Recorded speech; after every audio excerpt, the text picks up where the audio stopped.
We've always been good at designing niche products for consumers. So our thinking was, if we can use the same design skills on products which have got more volume, we'll be more successful. The big issue was the plan to do it. We set a figure of a capacity to make 250,000 pieces a year. That's an ambitious target, that's our figure.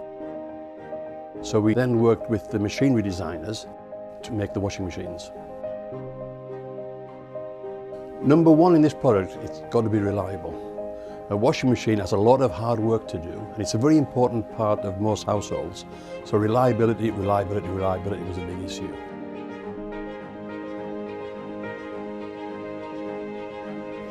I think any new product, we've got to learn about it, and that's important. We've got to learn about it so we understand it inside out. And that's taken longer than we expected, but we've taken our time to make sure that it's right. There's a big appetite for buying British products, and rightly so, but we can't rely on that. We've got to make a product that competes with all the imports. And of course, remember, we've got our core business here of making domestic dehumidifiers and bottled water coolers and industrial dehumidifiers, so that takes our time, and we don't want to get this wrong.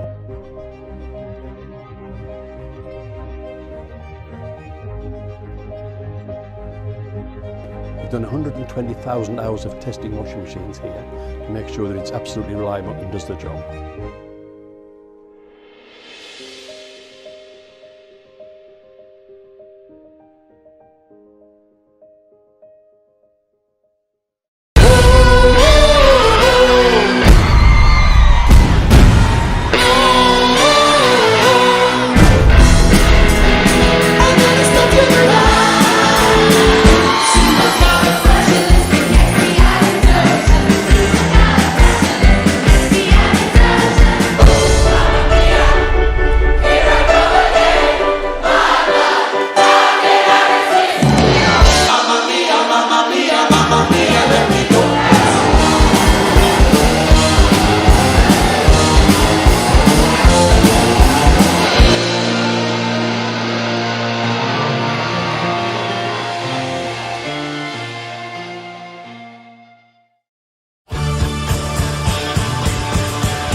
We've always been good at designing niche products for consumers. So our thinking was if we can use the same design skills on products which have got more volume, we'll be more successful. The big issue was the plan to do it. We set a figure of a capacity to make 250,000 pieces a year. That's an ambitious target, that's our figure. So we then worked with the machinery designers to make the washing machines. Number one in this product, it's got to be reliable. A washing machine has a lot of hard work to do, and it's a very important part of most households. So reliability was a big issue.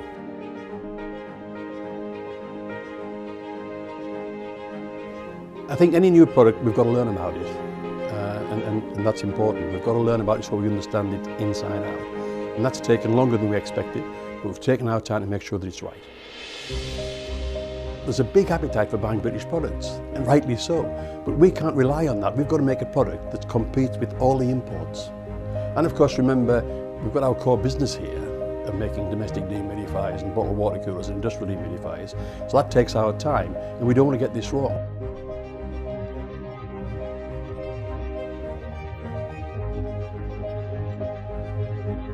We've done 120,000 hours of testing washing machines here to make sure that it's absolutely reliable and does the job.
isolation on the morning of the match. Now, we weren't given names for those players, but maybe it was reflected in the batting performances where Glamorgan were 57 for 6 and 29 for 6, but if some of them had been stuck indoors for 10 days, then that's slightly more understandable, I guess. But two changes in the batting order, with Nick Salmon back for his first championship game since April. He probably would have played last week, but was one of those affected by isolation.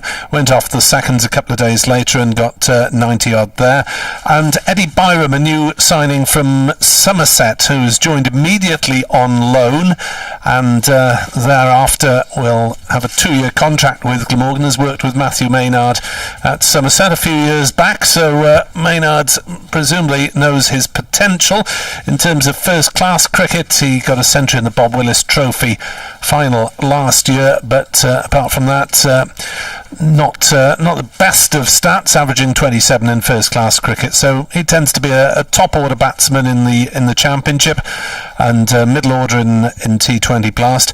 As for the makeup of Glamorgan's top 4, Rutherford, Selman, Lloyd and Byram, well, you can toss a coin and tell us in what order they're coming out in, because we don't know yet. We will find out very shortly. June the 17th was when Paul Coghlan last played for Durham in a T20. That was against Lancashire here, and that was when he injured himself. The umpires for this one are Neil Pratt, brother of Gary and Andrew, and former Durham spinner, batsman Ian Blackwell as well. I think this is his first visit to Chester Street for the Championship this year.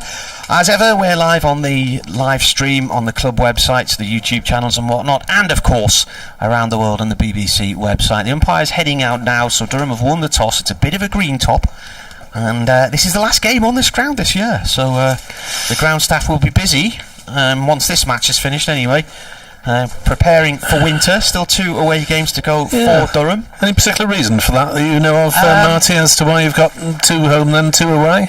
They normally well, there was a reason why they had to do it the way they were trying to do it a few weeks ago, and I can't remember what it was now. There was some of the matches that were here originally, so I think there's some women's games going to be here after this game's finished, and then they like to try and get on to the field early if they can here, preparing for winter. And again, at the start of this season, they asked for the first 2 games of the season to be away from home because they'd relayed the square over the winter. So that is normally it. It's normally preparation time. You put your requests in and see what is decided by the fixture people.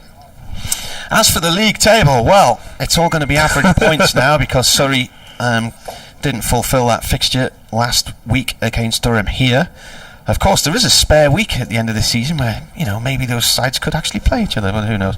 Anyway, so Durham are bottom of the group with 4 points. Glamorgan have 7.25, Northants 11, Surrey 13, Gloucestershire 15.5 and Essex 20.5. Durham really hamstrung by the fact that they were accompanied into this group by Essex, who were the only side to beat them in the first section of the Championship. Beat them twice though, and you only take half the points with you that you gained against the other side who join you in the latter stages, because they don't play each other again. So Durham had more points than 11 other teams at the end of the first round of the County Championship, and end up with the least amount going into the second round, which... Yeah, the fact that Glamorgan are down on 7.25 means I think that they're just starting to average it out already, because they've actually got 14.5, so heaven knows what sort of tables you're going to see over the next few weeks. Now then, Chris Rushworth is 4 away from 50 wickets for the 6th time in his career, and batting against him, opening the batting, will be the New Zealander Hamish Rutherford, part of the winning cup side for Glamorgan 2 weeks ago at Trent Bridge when they beat Durham. Rushworth first ball in, then 2, Rutherford whacks him in the thigh pad and drops short on the offside. There's 3 in the slip cordon. It is a dot ball. Dixon's close in there as well. Coming to field that one. Yeah, Rushworth last game 31 and a duck. Glamorgan's second innings was horrible against Essex, 29 for 6.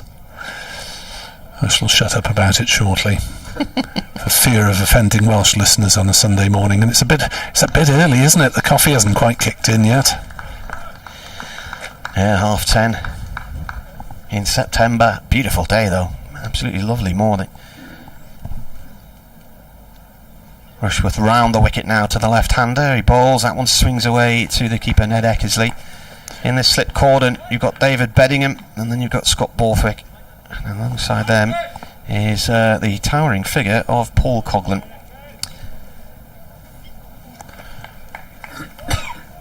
Yes, I believe his brother briefly trialled with Glamorgan.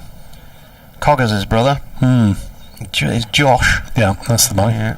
Played a few didn't do too badly actually in He was the released seconds. by Durham last year, I think it was. Rushworth in again, balls, and Rutherford turns that down towards fine leg. There's a bit of a battle going on now at the top of the run-making charts because Jake Libby has just edged ahead of David Beddingham. He's had one more innings, but Libby has 951 runs for Worcestershire, Beddingham 945 for Durham, and then Kieran Carlson of Glamorgan is third with 811. So it'll be interesting to see who finishes as the highest run maker in the country. If it's Beddingham, it will only be the second time a Durham player has managed that. It was Keaton Jennings the last time in 2016. Yeah, Carlson had a really prolific first block of the season. David Lloyd on strike now, the right-hander, as Rushworth comes in and bowls, and that's played out through the covers, past Lees, towards the Castle side of the ground for 2. That'll be a relief to David Lloyd. He picked up a pair, and in his comeback to championship action, having had 2 games in the 100 and managed 6 and 0, having been brought into the side disappointingly late to provide a very token bit of Welsh in the Welsh fire. Where did they end up in the thing? They had 3 wins, I think it was, the men's side, so fairly low down. 1 more than the women's side. 2 balls left of this first over of the day, whipped away nicely there down towards long leg 4-1. Travaskis called into action for the first time. I didn't see much of it, to be honest with you, because so busy on the road with the One Day Cup and lack of interest. Yeah, I watched a bit on TV. It wasn't here, I didn't have to think about it. And well, the radio duties were handled by our network colleagues, and I was laid up at home for a large chunk of it. No. Rushworth round the wicket and an edge along the floor and down towards the third man boundary for 4. Rutherford a little bit fortunate there, but I think he was more or less in control of that one. It stayed very low off the bat. It was certainly not a catching chance. Yeah, it was maybe in the halfway back towards the slips, but as you say, didn't quite carry. No, in terms of Welsh Fire, they did get a good attendance in their last home game, which was the only one that they were allowed to really get big numbers in, because the Welsh Government controls were relaxed a few weeks later than in England. And anyway, as I say, during the One Day Cup and the 100, I was stuck in my office at home by order of HM Government or NHSL service. Did you have one of those tags on your ankle as well? Yeah, I'm only not allowed out after 8 o'clock at night. Yeah. Right, it is going to be Matty Potts to open up, running away from us, and we're looking dead straight over the umpire's hat as he bowls to David Lloyd, who gets a thick inside edge down towards backward square, and they go through for a single.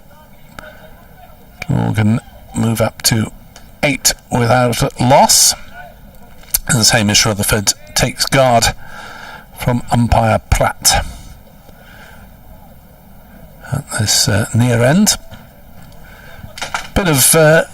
Little bit of blue sky overhead, hazy sunshine at the moment, probably 3/4 cloud. Was a bit brighter earlier on when Edward Bevan and myself left our hotel in Durham city centre, having just about managed to navigate out through the roadworks. It's a bit of a trial, isn't it, at the minute? Yes. Potts is in to bowl to Rutherford, who leaves that one outside off stump, comes back a little bit after it's past the bat, but into the gloves of Ned Eckersley. It is a trial. It had no problems at all with traffic until about the last half mile, and spent about half an hour covering the last half mile as I drove around Durham city centre in ever-decreasing circles before the sat-nav was taking me nowhere in the car, so I had to switch my phone on and get directions. Potts is in to bowl outside off stump, and again allowed to go through by Rutherford. Which side of the river are you on? Are you the Radisson side of the river or the county side of the river? Eh? Opposite the county. You're opposite the county. We're in the something Elvet road. Old Elvet, New Elvet. Oh, right, so it's that bridge right at the end of that road, isn't it? Yes, it was closed. Lots of cones there. Yeah, you'd have to go around in a loop past the prison. I went round in a lot of John McVicker style. lot of loops. Potts in, ball strikes Rutherford on the pads. They're interested. They're not getting a reply from the umpire. That Neil looked Pratt.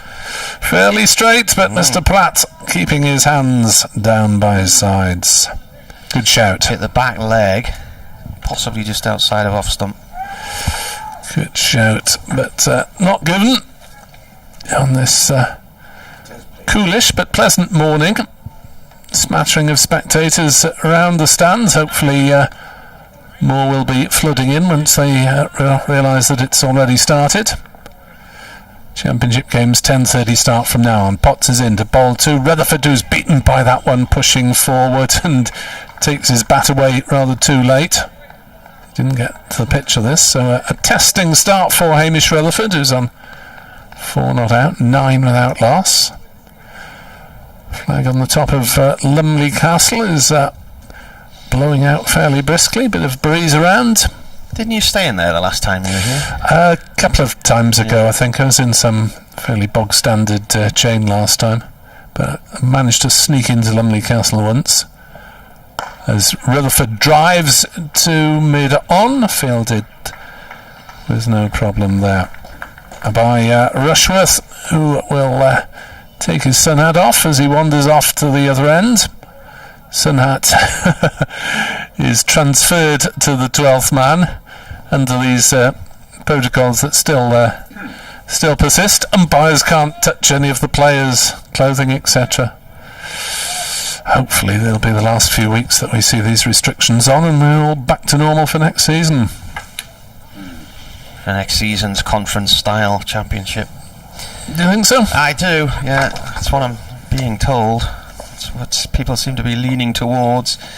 Here's Rushworth then to Lloyd, the right-hander. He bowls. That's cut by Lloyd. A good diving stop there from Lees. I think that went harsh down into the ground, didn't it? See this again? It was hit very hard, certainly. Yeah, he's clattered that down into the ground and Lees leaping up. Managed to stop it two-handed at point.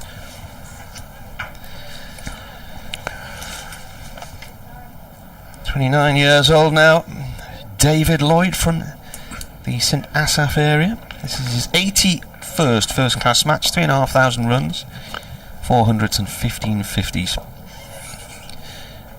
And Rushworth is bowling to him. And he's given it. Wow, I wasn't expecting that. Rushworth didn't join into that appeal for quite some time there.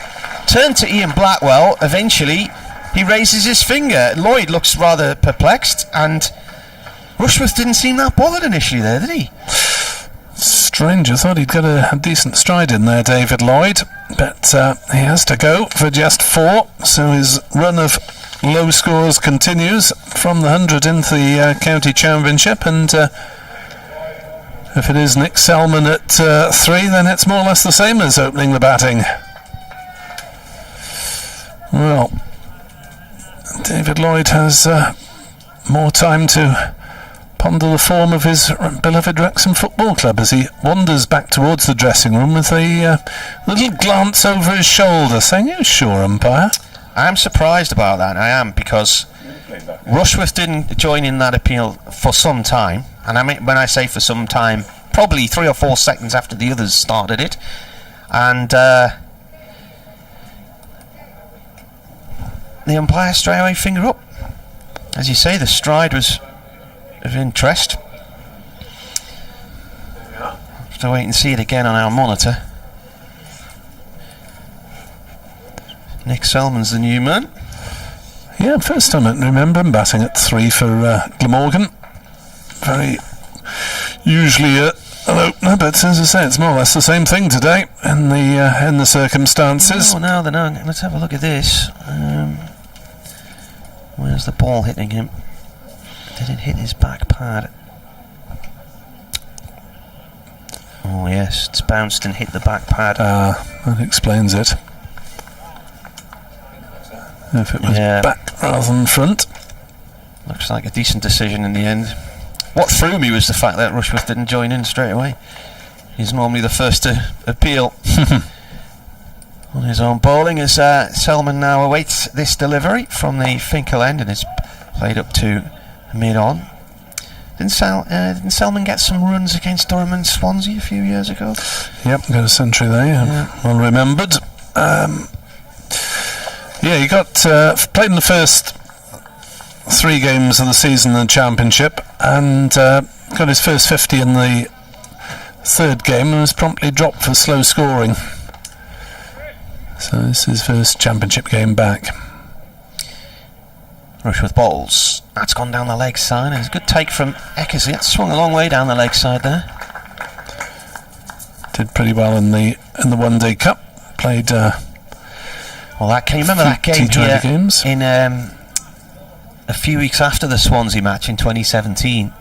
Glamorgan came here, and I have to say I haven't seen a more negative approach to a match from a team. They started batting for lunch at about midday on day 1, and they ended up losing the game.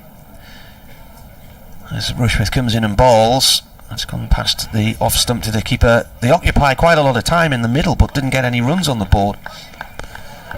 Yeah, well, it's his side out of form. We've got to try and battle. I think Salter batted at 3 for probably the only time in his career there, and was just trying to be cautious.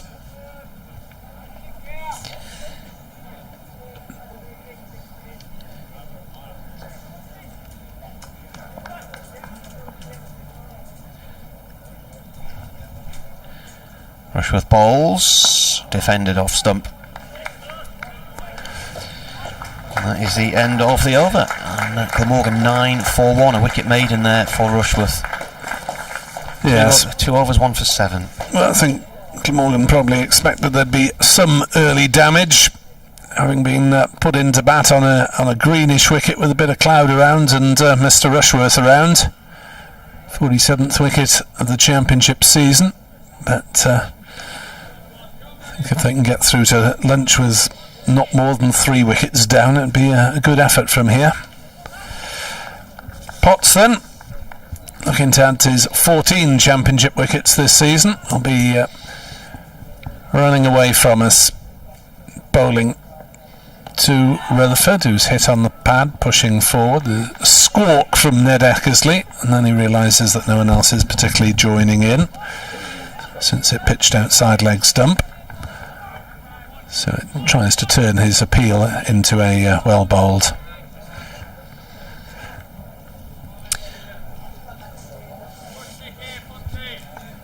Cameron Bancroft's not in this team, is he?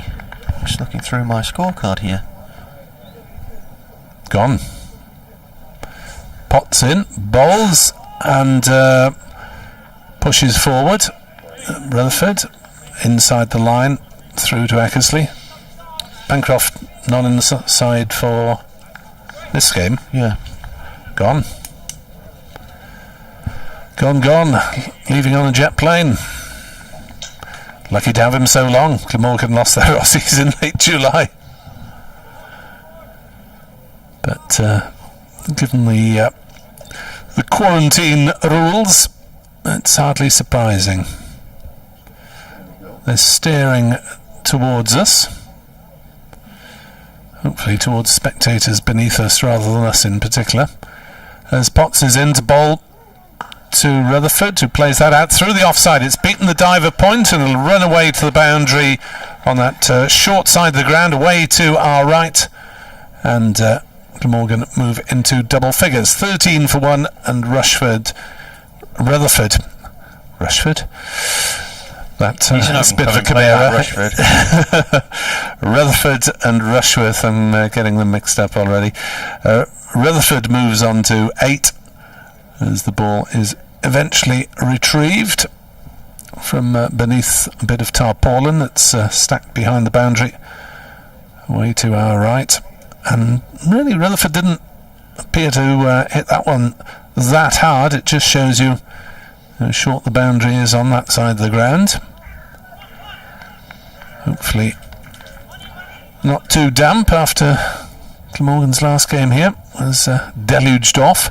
Potts is in again to Rutherford, who gets a thick edge to this one, and will get 4 more wide of a diving slip. Didn't carry, I don't think. And it's run away to third man. Edward, that's the first third man of the morning from Edward Bevan. For those of you who are playing Edward Bevan, why isn't there a third man bingo? It's a popular game among Welsh listeners. 17 for 1, Rutherford to 12. I have said if I ever open a pub, it will be called the Vacant Third Man. I think it would be a good name for a gathering of BBC commentators. Always grumbling about the lack of a third man, and usually right. Potts is in to bowl to Rutherford again, who will get 4 more through points as a vain dive from Alex Lees there, but couldn't get a paw on it, and Rutherford smashing them around. Well, 2 genuine shots and the thick edge has brought him 12 runs now, and he's moved on to 16 not out, and Glamorgan on to 21 for 1, having lost David Lloyd. LBW Rushworth for 4. But Lee's trying his best goalkeeper dive, but didn't work out. The ball raced away to the ropes. It's eventually returned to Potts, who examines it ruefully. Nice straight run up. Ball's a big LBW appeal. No response from umpire Pratt for that one. That looked plumb. It's worth a shout. Angled across the left-hander, but Durham may have been going upstairs had there been a TV umpire for that one. 21 for 1. Rutherford has 16, and Selman yet to score rather. The reason I mentioned Cameron Bancroft earlier was an email from Stephen Johnson. He said, is there any news about Cameron Bancroft and whether or not he'll be back next summer?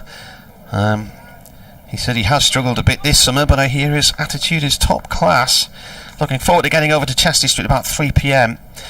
I hadn't actually seen the squad news for this match. He left after the One Day Cup final because he was linking up with Western Australia again and needed a quarantine ahead of the start of their season. So while we're looking at the end of ours, they're looking at the beginning of theirs. Rushworth in then, needs 3 more wickets for 50 this year. This is pushing off towards cover. No run there for Selman. Yeah, they're still on a fortnight's hard quarantine, aren't they, in Australia? Yeah. Well, it's of course the subject of a lot of discussions as to whether England's players and or their families will be subject to those same quarantine rules, and reportedly a lot of England players thinking of pulling out if they are. Rushworth from the Finkel end, from the Lumley end, bowls, and this is defended. I tell you what I'm going to do, I'm just going to alter things slightly here, so you take over the next ball. I'm going to move the microphone outside and close my window. We'll leave your window open because I think they were staring at our end. All right. And I think it might be my window, so... As you like. We'll try and sort things out. Edward Bevan protests his immobility as Rushworth is in towards us and bowls, and Selman pushes forward rather tentatively, gets thick edge down into the slips perfectly safely, and there is no run. In fact, he may have been trying to leave that looking at the replay, but he was safe nonetheless. 21 for 1 as sort out the windows. Edward Bevan is not moving because he has a knee injury from his bowling action, he tells me.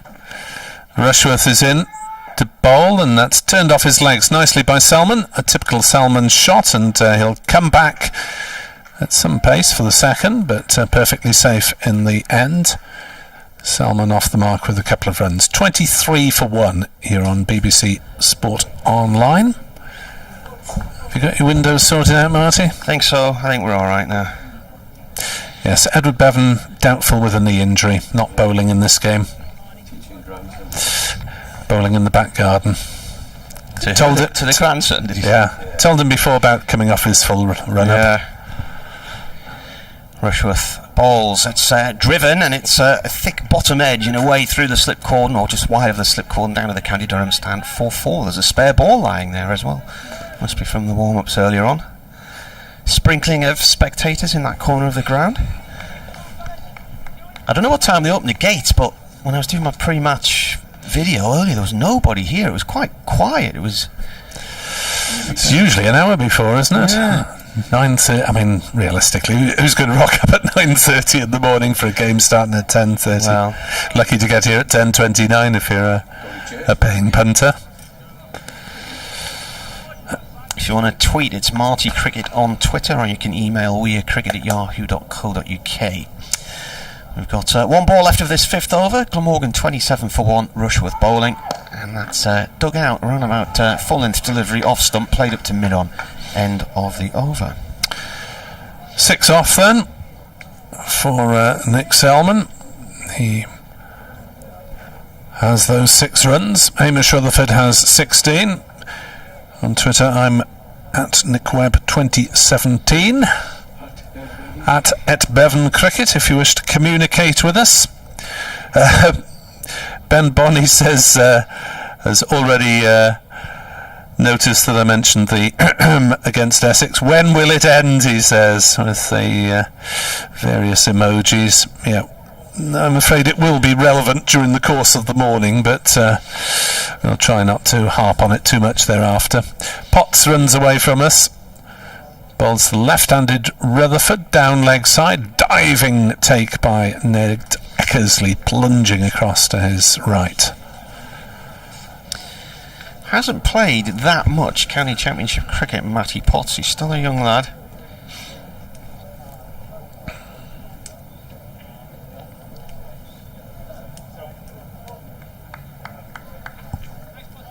And for some reason my printer's not even printed out his stats. That's good. They're handy. End of seasonitis. Yeah. Potts is in to bowl, and that's a handsome drive through mid-off. It's slightly aerial, but I think it was on the bounce. It's only just... No, it won't reach the boundary, in fact. It's well chased by Ben Rain, and they'll settle for 3 runs down beneath us. Rain with a slide, then the ball didn't seem to run very fast towards us on that occasion, or maybe didn't time it quite as sweetly as I thought he had. It's 3 to Rutherford anyway, and it's 30 for 1 as the field swaps round for the right-handed Selman, who takes guard for the first time at the far end. Yeah, he's only played, and this is his 16th first-class match, made his debut on General Election Day at Kent in 2017. Potts is in to bowl, and that's beaten the outside edge of Selman's prod. How do you know it's General Election Day? Because I remember it well, because I'd never heard of him, and I went up to Paul Collingwood, the skipper, and I said, "Who's this Matty Potts kid?" And he said, "I thought you'd tell me." He'd just been spirited into the side from the academy, and it was General Election Day, and I thought everybody would be talking about Matty Potts' debut, but in fact the incumbent Tory MP was voted out of power in a Labour.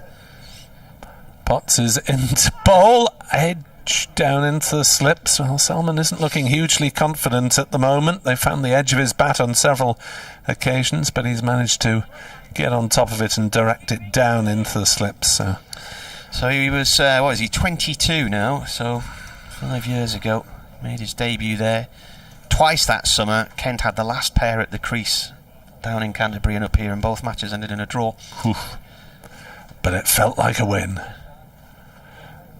As that one sees Selman shouldering arms, just back of a length outside off stump through to Eckersley. It would have felt like a win to the former Durham man Mitch Claydon, who was at the crease each time. so there you are, June the 8th, 2017, and Labour got in Canterbury for the first time since the First World War. That's why I remembered it. I'm impressed with your ability to conflate a cricket interview with news events. As Potts is into ball to Selman, who drives through the leg side. No surprise there, and we'll come back for a couple of runs. The ball running out towards the square leg boundary. They've jogged back for a second, and decent scoring rate from Glamorgan early on, with all the fielders up, of course, and 3 slips in place. But Durham have claimed the wicket of David Lloyd, leg before to Chris Rushworth for 4. It's 32 for 1. After 6 overs, and I'd better go and inform the radio listeners of Wales what's going on, so it'll be accompanied for overs to come by Mr. Bevan. Thanks, Nick. It was Yasir Shah and Mitch Claydon who were at the crease at the end of that one. Shah 39 not out, Claydon 21 not out, and they managed to put on about 25-30 runs in that partnership and thwart Durham. Batted for about 12 overs. Rushworth round the wicket now, bowling to Rutherford, who is on 19 from 17 deliveries. Edward, good morning. Good morning, Martin. I can't believe you're still playing cricket at your age. I'm not playing cricket, I'm just coaching. Right. Not only grandsons, and he wasn't following through, you see. Right. So I said, this is how you've fallen through, and landed on my knee. And my daughter said immediately, why do you do it? How old are you now? I'm not telling you. You have to guess. Well, I sort of roughly know how old you are, but some people get a bit huffy if you get it slightly wrong. Well, I do remember. Yeah. Rushworth bowls, that's left. I was telling you earlier that I took a little walk to the racecourse ground for old time's sake, where my first visit back in '92. And really, it's been so enjoyable coming up here, different places, Hartlepool and here. Little Portakabin, far side of the ground to start off, then over here, and then... used to get hot in there on an afternoon. Yeah, but sun shining on the front of it. Coming the first morning we came here, and I'll break off.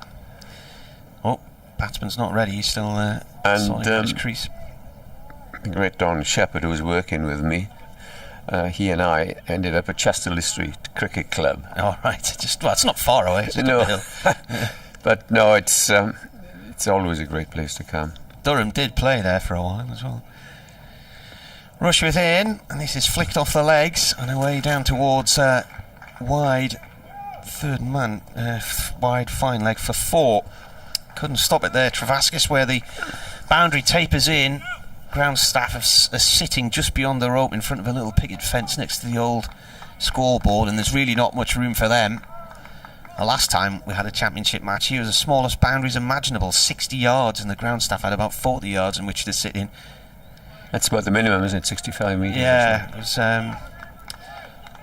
they went for the smallest boundary possible in the hope they'd get maximum batting points, and didn't get any against Notts. So. Paul Wilson's been on. How do Marty and his band of merry men? Greetings from a fairly sunny and warmish Costa del Hartlepool. Rushworth round the wicket, bowls, and this is pushed out off the back foot by Rutherford through the covers for 2. He moves on to 25. Glamorgan on to 38 for 1. Didn't you sometimes used to bring your golf clubs up and have a game up here? Yeah, when we used to play 3-day games, you see, and things like that, and sometimes it would rain, but or we'd come up early in the morning, and but it's such lovely, everything about it, it's great. Long way, but I'd put up with that. You must put up. I'm just going to ask you now about how many miles a year you do. Rushworth bowls, this is defended. I worked it out one year, it's about 10,000 miles I think. And during the One Day Cup, the first 2 weeks of the One Day Cup, down in Kent and then Hove and then up to Hertfordshire to Middlesex, back home, straight back down to Scarborough and back, then off to Worcester again. Did about 2,000 miles in just over 2 weeks. Slept in 8 different beds. Yes. A lot of travelling. Rushworth in, bowls again, and defended on a length there. Comes to rest right on the crease line. And is the end of the over. Rutherford will just make sure the ball hasn't trickled behind him. Do you remember where you played? Did you play the George Washington? Where did you play? You remember golf up here? I don't remember. No, it was not one of the big courses. It was, a smaller one. just out of the city, but I really can't remember. And then I did a little tour of Durham. My daughter, in fact, came because she's an actor. She was in rep here some years ago up at Darlington. Lovely theatre. Yeah, there. the Darlington. And we did some touring then when we came up to see her. So yeah, very fun. It'll be Potts to continue then, and he comes in and bowls the right-handed Selman, who shoulders arms outside the off stump. 4 slips in attendance, and Glamorgan got off to a sprightly start here, thanks to Rutherford. Perhaps the pitch hasn't favoured the bowlers, or perhaps the bowlers haven't taken advantage as perhaps they should have, but that's there's a long way to go on this, but certainly it is a bowling morning. Sun is out, and here's Potts running away from us. He's bowling now, and Selman is forward, plays it up to mid-on. And they will remember, of course, that Selman is very much an onside player. He gets something outside the off-stump, and he'll whip it through mid-wicket for 4. But he's had a very successful run in the Royal London. Another question I was going to ask you, Martin, did you have a degree in maths? The way that you told us about the table in this competition at the start was most impressive. Cutting and pasting, I've got a degree in. Potts bowls, and this time a thick inside edge. That bat coming across from outside off stump out to short mid-wicket. Still no run. Are the figures a little bit faint on the scoreboard this morning, or are they my eyes away to my left? They change the colours each game, so if you're not happy with the colour, just say so and they'll alter the colours for you, make it a bit more. 25 to Rutherford. Yeah. 38 for 1, and here is Potts. No runs of this over. That's very wide of the off stump, and Selman has nothing at all to do with it. Got to do an update for Radio Newcastle in a sec. Just hear the news bulletin in my ears now. I'll leave it to you then. Rutherford 25, Selman 8. I think there's talk of changing that screen in the winter. Replacement possibly with, those ones you see on motorway advertising screens or something like along those lines. Potts balls, left alone by Selman, outside the off stump. It came from South Africa, and I think it cost about £250,000 when it was installed, but there's been issues with it on and off over the years, particularly in wet weather, because the screen's made up of hundreds of different sections. So Glamorgan changed theirs last winter. It's terrific now. You can see everything you want to, and very, very bright. Tells you who's facing. Potts in to Selman. Selman forward to that one, pushes it back past the bowler. Rain chasing it up towards the boundary, just down below our commentary position. They get 2 runs.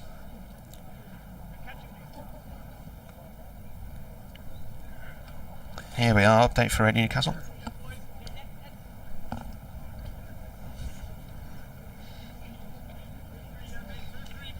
Yeah, and a 10:30 start as well now that we are in September. Glamorgan have been put in here by Durham and are currently 40 for 1. They've lost David Lloyd. He went LBW to Chris Rushworth in the 3rd over of the day. He was on 4 at the time, and Glamorgan were 9 for 1 at that point. But since then, Hamish Rutherford has moved on to 25. Nick Selman at the other end is on 10. Durham have recalled Paul Coughlin. We haven't seen him in action since he injured himself in the early stages of the T20 against Lancashire. Bryden Carr-Smith is out with an injury, and Sean Dixon is playing in his first championship match as well, whilst Glamorgan have given a debut to Somerset's Eddie Byram. There's commentary on the BBC website and the sports app. There's going to be a change of bowling at the far end. That's the Finkel end, if I'm right, Martin. Yeah. Am I? Yeah. And it will be Ben Rain.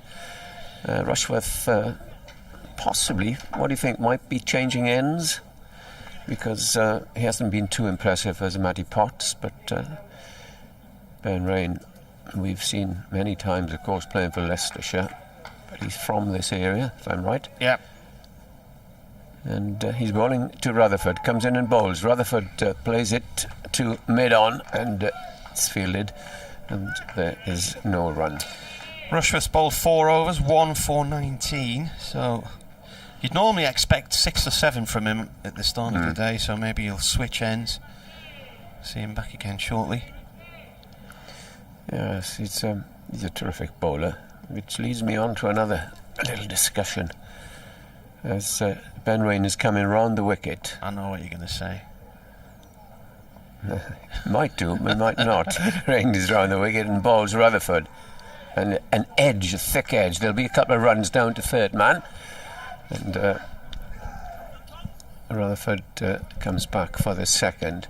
What I cannot understand, it did used to happen in the old days, is that horses for courses.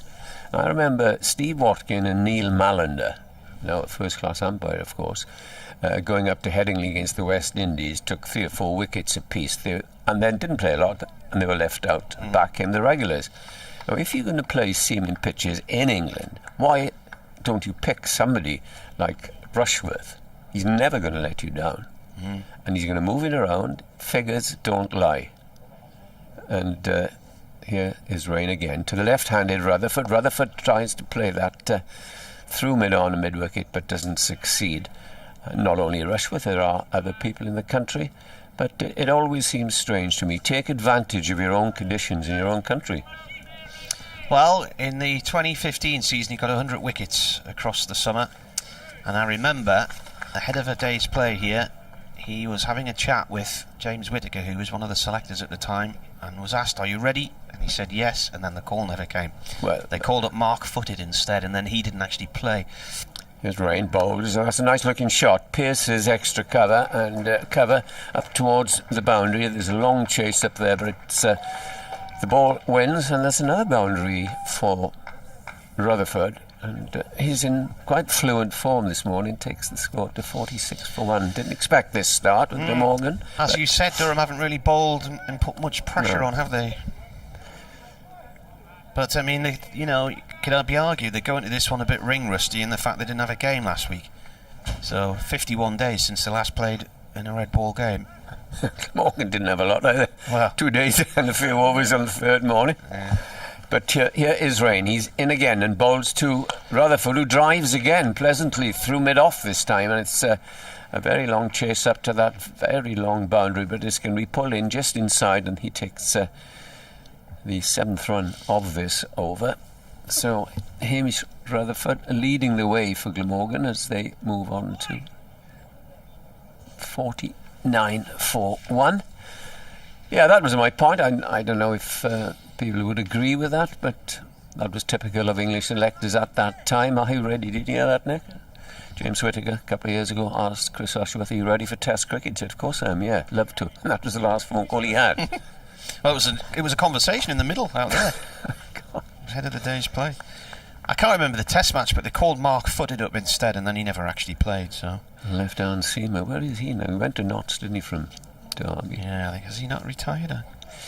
Here's Rain. Comes in, this time to Selman. Selman pushes it away, down towards the leg side. There should have been a second, but they decide not to. And a productive over for Glamorgan as applause around the ground for the 50 runs coming up in good time here at a lovely morning at Chesterley Street. Are we going to see a change of ends from Chris Rushworth, or is Matty Potts going to continue? Perfect morning for a game of golf, isn't it, as well, you think? Those greens just drying out in the morning sunshine after a bit of overnight dew. Plugging nicely on the green.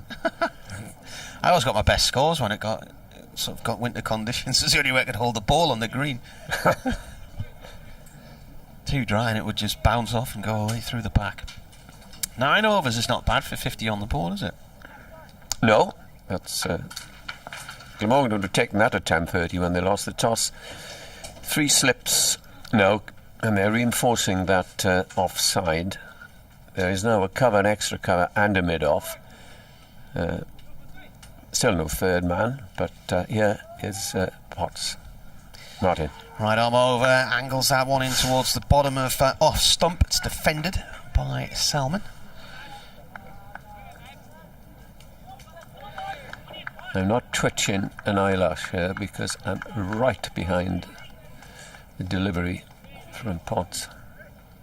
Couldn't be straighter. Wonderful view, probably one of the best in the country, where you're not too high, not too low. Potts bowls, and it's played back to him along the floor. Steve West says, it's most unfortunate many of the young players responsible for winning the One Day Cup, I was there brackets it says, are not featuring in the Glamorgan Championship 11. How quickly have they been forgotten? I don't think they've been forgotten. Oh no. And Tom Cullen is what played wicket-keeper. Well, you're not going to drop the captain, that's a start. Once again, Potts from the Finkel end. That swings away and is met on the bounce wide of off stump and just guided up towards the pavilion boundary for 2 through the covers by Selman. I mean, I think from the One Day Cup point of view, it was good to see the likes of Luke Deneath come into the Durham team and get a chance. Down to the younger lads, the spirit in the camp was excellent. And I don't wish to demean Matty Potts or indeed Ben Rain, but Durham had that decision to make for the final and brought them back in, having them not played in any of the group matches or the semi-final. Potts comes in and bowls. It's left alone. That goes through to the off stump, past the off stump to the keeper, bounces low. And I'm reminded of when Durham beat Yorkshire in the 2016-2020 semi-final in Birmingham, and Durham had more or less kept the entire squad together throughout that whole competition. Yorkshire brought in about 4 of their England players, and it just altered the balance of the team, and Durham won that one. Billy Root also played, and he's had 3 noughts in succession. So this is away down towards third man. Just to answer from Salmon, Steve West's question, is he Tom Cullen wicketkeeper? Yeah, Joe Cook has had involved in the COVID, so he wasn't available, and James Wheel from these parts, of course. He is not playing because Lucas Carey has come in and took 3 wickets in the last game. So really, you're not going to say, okay, Douthwaite could have been left out, but there we are. He was one of 5 Glamorgan players involved in that franchise competition, as I call it. Potts in. This has gone up towards mid-on, or in there, end of the over. Potts was playing for the Northern team, I think. We had James Franklin, the Durham coach, was coaching the Birmingham franchise, and Neil Colleen, his assistant, was coaching with the Yorkshire outfit. Yeah, similarly, Matthew Maynard with the Welsh Fire, which consisted of 1 player who played 2 games, David Lloyd. Dan Douthwaite didn't play a game. Tim van der Gooten played 1 game, about 1 over, and that was just about it. When they could have been playing for Glamorgan. But there we are. That's how things work these days.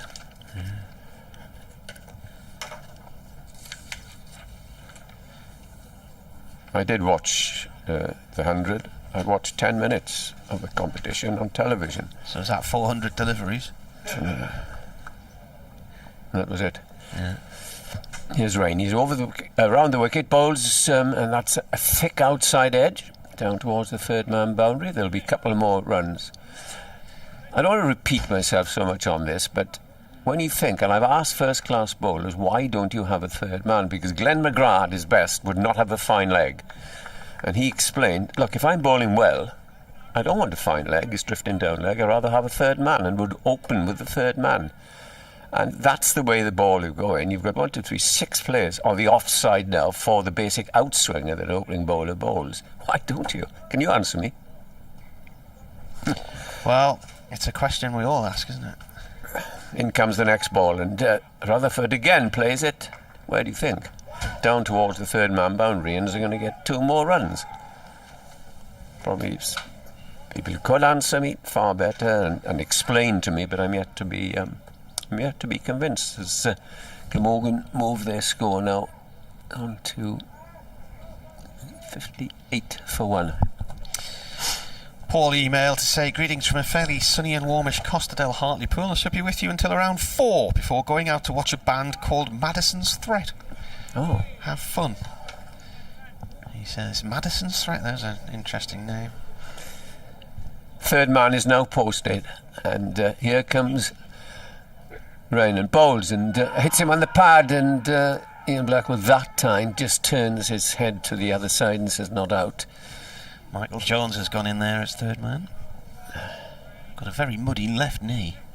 Well, no wonder, because he's been chasing from third slip and running down. Now there is a fine leg and a third man, so let's see how many runs that would save. Rutherford. Just slightly towards the castle side of the ground on this wicket. They're right in front of our commentary position. Not quite bang in the middle of the square, certainly down towards the eastern side of the ground. Rain again comes in and bowls to Rutherford. Rutherford plays that and beats mid-on. He's going down that slope that Martin was talking about. He's picked up just inside the boundary and he gathers 2 more runs. So Hamish Rutherford, very fluent form this morning. 50 partnership. And yeah, I was just going to say, 51 runs. Don't hear much applause. Yes, there is. And like the crowd probably at Essex, so when any sort of opposing side, whether you've experienced it, no, you tend to get, they are appreciative here. They are, and know they cricket. Not that I'm saying, of course, if Essex is in, comes Rain, bows again to Rutherford. Rutherford pushes forward on the offside, and there is no run. Yeah, whether a man gets 100 or a 50, absolutely deafening silence, especially in the T20s. I know if you've been down there on a Friday night, Martin, at no, Chelmsford. They're not in our group. Of course not, yeah. Really is about time they changed those groups around, isn't it? Too many matches. Go back to the original games, smaller groups. And Rain passes umpire Blackwell on his way and bowls now to Rutherford, who lets that, judges it well, go outside the off stump. End of the over, and Glamorgan have moved quite swiftly this morning to 61. Rutherford is not out 40 and 15 to Nick Selman. And you're listening to BBC Newcastle, BBC Radio Wales with us here on this lovely morning. More like the beginning of May or the beginning of June rather than the beginning of September. The ground bathed in sunshine. As Chris Rushworth has, as we predicted, Martin going to change ends. Does he bowl predominantly the far end? Yeah. Right. Great chance to have a look at him from behind the arm here. Yes, let's see what change this might bring to the look of the scorecard. Martin Emerson with you here on BBC Radio Newcastle. Ed Bevan and Nick Webb from BBC Radio Wales. We'll bring Nick back in a moment or two and he can take over from me. There's Rushworth with white sunblock across his cheeks and his nose. Comes into bowl. Right arm over to Salmon. Salmon forward to this one and defends. Ball runs short on the leg side and is collected by Lees. Looks like an Apache, doesn't he? There's a huge smear of sunblock across his face, Rushworth. Yeah, and it's it tells us on Wednesday or Tuesday or Wednesday it's going to be 28, perhaps 30 degrees in the country somewhere. Yeah, it's about 19 today. Oh, it's beautiful. Hope the weather's all right on Friday. The Tour of Britain comes over here on Friday. Did it? Yeah. So Rushworth in again, right arm over.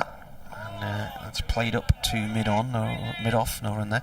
It starts in Cornwall for the first time today, and I think they go from Penzance to Bodmin. If you look at the map of the stage, they're crisscrossing all the way across Cornwall. Gradually makes its way up to the country, and then on Friday they start off in Carlisle, come right down through Ullswater, I think it is, up Hartside Pass. I drove over there last Monday. It's 200 feet. It's a big one, that one. It's first category climb. And then across over Killip Moor, and then across towards Hexham and whatnot as Rushworth comes in and bowls. Yes. And there's an appeal there. What's that hit? Ball's looped up in the air. I think it was Sheffield LBW, was it? Yeah, again, nothing from the umpire, and that looks like it's hit the roll just around the ankle area. Umpire practice having a word with Rushworth as he walks back. Rushworth isn't the least interested. It's 3 big appeals that Neil Pratt's turned down today, and every one of them looked a decent shout. And then the one that I wasn't sure about at the time was when Rushworth got Lloyd, but we watched it back in the replay, and it was Ian Blackwell who gave that one, and it was out. Rushworth in, that squirts off towards square leg. Pitched around middle and off, and he just turned it. He doesn't believe in playing straight. He gets lots of runs from it, I suppose. Anyway, Friday's stage of the Tour of Britain finishes at the Gateshead Angel, so that will be an interesting backdrop. Generally goes through Yorkshire as well, doesn't it? Didn't it start Yorkshire 2 years ago, 2 or 3 years ago? Well, the Tour de France started in Leeds in 2014. Yeah, a bit later than that. Yeah. It's in Wales for a couple of days as well. I think Rushworth in bowls. It's through to the keeper. So, yeah, nice weather is due. We were quite lucky last week because with the Durham game being cancelled against Surrey, I then drove over to Windermere and joined my wife and the kids, and we've had a nice few days over there. It was a little bit cool at times, but it was drizzling here quite a lot. Even though there's high pressure sitting over Britain, it was dragging a bit of drizzling off the North Sea, so quite nice there. We've been out on the kayak, on the water and the paddle boards and stuff, so unexpected few days there. Lovely. Rushworth comes in and bowls. This has gone off to Warren's point. I mentioned the Apache look to Rushworth's face and that big smear of sunblock across his nose. I tell you what, that is a busy route for military aircraft. And out in the middle of the lake the other day, and 2 Apache helicopters came up the lake. We've seen those, are they called Ospreys? They're like half helicopter, half aeroplane. They've got fixed wings, but they can point up into the air so they can take off vertically. There were jet fighters, there's all kinds coming up there. Chinook helicopters, a lot. Very busy. They had those out in Afghanistan, didn't they? Yeah. All those helicopters, yeah. Right, I'm going to... I'll step aside for a few minutes, so we'll bring Nick back in, and I'll join you again just before 12. The Glamorgan physio is on. I don't quite know why. She's doing something to the back of Selman's neck. Quite know what it is. She's not adjusting the helmet or anything. There we are. Yeah, Nick is back, and what do you reckon that was, Nick? Who knows? It's Selman seems all right, whatever it was. Hasn't exactly sprinted or thrown himself around as he does so often in the field. Right. Excuse me. Ben Rain again to start the next over, and he's in and bowls to Rutherford, who clips that nicely between square leg and fine leg. It's running away to the boundary. It's got to be stopped just inside, and he picks 2 more runs. He's been fluent on both sides of the wicket as Miss Rutherford, and he's moved on to 42. And Glamorgan riches indeed after past performances with the bat in the last few games. Yes, wonder whether they're thinking of continued employment for Rutherford next summer if Labuschagne's not going to be around much. Rain over the wicket, bowls, and this time is driven handsomely but straight to mid-off. I would think that he would be the ideal replacement because the very strong openers of New Zealand at the moment who are doing extremely well. That means he would be available for every competition because with Labuschagne, what is his availability because of Australian fixtures, and B, Australia is in the middle of a very, very big COVID crisis. Rain is in and bowls, and this time is dabbed down and nearly plays on a fraction away. He was panicking there and it bounced. He had no idea where it was and was ready to swipe it away, but kick it away or do what you're allowed to. But very close. Well, he tried to swat it away, didn't he, as it was bouncing up over the stumps, and had to be very careful that he didn't clip his bails off with that as well. Well, it's the only near miss he's had. Fortunate there. Bright sunshine now as in comes Rain and bowls to Rutherford. Rutherford is on the back foot, plays it out into the covers, and there is no run.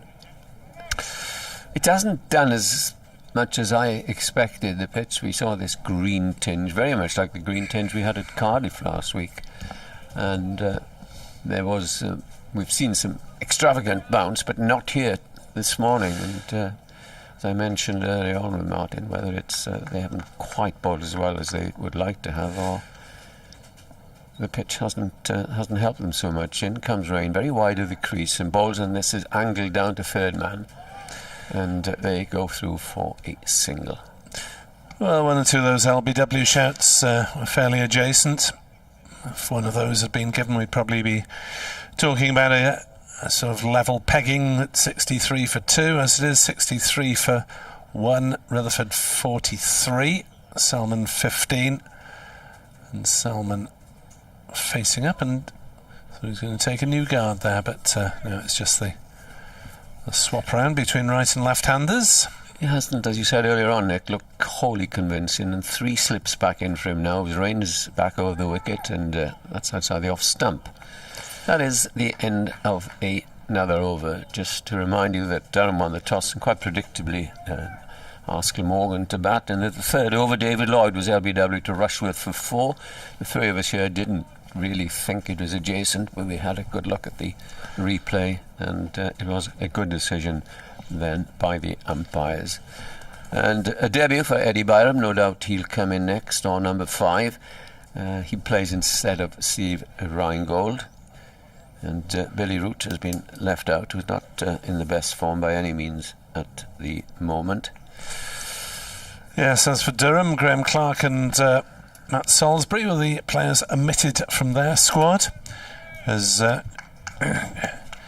Chris Rushworth, having swapped ends, will run away from us and bowl to Rutherford. 2 slips for him, and Rutherford allows that one to go through. Plenty of bounce and carry through to Ned Eckersley, moving to his left and taking it in front of slip. Still not the biggest of crowds. There's a fair few up at the far end, which is a nice straight view and close to the wicket. Probably a few down beneath us as well, looking straight on, which is obviously always the best angle to watch cricket. There's Rushworth into left-handed Rutherford, who defends that one to Potts at mid-on, and there's no run. Reminder that all the intervals are half an hour earlier from here on, 12:30 for luncheon. On Twitter, Emir Evans says, it did look a good toss to have won, but a great chance for Glamorgan to right the wrongs of next week. Last week, yes. Don't know. Can't predict the wrongs of next week yet. As Rushworth is in to bowl to Rutherford, who's beaten by that one, when possibly between bat and pad there, I think, as he jabbed rather late on it. No, just beat the outside edge, in fact. A little bit of movement, and well bowled Rushworth. Yeah, it's Rushworth, as you would expect from a top-class seamer, is getting some more movement in either Rain or Matty Potts, and he'll be testing these batsmen.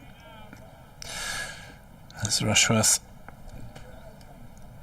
on his way once more to Rutherford.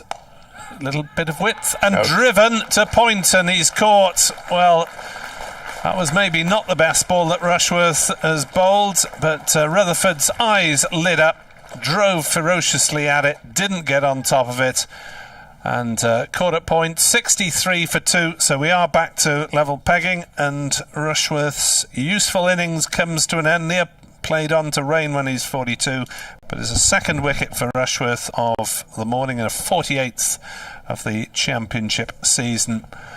Coughlin with the catch there, and Glamorgan 63 for 2. Well, having survived some pretty decent balls, that was probably a little bit of overconfidence from Rutherford in trying to lash into a wider delivery, and paid the price.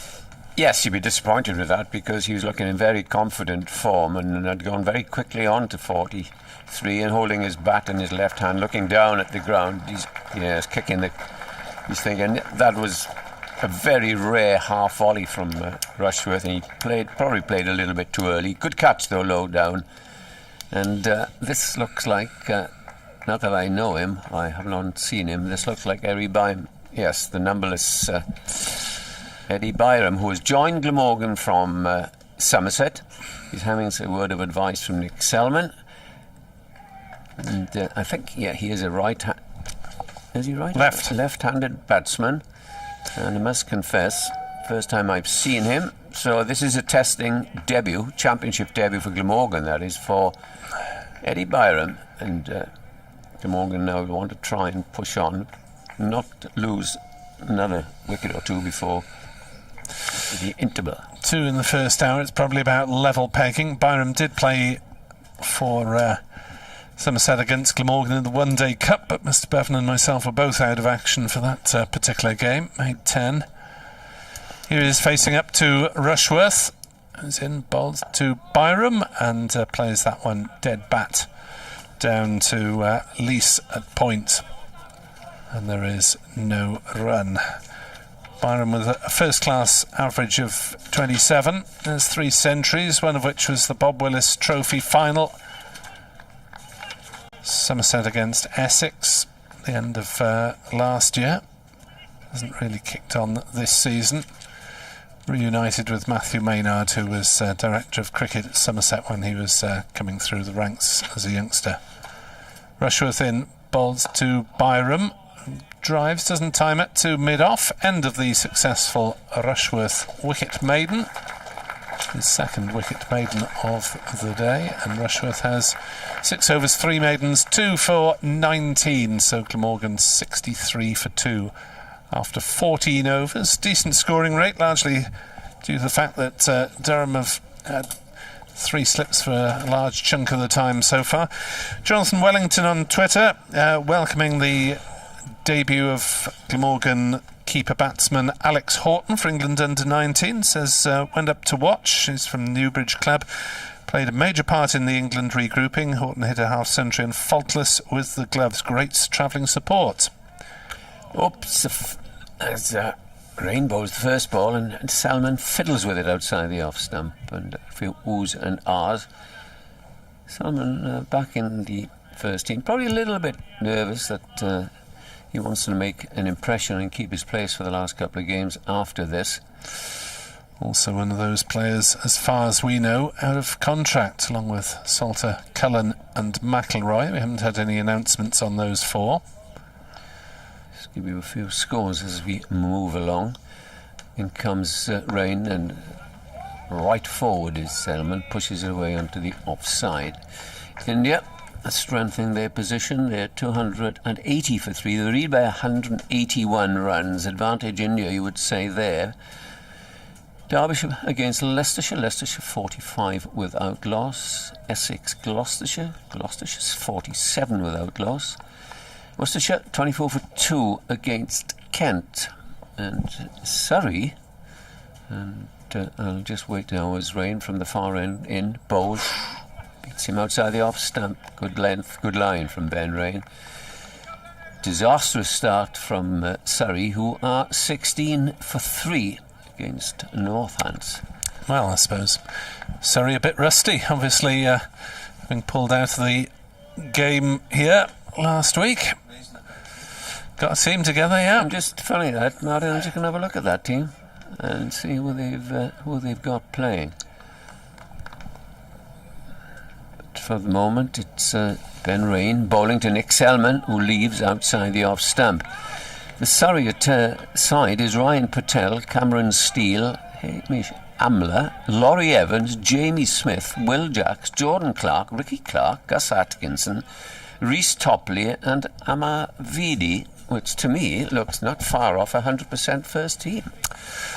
Trouble is the isolation rules, to be fair, change from day to day and government press release to government press release. Who knows? Who's double jabbed, who isn't?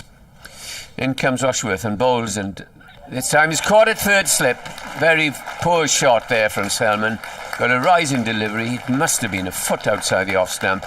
He just guided it to third slip. And as we've seen, Glamorgan, they sometimes start well enough and then there's a flurry, but he'll be annoyed at that, it must be said. Yeah, Coughlin again with the catch, Rain with the wicket, and really that was poor, as you say, elementary way to get out. And Selman, having got 97 in the second 11, to earn his selection back, and that's not the sort of thing to impress the management. So all of a sudden, Glamorgan have lost 2 wickets with the score on 63.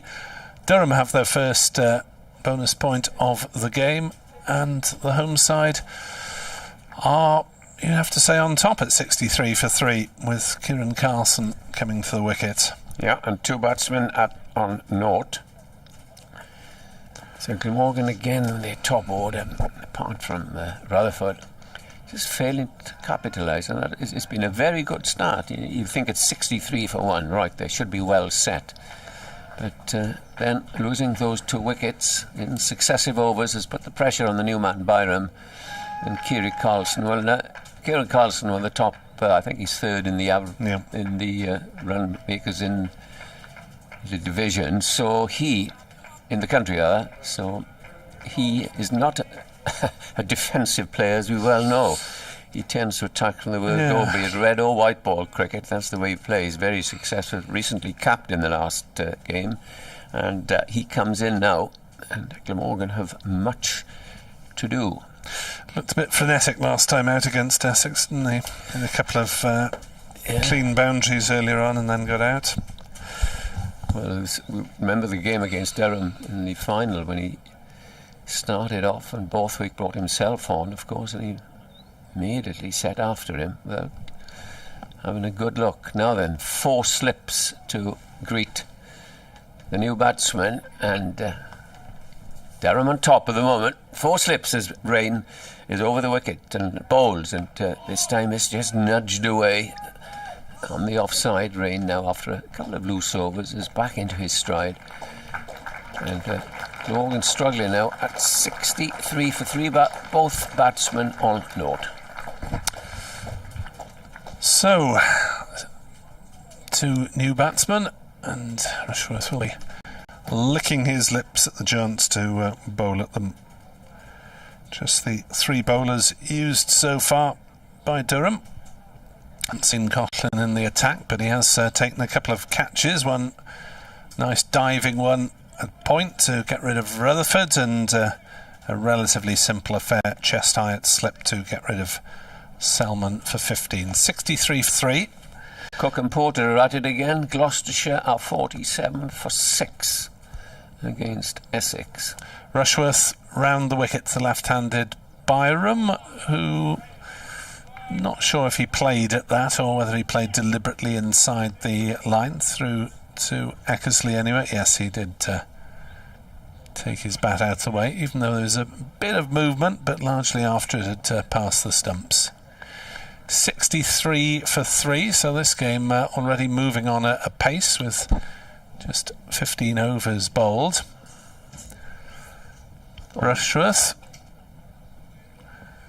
medium length run, business-like round the wicket bowls, and again Byram playing inside the line of that one, allowing it to go through to Eckersley. We'll have to be careful of where his off stump is, because Rushworth is angling them in to the left-hander coming around the wicket. Byram having played in much of the List A campaign, the One Day Cup for Somerset, without making a huge impression. As Rushworth bowls, and Byram defends that one with a very dead bat, the ball ending up about a metre from where he hit it, and still on the strip. He's chopped it down directly into the ground. Slips rushing in. They're pretty bubbly out there at the moment. The Durham field after 2 wickets in the last couple of overs. Rushworth to try to add to Glamorgan's difficulties. Bowls to Byram, who defends that one solidly on the leg side, and there's no run. Top order batsman in Championship cricket, seems to bat maybe 5 or 6 in the white ball stuff. So we'll see how he fits into Glamorgan's plans. Just a little bit more competition, I suppose. As Rushworth to bowl to Byram, who defends that one. What will annoy Glamorgan is that they were in such a good position at 63 for 1. Both batsmen looking very confident, and then they, especially Rutherford, played a little bit too early, but it was sort of half volley and hit it straight to cover. Good catch low down, and Salmon just poked at one, and as if he was giving catching practice. Yeah, maybe just a little bit of extra bounce from rain did for him. Rushworth to Byram, who will get off the mark for Glamorgan as he squirts one down off a thick inside edge to backward square. They go through for a single, which prevents it being from another Rushworth maiden. Glamorgan 64 for 3. You're on BBC Sport Online from BBC Radio Newcastle, BBC Sport Wales, on the various means that the BBC supplies, also on the YouTube channels, via the county websites, etc, etc. 64 for 3 after 16. Scoring rate of 4 and over, but Durham still on top just about.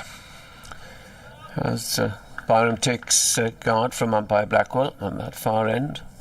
3 county player, of course, Ian Blackwell, Derbyshire, Somerset and Durham.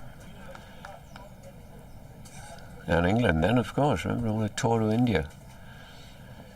There's rain round the wicket, bowls to Byram, who forces it away on the back foot, but good stop there at cover, but it doesn't stop them going through for a single. Gloucestershire 7 down now against Essex, 47 for 7, 4 for Porter, 3 for Cook. I think Essex is going to win this division somehow. I think so, and I couldn't quite follow Martin. He was too quick for me on those figures and doubling this and take the first number you thought of. Well, that's the trouble. Not only have you know, got half the points from the previous 2 matches against a side now, but you've now got the added complication of it going on average points per game after Surrey's pull-out. So, yes. It's so confusing. Carlson waits. Rain bowls, and he's pushing it through cover. Well timed. There'll be 1 certainly, and they'll stick at 1. As both batsmen now off the mark, and Glamorgan have moved on to 66 for the loss of 3 wickets. And a lovely morning here. The weather forecast for this area today was cloudy. Tomorrow is a little drizzle early on, but then clearing. But who knows with weather forecasts? 3 slips in a gully now. Third man done away with, as you'd expect, I suppose, as round the wicket comes rain and bowls, and this time it's dabbed away to the man in that gully region. Mike Jones retrieves in the end, and there's no run. Yeah, looking at BBC forecasts, I mean, 5 or 6 days out, it was going to be pretty wet over much of the UK today and tomorrow. Then it was going to be dry on both days, and now for Chestler Street it's light rain tomorrow morning, so we might get a delayed start tomorrow. Might be very, very sunny. I would suspect. Might be a plague of locusts, who knows? In comes rain again. Bowls, and this beats Byram. Well, it's difficult. He's sort of half leaving, half playing, don't quite. I said a few weeks ago of Mark Benson, the former Kent player, you might remember. He probably had the best leave that's ever been. Played right through the ball, and everybody would say that's beaten him. And he was just leaving inside the line.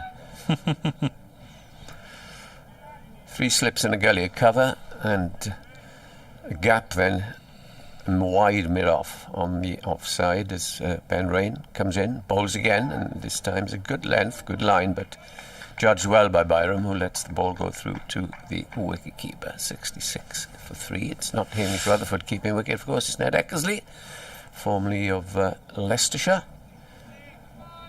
And I remember the young man Pointer.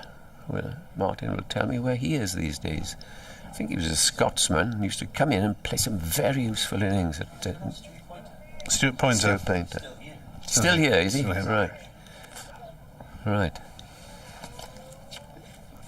Here's the next ball. That's far too wide. End of the over, and Glamorgan remain on 66 for 3. This after they'd had a pretty good start after David Lloyd had gone for 4, and it was Rutherford leading the way until he departed, and the next over off went Selman. So the remaining batsmen for Glamorgan, there will be Chris Cook, the captain, Dan Douthwaite, Andrew Salter, Tim van der Gooten, Lucas Carey and Michael Hogan. You begin to think a little after Douthwaite goes of is it a tail or is it not? Salter will tell you. And Lucas Carey, no, it's not, having contributed. Rushworth to start a new over, bowling to Kieran Carlson, who is beaten by that one, there's no doubt about that, as he pushed forward. Didn't really get to the pitch of the ball. Foot movement was not quite as it should have been, and Glamorgan have a testing period ahead. Can they see off this second little spell of Rushworth? Which is much better than his first spell, because he's bowling beautifully now. Into his 8th over, 2 for 20, 3 maidens. He's into bowl to Carlson, who plays defensively up to Rain at mid-on, and there is no run. Yes, Pointer confined to second 11 duties recently. As Rushworth with the strip of adamant style war paint, thought you might have thrown in a pop reference there, Marty. He's asking for it. The 80s pop star was dressed up as pirates and highwaymen and all sorts. Rushworth bowls, angled down by Carlson, past the slips. There'll be a couple of runs here. The pursuit is on. It's hauled up just inside the third man boundary, and they settle for a couple of runs. And for Welsh listeners, of course, as I said in the final, Chris Rushworth looks exactly like Phil Steele, is well known, who works for BBC Wales, of course, fine broadcaster, rugby cricketer, and a top-class after-dinner speaker. I don't know what your views are, but from the waist up, he's a Steely lookalike. Well, maybe in terms of the hairline, or lack of. A very keen cricketer is Phil Steele. Yeah, I haven't played with Steely, actually. Rushworth in. Bowls, Carlson drives. No, he's checked his drive and mistimed it slightly, but straight to mid-on, and there's no run. Here's an interesting one for you. There's been a COVID investigation at Edgbaston and centred around one positive test in the Hampshire squad. Right. CB investigated, looked at close contacts and decided that the game could go ahead. Alright, so game going ahead at Edgbaston despite a positive test in the Hampshire squad, as Rushworth bowls, and Carlson again plays that little dab down through the gully area, and again it'll be a couple of runs as it's enthusiastically chased back towards the third man ropes. Carlson profiting. He was in control of that shot. It was Travaskis, I think, who was off in hot pursuit. That game started at 11:30. Oh, there we are. A delayed start at Edgbaston because of COVID investigations. Changing times. In the Test match, India have now just lost a wicket. They're 296 for 4. Captain, is it? As Rushworth bowls to Carlson, who plays to point, and there is no run. No, it's Jadeja who's gone leg before to Chris Wokes for 17. Virat Kohli is still there, 40 not out, and will be joined presumably by Rahane next in. Here it's 70 for 3. Glamorgan having been put in by Durham. 2 wickets to Rushworth, 1 to Rain. Batsman out. Lloyd for 4. Rutherford 43. And Selman is on 17. I'll just do this one over, and then Martin will be back, just in case you think that he's deserted you. And it will be Ben Rain to bowl to Eddie Byron, who off the back foot plays it, and it nearly carries to the third slip there. It was a good stop in the end, playing a little bit away from his body, as I think it was in that area. Dixon, playing his first championship match of the season, so I'm informed, as the sun comes out after a little bit of cloud cover. It's empty for 3 then. Carlson's on 5, 2 for Byron on his debut for Glamorgan. As rain comes round the wicket, bowls to him, and again he does that funny little playing inside the line or leaving. He'll tell us that he was leaving. That's a good leave. Yeah. How many times do you think these two sides have played each other then, Ned? Not a lot. 90, because Glamorgan went down the division. I'd say in championship cricket 20 times, 21 times. Oh, spot on. Is it really? 20 times, yeah. No, I did not, on my word, give you look at anything or haven't looked. I was just remember that first game. Bit of nostalgia, Martin, last night. Bit of nostalgia. Was walking down to the... it's a nice setting, isn't it? At the side of the river, and there was a big crowd. Of course, it was Durham's first season. Simon Brown. Oh yes, I used to play against Phil him. Bainbridge, Ned Larkins, Ian Botham. Simon Hughes, was he there then? Not there then, as in comes the next delivery, and that's edged. Turned him around completely then. Good bit of bowling from Dean Jones. Dean Jones played, didn't get any, and the great left arm seamer, Simon, went on an England tour. I think it was to India, wasn't it? He played one test against Pakistan at Lords. I think he went on a tour and didn't play. Fine bowler. Here again is rain. Testing Byron. Byron leaves outside the off stump, goes through. Testing time for any top order batsman up here. First morning on a greenish looking pitch. Yes, and we repaired then after the game to one of the oldest pubs in Britain, whom no doubt you've been in, the Dun Cow. Everybody's crammed into a tiny little bar, I remember. Yeah. Well, there's a little alleyway runs along the side of that. That's right, I saw it, yeah.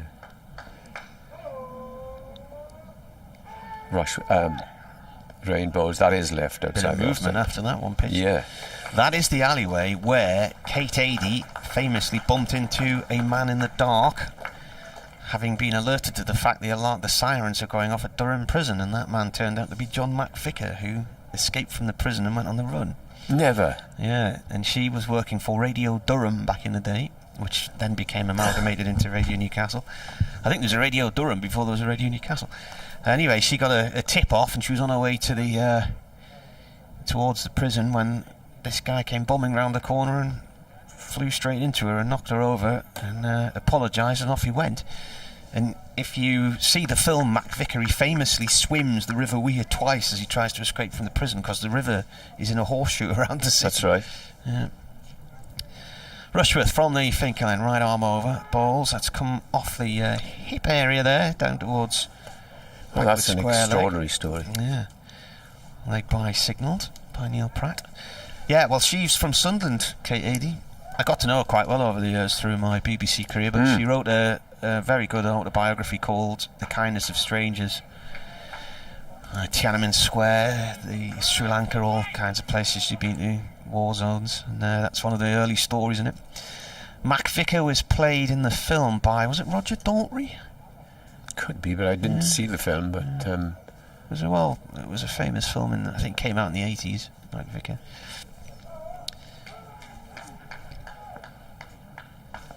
Rushworth now to Byron, the left-hander, and that angles across him and goes low to the keeper.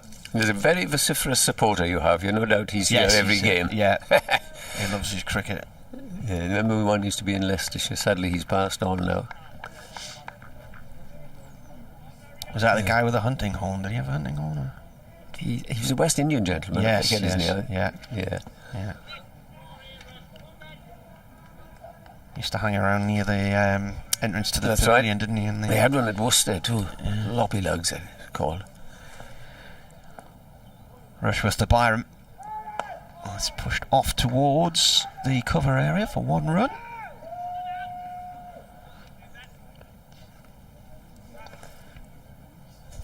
Yeah, I've on my many visits up here, of course, I always went up to Durham Cathedral up the top, and you could see the prisoners doing their exercises from up top there.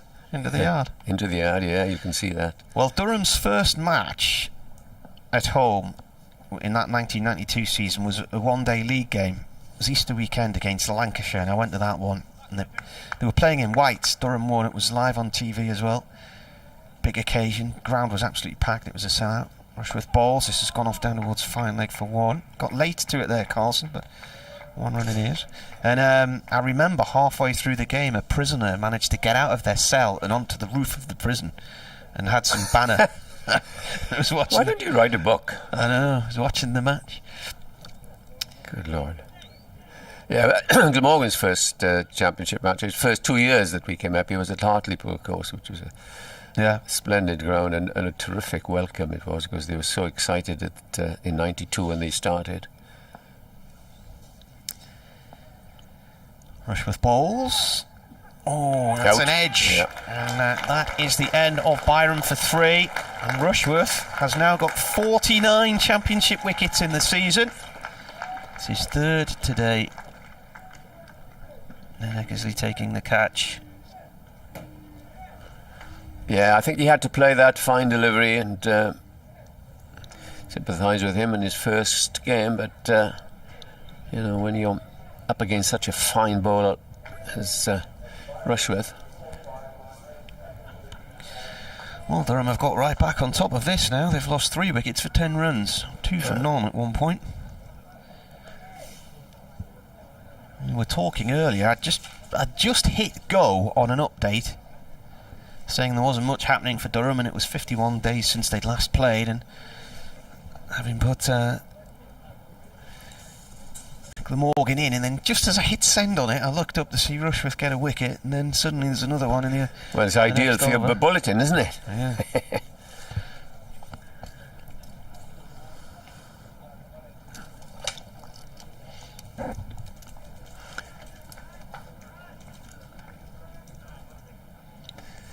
So the Glamorgan captain coming to join Kieran Carlson. Much depends on these two, and in the game where Glamorgan were routed by Essex, Cook made 47 not out of an all-out total of 112, and these two have got a lot of repair work. Rushworth changing ends and really leading from the front as he always does on this pitch, which has given assistance, not extravagant movement, but just right, just what you need on a green top. And 73 for 4 is indeed a collapse, which has been too prevalent in the last games that Glamorgan have played in this competition.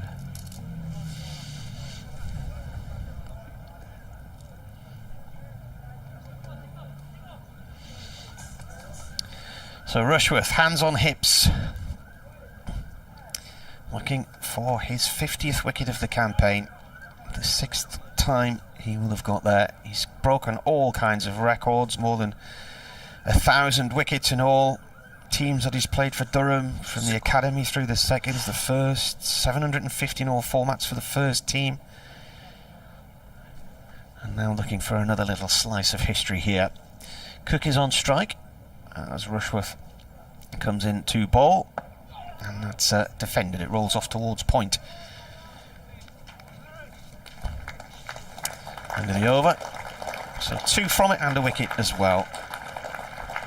Yeah, very good over there from Rushworth, and Carlson, the top scorer is in the country. He's been in there for about 20 minutes now, had a good look at it, and one feels perhaps he must try and curb his attacking instincts at most deliveries.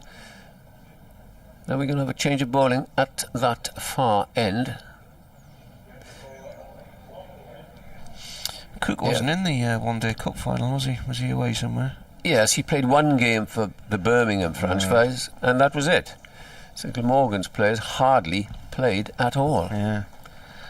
David Bedingham got called up and played in the final, didn't he? But I don't think he got a run. No.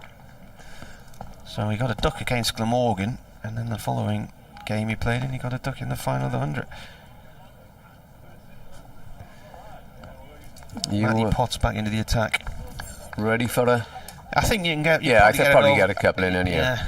Potts has changed ends and bowls the first ball now to Kieran Carlson, who leaves outside the off stump, and it goes through to the wicket keepers. So it's just the 3 bowlers we've seen, Rushworth, Potts and Ray. Rushworth and Potts started at opposite ends, but they've been far more successful. Well, Rushworth has at this end, the Finkel end. That's the end we're commentating from.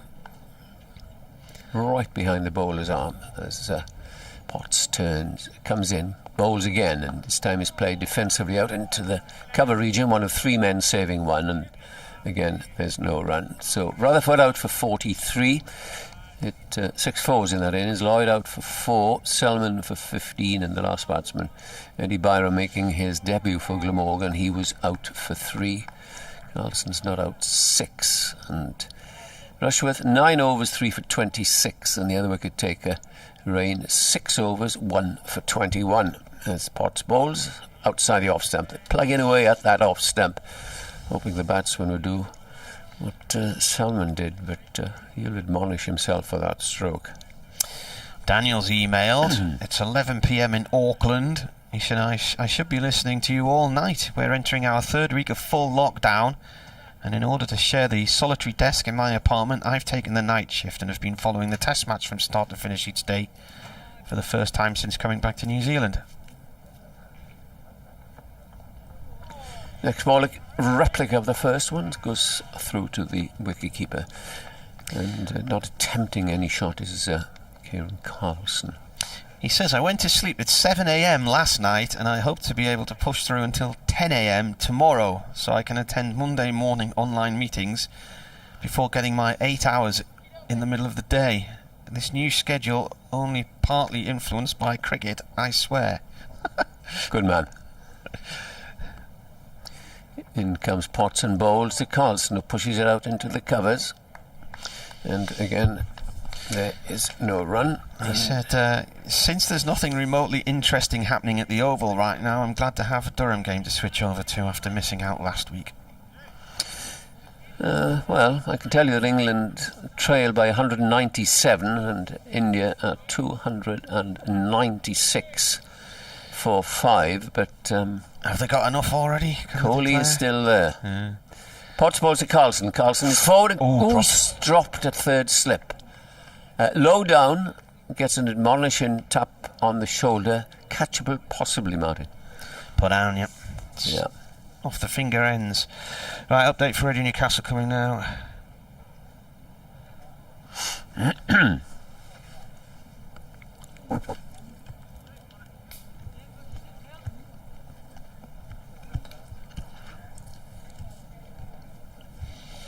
So Carlson was on 6 there, wasn't he? Yeah. Here we go, update.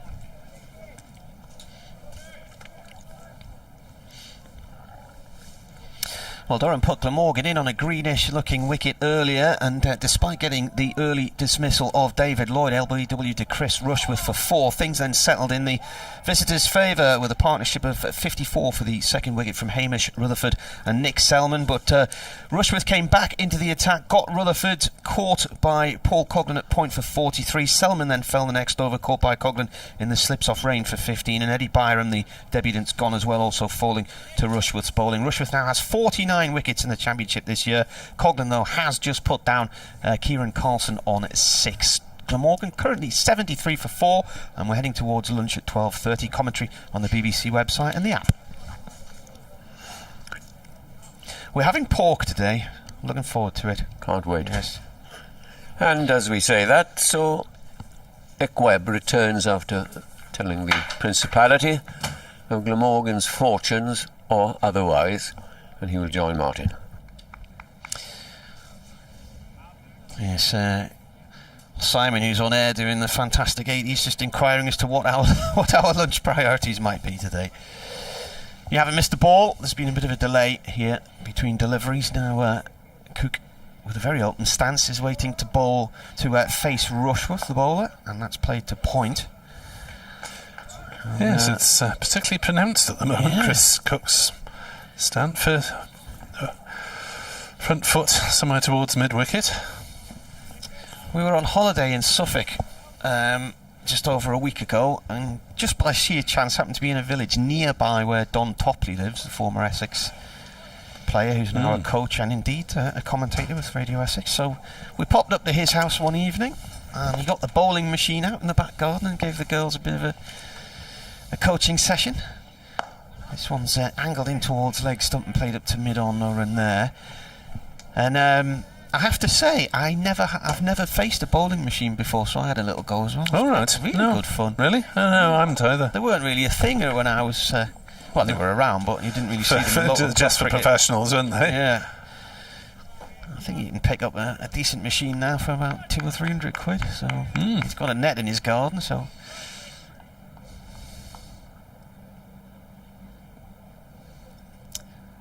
Rushworth again comes in and bowls to Cook, who plays and misses at one outside the off stump there.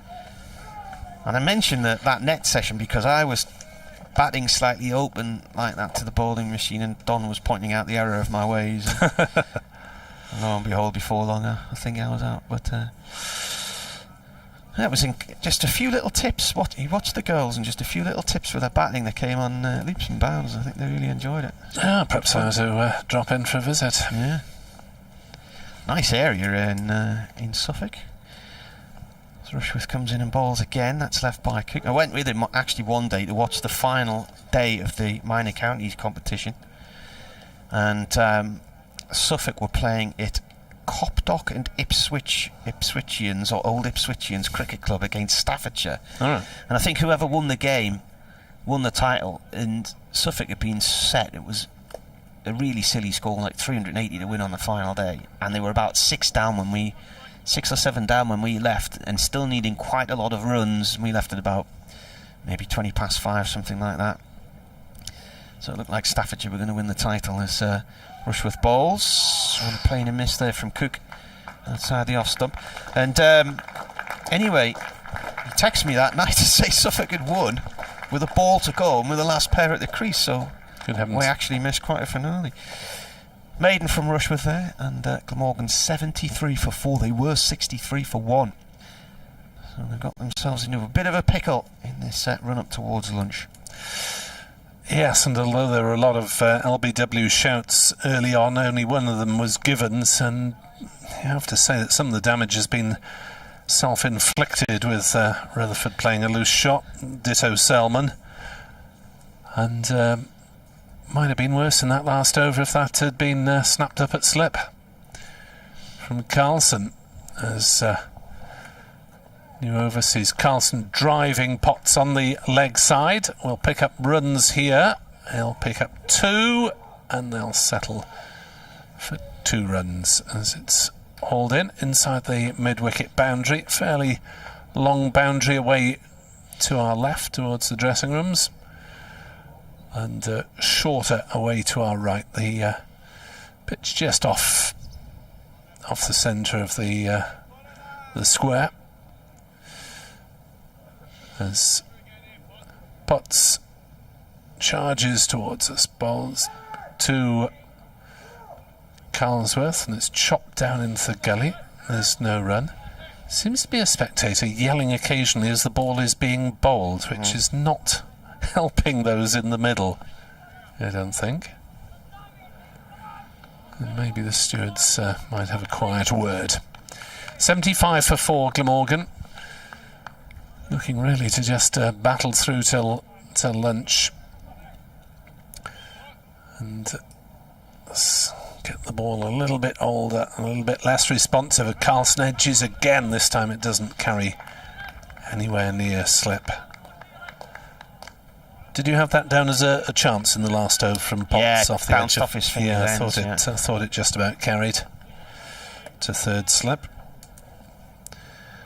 Carlson was on 6 since added a couple of runs, and you wonder whether he will rein in some of his natural attacking instincts, Kieran Carlson,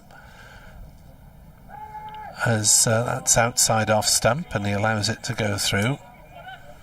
There's definitely a spectator who's yelling as the ball is bowled. Carlson there was the one of the stars of the one-day cup final with 82, although Andrew Salter took man of the match for his rapid 33 and 3 wickets on top of that, but Carlson had the satisfaction of lifting the trophy and has subsequently earned his county cap. As that nearly played on Carlson as he chops it down past the stumps, and I'm not quite sure how that missed, as it just shaved the off stick on its way through to the keeper, off an inside or bottom edge.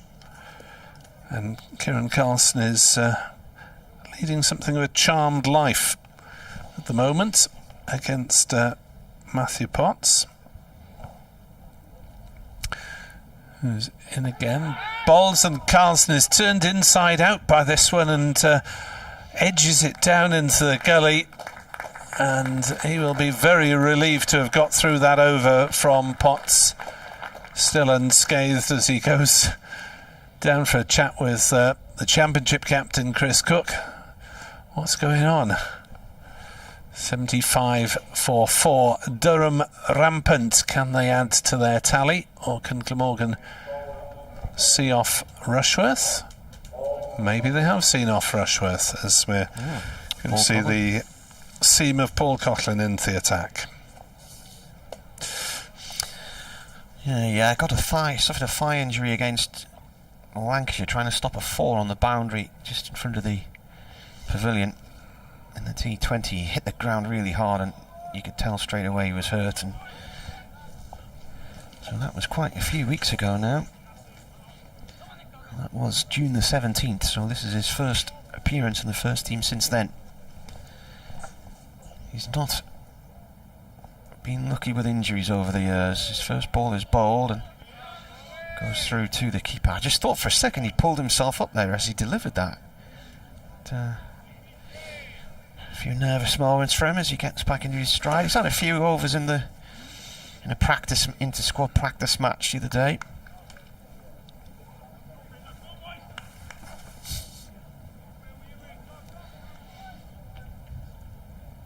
He turns and comes into bowl again, right arm over, and a play and a miss this time from Cook. These two batsmen suddenly look like they're struggling to time the ball here. Yes, India progress slightly checked with a couple of wickets for Wokes, 298 for 5. But still Kohli at the wicket.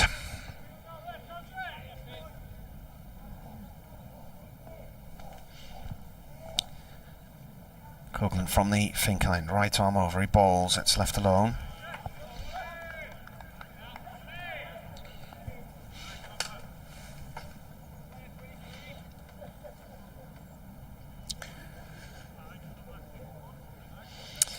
Sunderland were promoted in the North East Premier League yesterday. They beat Lancaster by 5 wickets, so go up to the top flight for next year.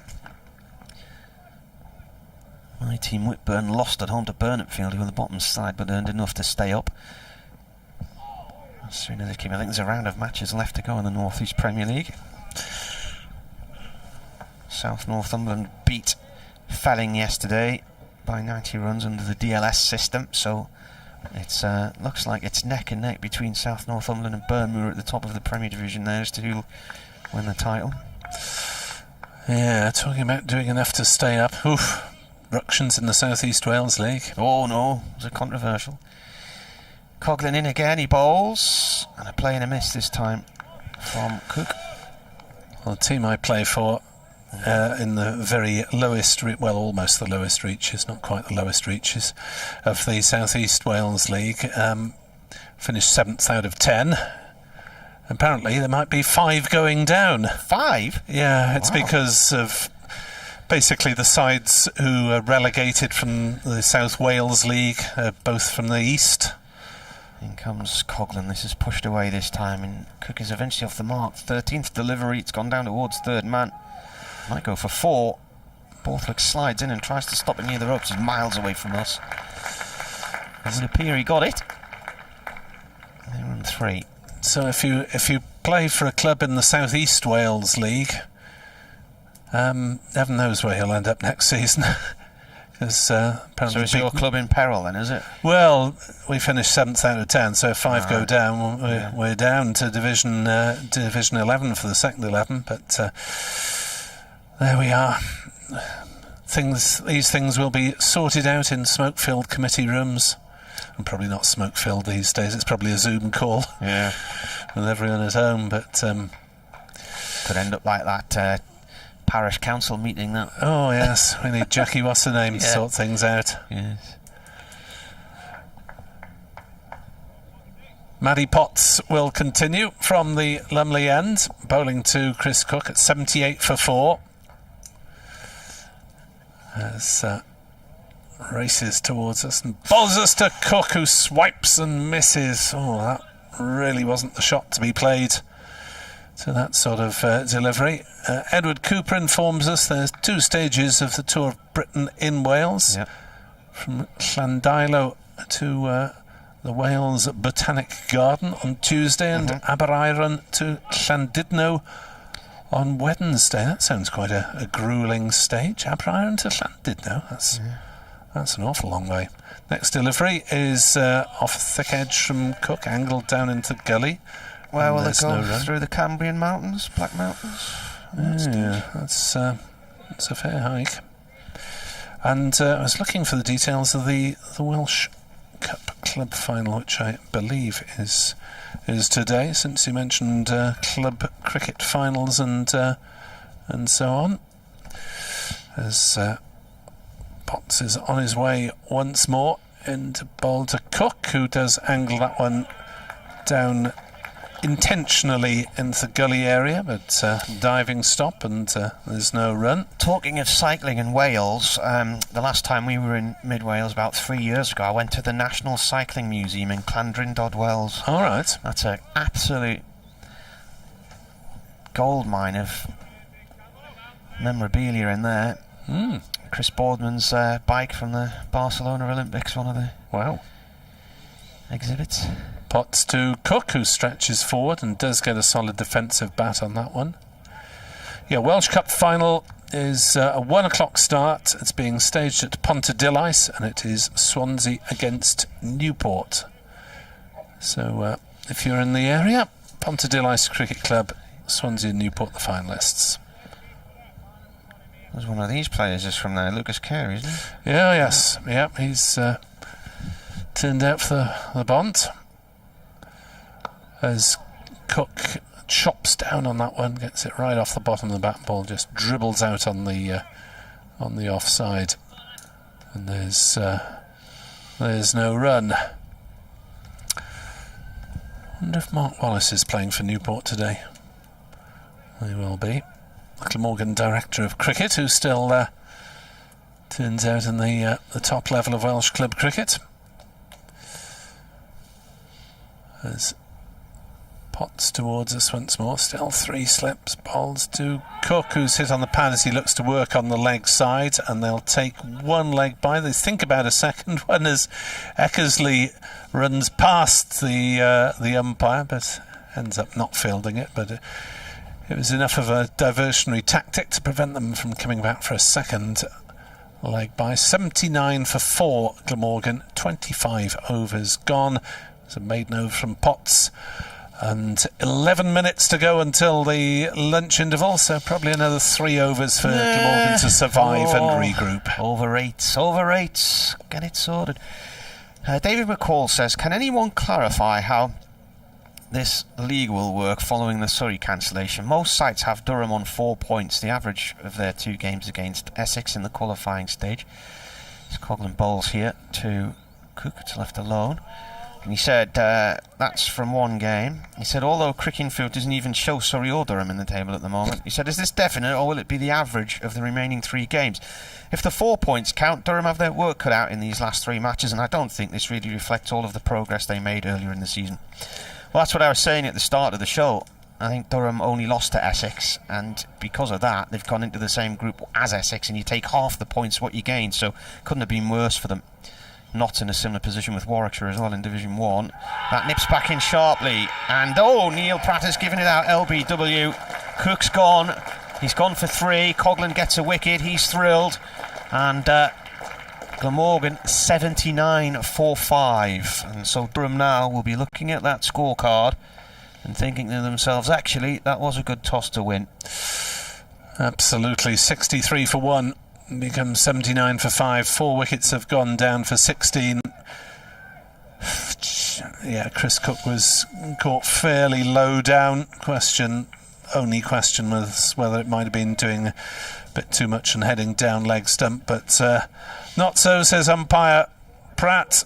Coghlan strikes, and Glamorgan, I'm afraid to say, from a Welsh point of view, are not quite in the same pickle, but almost, as they were against Essex. 79 for 5, and it always looked likely to be a torrid morning's batting, and so it has proved, with Chris Cook heading back towards the pavilion, and Dan Douthwaite, the familiar 6'2", fairly broad build, so he's a burly figure, and he heads out on the back of innings of 39 and 1 in the last championship game. He was one of the many Glamorgan players who didn't have a great time in the 100. He played just the one game, got out for 4, and didn't bowl. Van der Hocht and Lloyd, similar bit part players, as was Chris Cook, who had 4 games for Birmingham. Colin Ingram was the player who played the most for the Oval in the 100, but even he only had 1 fabulous innings, and the rest bits and pieces. So Douthwaite is in to face up to Coghlan.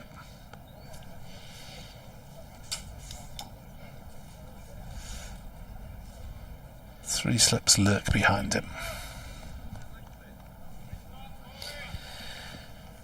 2 wickets and 2 balls for Thompson at Scarborough. Ali bowled and Banton caught behind. 68 for 6 in the 27th there. That's Yorkshire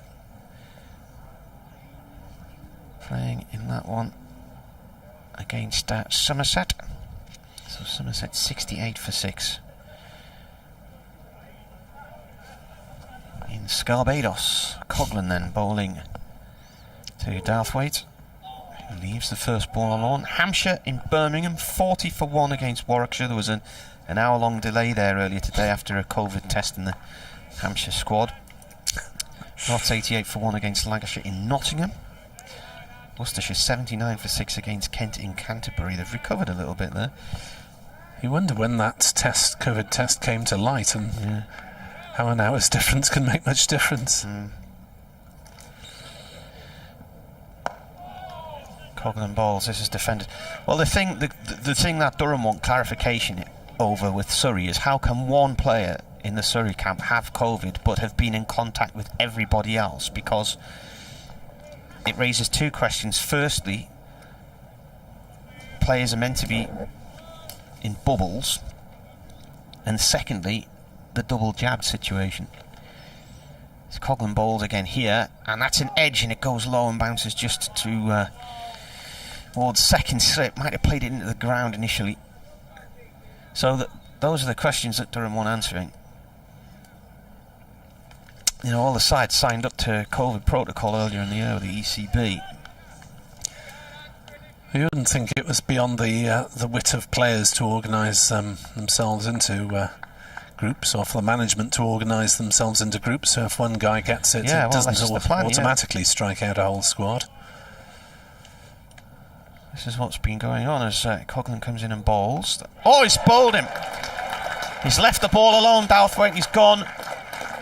3rd ball, I think. A bad leave.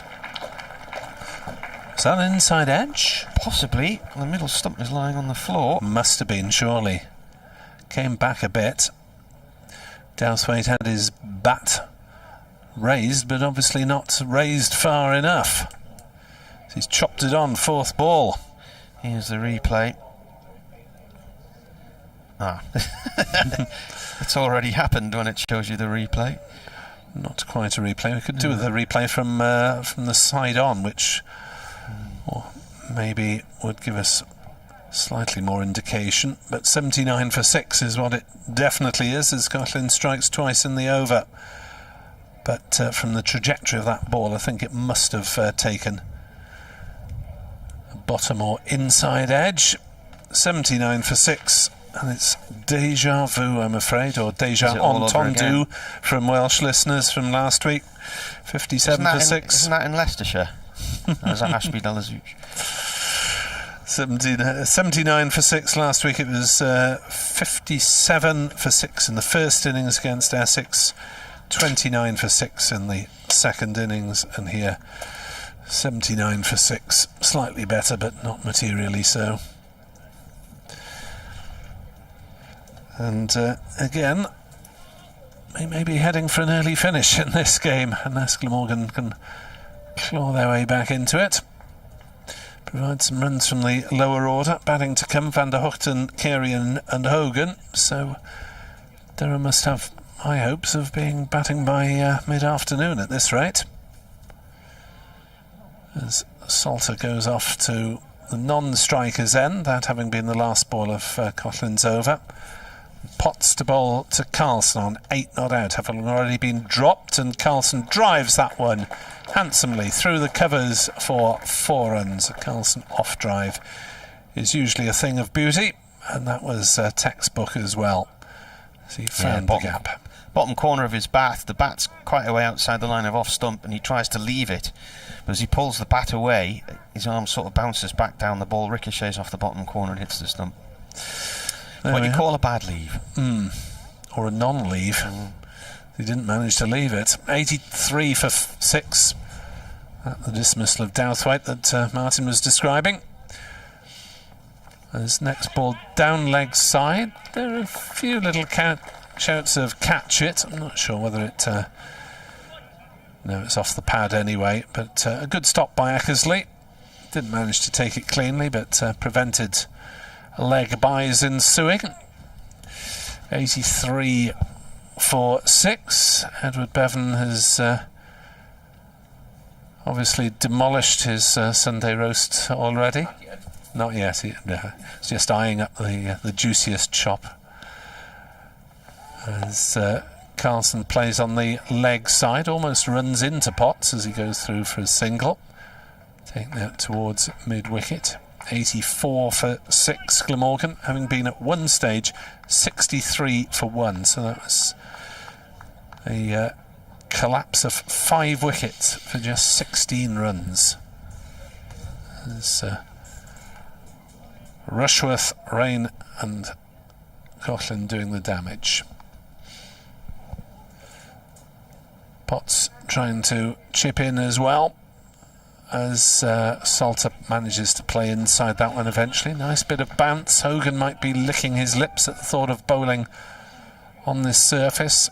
Double wicket maiden that was for Coughlin as well. So he may have had to wait his turn, with Rushworth getting a couple of spells, but a disastrous period of the game for Glamorgan. Rutherford was dismissed in the 14th over.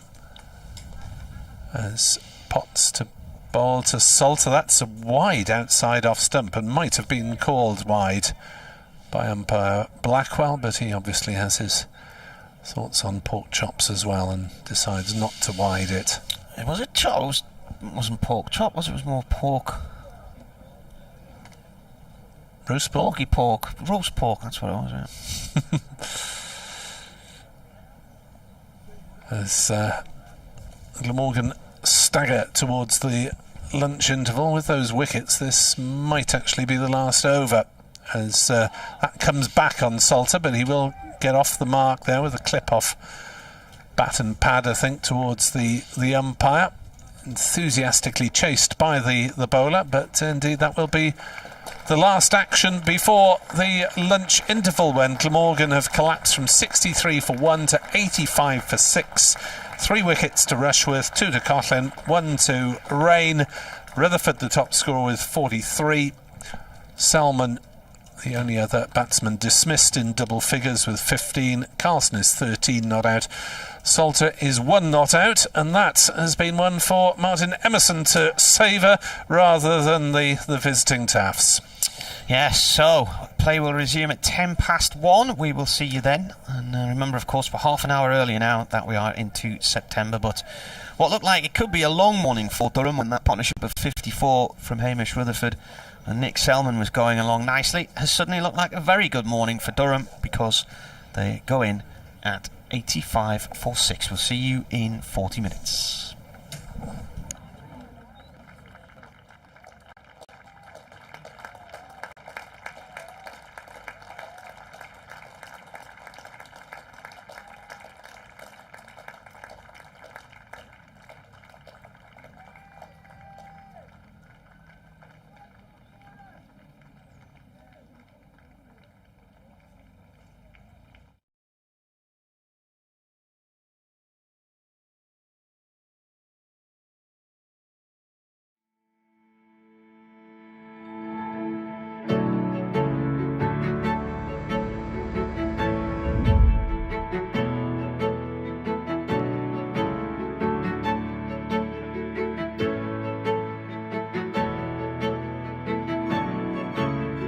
Being out a wicketkeeper is one of the best places to be in all forms of the game. You know, you're always involved, you get to see the action up live and close. You tend not to get that game practice that, you know, bowling and batting comes with. It's a lot more individual time with just a coach. It's very sort of drill based, lots of technical stuff. It takes a lot of dedication to the small things, the craft of the wicket-keeping position, you know, the position of your posture, all that kind of stuff. That's the 1%ers that we look for in wicket-keeping practice. The buzzword would be a power position, being in a position to move as quickly as possible when that chance comes, and that takes a lot more practice than people think to get that muscle memory without having to think about it during a game. Overtraining, so probably doing stuff at a speed that you wouldn't get in a game just to sharpen you up that little bit more. I think it comes with a degree of acceptance that things are going to go wrong, and you've got to be open to that, because you probably get balls thrown at you way quicker than would come in a game. You're standing closer. The intricacies that we go into now to study the game, study the opposition. Every single game we play now is videoed, so I can watch myself wicket keeping from 5 years ago to see the difference, whether it be a big difference or an inch or whatever it is. It's only good for us as players to see how good we can get to, and because now we know the advances that we can make, I think every keeper's now enjoying a bit more time and a bit more respect for the job.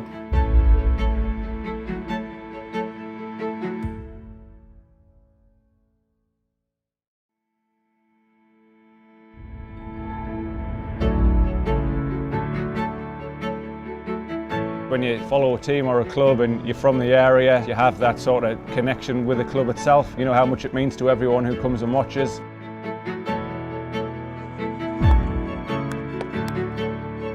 To be part of the academy and then come through and overtake some of the greats of the game who played for Durham, for me to be sitting top of the pile, it's unbelievable. And he is the record wicket taker for Durham. My style of bowling, it's just about putting the ball in the right area more often than not. Me being a bowler, you kind of research the batsmen and how they get out, the dismissals they've had in the last few weeks. We do a lot of research, video footage on the team we're about to play. If you can get that one step ahead, then it can make a big difference in the outcome. I'm getting on a bit in terms of sporting age at 35 this summer, so I wanted to try something that would extend my career by a few years. Changed diet, vegetarian, lost weight, become a lot leaner, having a cleaner diet, just all round makes you feel that little bit fresher every day. I run much faster for longer in the gym, lifting heavier weights, that kind of stuff. To have that extra strength over a course of a 6-month cricket season, I think that has made a big difference in the last few years, certainly. As you get older in your career, every marginal gain you can make makes a big difference in the game, especially in sport. Anything you can do to get that one step ahead of the opposition, and then you're going to try and take it. Bedders, congratulations on your contract extension. How does that feel? That feels good. I think if they had said that I'd get a 2-year contract extension at the start of the year, I'd be delighted. So I'm glad they've offered it to me, and I'm glad I've accepted. Yeah, because I love the Northeast, I love the guys. So yeah, excited. And into your second season here with Durham, why was it that you decided you want to commit your future here to the Northeast club? Yeah, I feel I like the guys, I like the coaching staff and things like that, and I feel the Northeast is a really friendly place. And yeah, I see myself here hopefully long term. So yeah. And towards the back end of last season, we spoke about in 2021, you really wanted to kick on, make those 50s and 100s. You've definitely done that this year. You must be over the moon with where your game's at the moment. Yeah, I think so. I mean, we've still got another 4 games left, but yeah, it's obviously gone well so far. So hopefully it can continue. And if we look around the dressing room, we've got a really good, talented group of players here. Was that a huge factor in you wanting to commit your future here in Durham? No, I think the most important thing for me is just to enjoy it, and I feel like all the guys are great guys. So that's the main reason for staying. Not if we're good or bad. I just think the guys are good. The coaching staff's nice. So I think it's important that I'm happy, and I am. So happy days. Yeah. A big 4 games left towards the back end of the season. Just what have you got planned after this stint with Durham back home in South Africa? Well, I've signed a contract with Western Province. So I'll go play there for 3 or 4 months. And yeah, I'm quite excited to test my skills in different conditions. So hopefully that goes well, and then come back to cold Durham in February or March.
We've always been good at designing niche products for consumers. So our thinking was if we can use the same design skills on products which have got more volume, we'll be more successful. The big issue was the plan to do it. We set a figure of a capacity to make 250,000 pieces a year. That's an ambitious target, that's our figure. So we then worked with the machinery designers to make the washing machines. Number one in this product, it's got to be reliable. A washing machine has a lot of hard work to do, and it's a very important part of most households. So reliability was a big issue.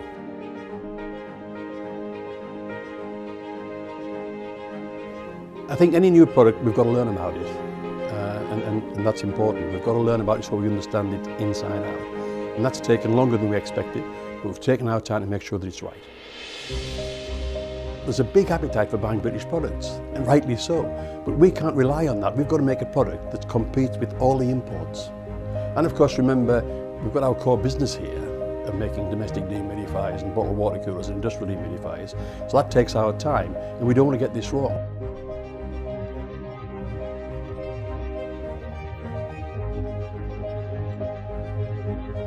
We've done 120,000 hours of testing washing machines here to make sure that it's absolutely reliable and does the job.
We've always been good at designing niche products for consumers.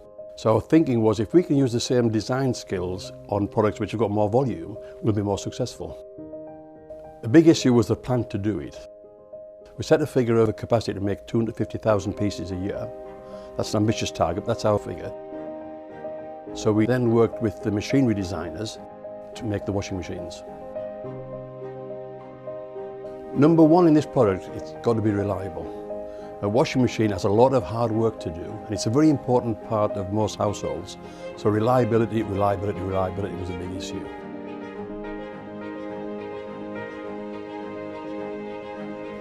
I think any new product, we've got to learn about it, and that's important. We've got to learn about it so we understand it inside out.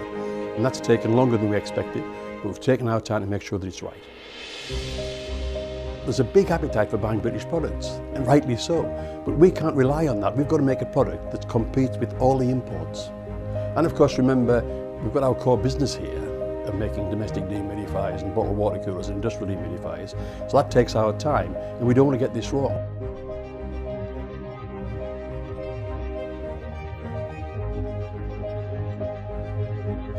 We've done 120,000 hours of testing washing machines here to make sure that it's absolutely reliable and does the job.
well, and Glamorgan's headaches against the new ball continue.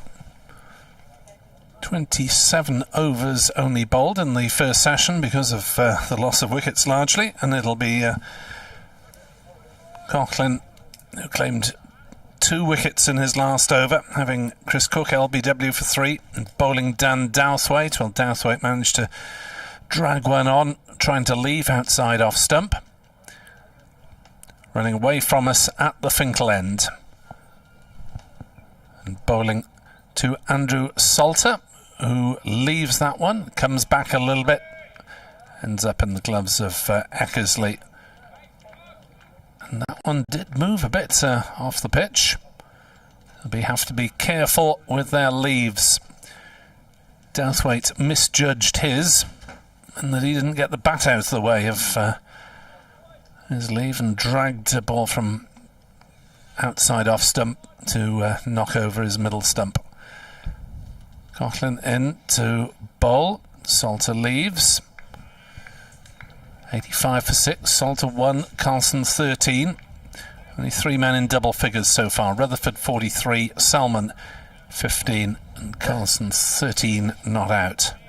Rutherford's 43 came at a runner ball. He was quite frisky. Salmon batted 39 deliveries for his 15, and no one else has hung around. Coughlin, 2 slips and a gully weight. That's down leg side, and I think it took the pad as it dribbled through to the keeper, and Salter contrived to get bowled off his pads down leg side, which is quite a feat. You couldn't do it if you tried in the last match, but apparently it hit the hit one of the straps and then came back onto leg stump. And then the final morning against Essex as Durham tighten the screw by bringing an extra slip. Coughlin in to bowl to Salt, who drives at one outside off stump and misses. Well, it was there for the drive. It was a rare wideish delivery, but he didn't quite get to the pitch of it. Through to Eckersley it went. Still cloud pretty high. A little bit more blue sky than we saw in most of the morning session. As in comes Coughlin, bowls down leg side, clipped away down towards backward square, and there's no run. 85 for 6.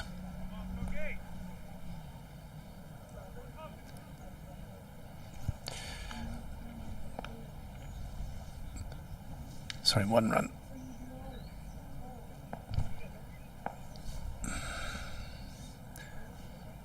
Coughlin into bowl. Carlson dabs it down into the gully.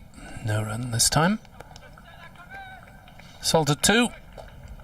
Carlson 13, 86 for 6. The board took a little while to register that one. 86 for 6 at the end of the first over after lunch here on BBC Sport Online. Live from the Riverside, with Durham very much on top and Glamorgan with a long way to go to get any sort of respectability from this innings. And we saw the number 9, Tim van der Hoogten, march off for emergency nets in the lunch hours, lunch interval, which tells you what sort of pickle Glamorgan are in, Martin. Yes, for a period during that Rutherford and Selman partnership of 54, it looked like a poor morning for Durham, and then Rushworth came back in the attack, ended the partnership as Rutherford clipped him to Coughlin at point on 43, and that was it. The wickets came frequently after that. Rain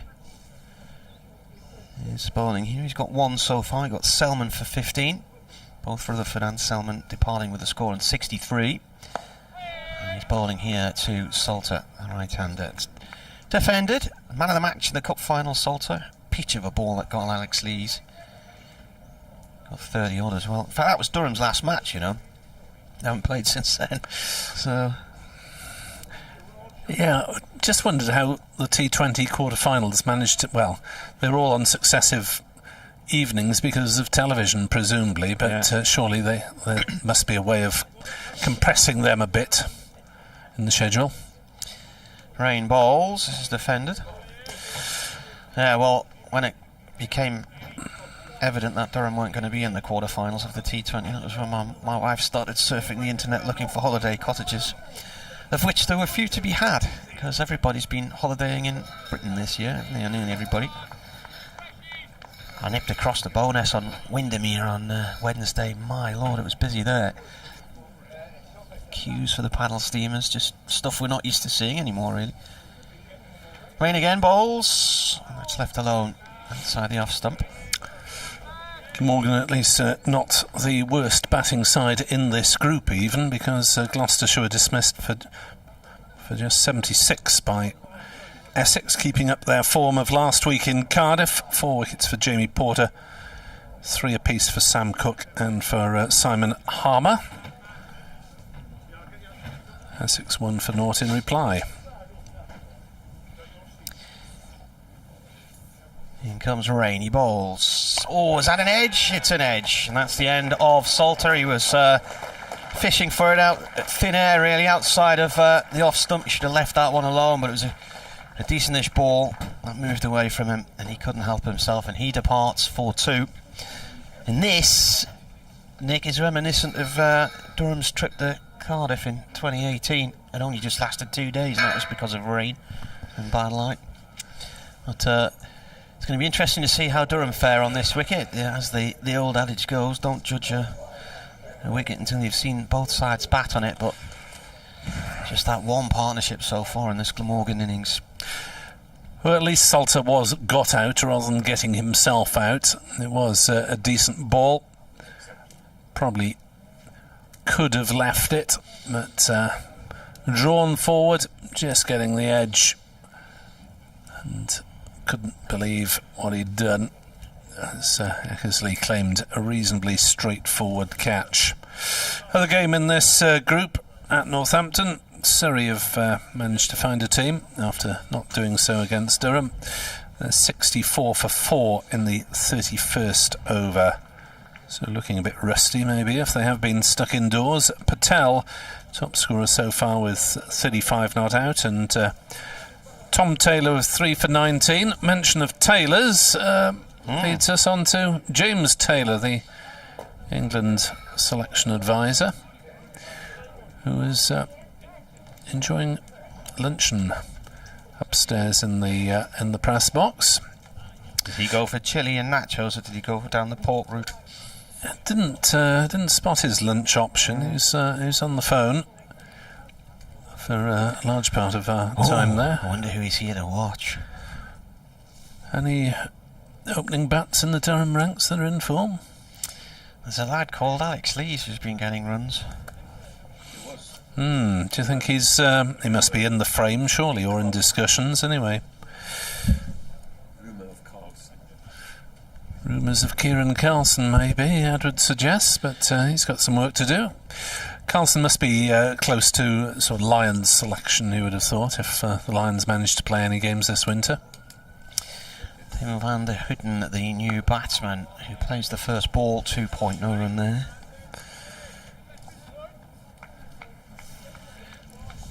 Carlson with 811 first-class runs coming into today, to which he's added 13 so far. Yeah, well, he was third, wasn't he, behind David Bedingham of Durham, who was 6th behind Jake Libby of Worcestershire, and Libby had played one more game.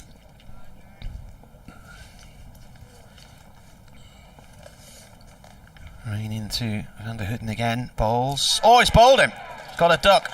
Didn't quite get forward to that one, and he departs for a second ball duck. Well, his lunchtime nets are in vain. Bowled through the gate, one that did just nip back a bit. Decent delivery. Probably ought to have done better, though. Ought to have got something on it. 86 for 8, having been 63 for 1.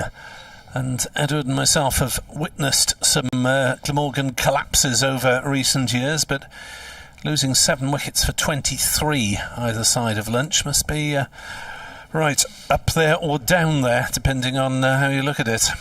Second double wicket maiden of the day. Coughlin got one earlier, and now Rain. Yeah, so the 26th over yielded a couple, and now the 29th over. And some very healthy looking bowling figures for Durham. And, well, it's just a question now of whether Glamorgan reach 3 figures.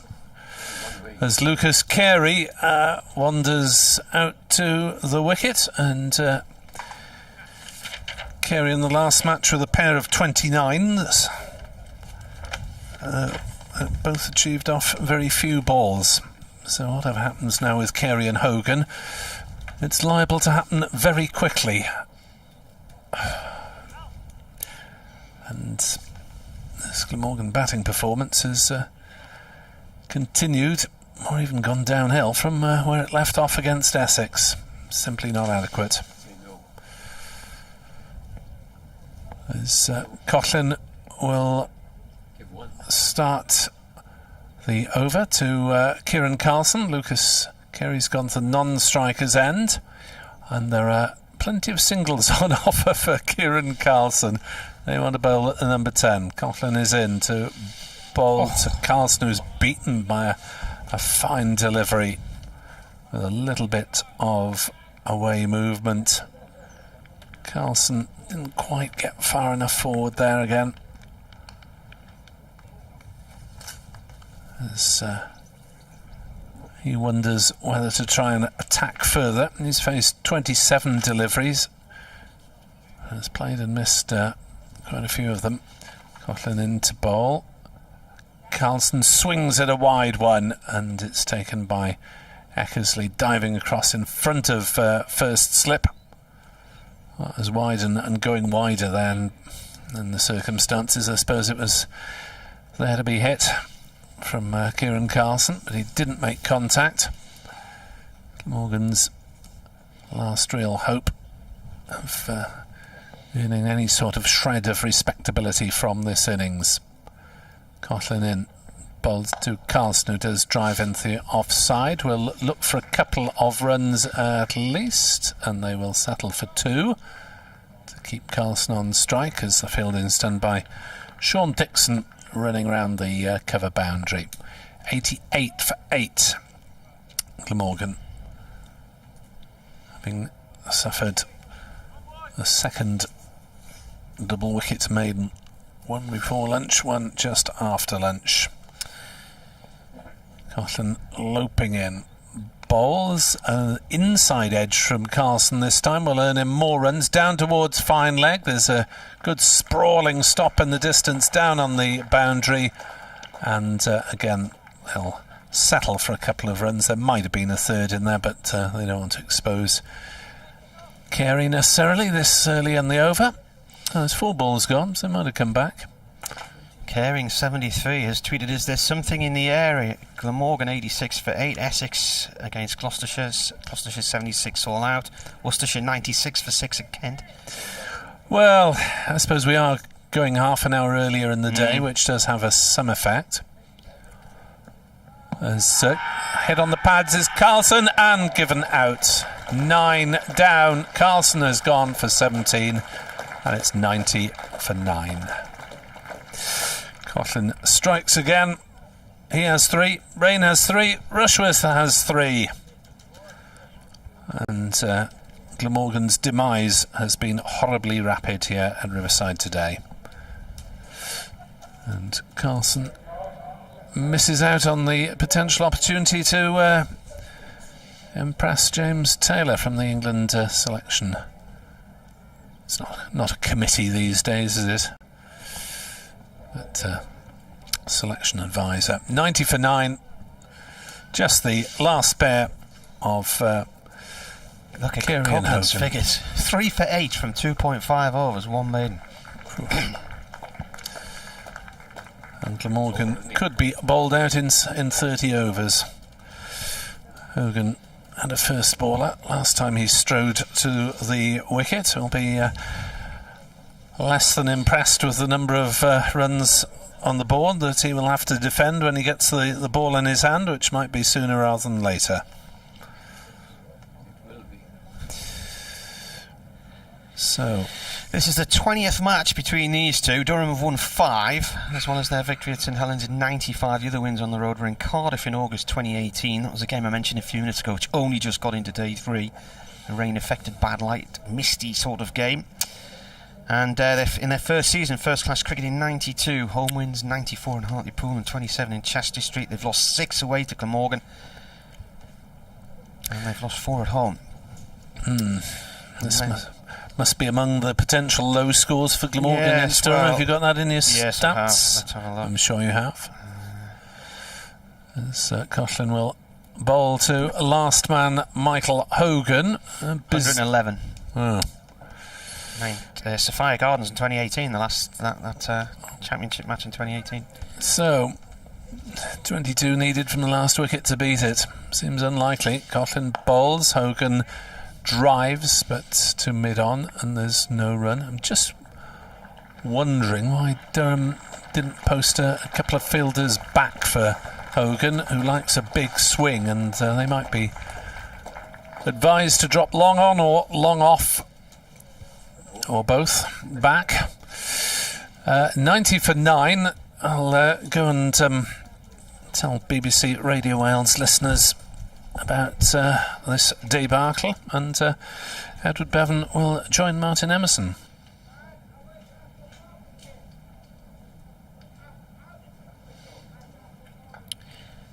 Must have only played each other the once then, did they, in 2019? Trying to think of it. I can't remember being at Cardiff that year. 2019. Here's rain, and this is played down into the ground and bounces towards third slip, collected by Coughlin. Try and analyse this, Martin, because it's been some very good seam bowling, but if you're a first-class batsman, you should be able, or some of them should be able to cope with a swing-in ball, your technique, but I'm afraid they've been all at sea, not only here, but in the last match against Essex, and they started so well, saw the first 6-7 overs off, but then it's just been hopeless. It's not been good, is it? Raining again, and a play and the near edge, not quite. Carey wafting at that one, played and missed. I can think of a couple of balls where a batsman shouldn't. You rightly described Salter. No need to play for it. It's all well away from his body. So, of course, was Selman, and Rutherford, having played a lovely innings of 43, then just hit what was not far off a half volley to cover, and it's not good. Rain comes in, and a drive by Carey up to mid-on, no run there. I think that Hogan will bowl from this end, seeing that he and Coughlin are about the same size, same height, and he's extracted not only seam movement, but he's hit the deck, and it's swung in the air as well. So that I think will be the only hope that Glamorgan can have, and is that the seamers can emulate the seam attack of Durham. Yeah. Rain bowls. Carey whips at that one and puts his wrist through it. Up to mid-on it goes as well. Normally you see a side, okay, they could be 20 for 3, then recover, but it's been the complete opposite here.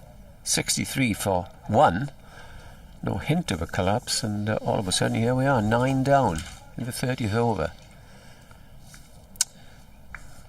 Yeah, we were talking about how Durham hadn't really used the conditions in the new ball well this morning, weren't we? Rain comes in. Carey drives through the covers, that's away towards the castle boundary for 4. Half volley. I tell you, that's something that Carey got 29 in Glamorgan's second innings of 113, and he also got the same score in the first innings. He was second top scorer, more or less, in both innings, which tells you something, as I say. Not that he's a real tail ender, because in club cricket he bats about number 5 or 6 for his side. Perfectly good shot, that.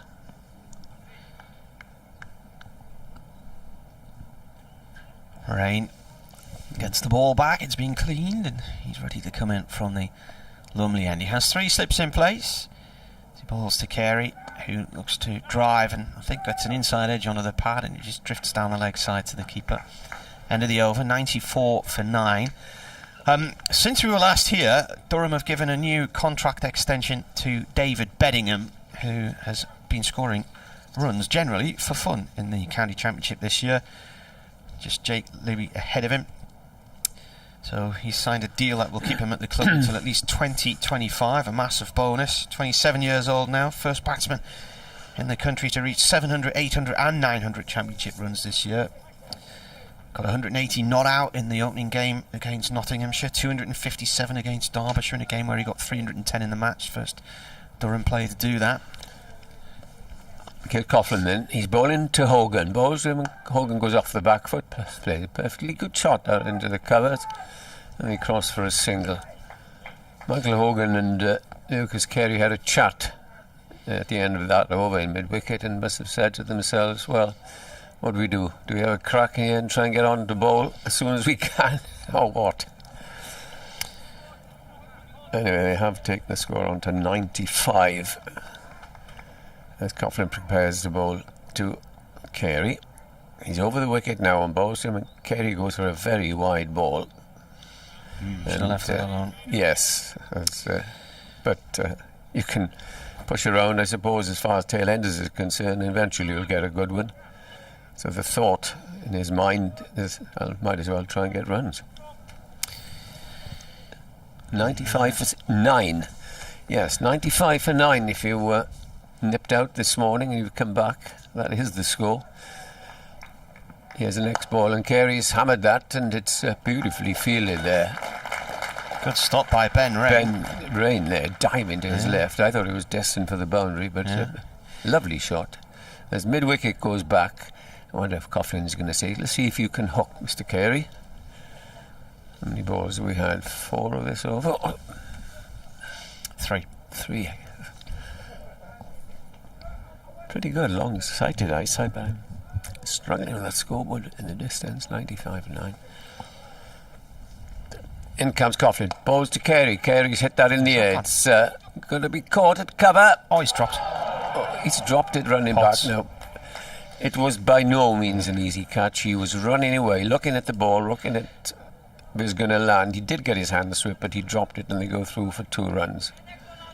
97 for 9, so Coughlin there was bowled superbly in his spell. I say his spell, but he's only in his 5th over. But he's taken 3, 4, 6. So that's going up a bit now. And he comes again, bowls to Carey, looking for revenge, and Harry gets a short delivery, which he flaps at outside the leg stump, goes through to the keeper. The chance that's just been put out, it was a skyer coming over the shoulder, so Potts was running away from the wicket, running towards the pavilion and trying to judge where the ball was going to come over his shoulder. He's also got a wide-brimmed hat on, so that narrows his field of vision slightly. He got it in his hand, but it bounced out. In comes Coughlin. Bowls to Carey. Carey has hit that in the air. This could be out. It should be out, and is out. So Glamorgan have been dismissed here for just 97 runs in their first innings. A horrendous collapse where they went from 63 for 1 to 97 all out. And yes, it's been an excellent spell of seam bowling for Rushworth, Potts, Rain and Coughlin. But also there have been some poor shots, it must be said, in the Glamorgan innings, and they have very, very much to do there to try and get back into this game. They will rely on Hogan, Carey, Douthwaite and Van der Gooten, but it's a long, long mountain to climb, and they will be extremely disappointed with that batting display, Martin. Yes, and Paul Coughlin's finished with 4 for 11 there. Excellent statistics from his point of view. And just one shy of a 5 for his best figures at 5 for 49, but 4 for 11 from 5 overs. It just shows, doesn't it, that well, I don't know.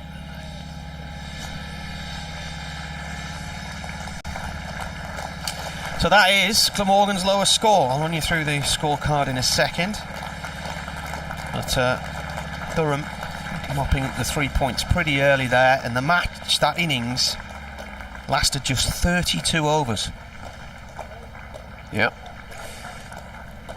Now, if Glamorgan don't take wickets here, the question will be asked, okay, probably the best for the seam bowlers this morning. There's still plenty of green there, and there's plenty of movement with the ball, but really it will be up to the Glamorgan seamers now. They never thought, they didn't think that they would be bowling so early in this match. No. Hogan finished not out on 1. Just quickly run you through the bowling figures then. So Rushworth has finished with 3 for 26, so he's still looking for that 1 wicket to take him to 50 for the season for a 6th time. Matty Potts, none for 32. He bowled 9 overs. Rushworth bowled 10. Rushworth 10 overs, 3 for 26, including 4 maidens. Ben Rain finished with 3 for 25 from his 8 overs, including a double wicket maiden, 3 maidens in all from him. And Paul Coghlan 5 overs on his return from injury, 4 for 11, including a double wicket maiden. He had the 1 maiden as well. Potts, maiden wise, was 2. Rutherford made 43, Selman 15, Carlson 17, and nobody else got to double figures. There were 2 ducks. Hogan made 1 not out, Carey made 6, Salter went for 2, Van der Houten got a duck, as did Douthwaite. Cook and Byram made 3 each, and Lloyd at the top of the innings made 4. So we'll have a quick break from commentary. We'll be back with you in a few minutes for the start of the Durham innings.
Welcome back to Chesley Street as Durham are about to begin their innings, having bowled Glamorgan out for 97 in 32 overs. The final wicket coming at the end of the 32nd over, so Paul Coghlan finishing with 4 for 11. Can Durham build a big lead here, or can the Glamorgan attack get them back into this game? Jim says, for the second game in a row, Glamorgan out early. This is tiresome for us Glamorgan fans. Yes, that's one way to describe it. Howe man reckons this could be all over by tomorrow night, which means everybody's out twice. That's going to take some watching, isn't it, if that was to happen?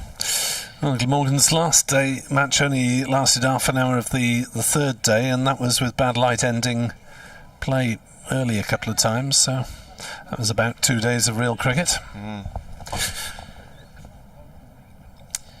Hogan then opening up the bowling from the Lumley end, bowling to Alex Lees, who leaves that one alone, goes through to the keeper. Lees missed quite a few weeks. He got a broken hand. Josh Tunn got him at Worcester just before the T20 began, so he missed nearly all of the T20. Came back in for the final couple of games, then played in the One Day Cup and was the second leading run maker in the country behind Graham Clark. 562 runs in the One Day Cup. Hogan bowling to him. This is defended. So far this season, Alex Lees in the Championship has got 521 runs, an average of 43. That includes 1 century and 4 50s. And the century, I'm just trying to remember when it was.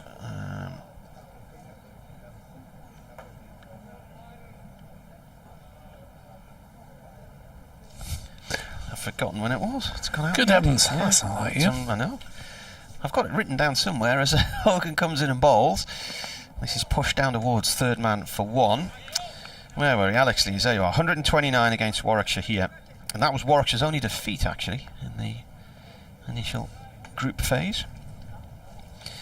He's had 50s. He got 99 against Worcestershire and Chesley Street. Only time he's been out for 99. 78 against Derbyshire in Chesley Street. He's had a 58 against Notts and a 52 against Worcestershire and Worcester.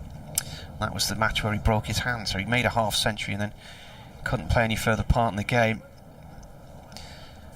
Michael Jones is at the other end. Cameron Bancroft left after the One Day Cup finished. I was told at lunchtime that there was a deal that if Durham had got into Division 1 in the Championship, he would have stayed on, but because they didn't, he was allowed to go. Hogan to Jones. Jones pushes this off towards the cover area. Those of you not quite au fait with Michael Jones, he's played about 8 one-day internationals for Scotland.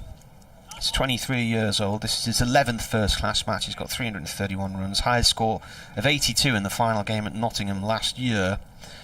He got 78 in the win at Worcestershire this year. He added 171 with David Beddingham for the 5th wicket, with Beddingham making 121. And in his last county championship match here against Notts, he made 46.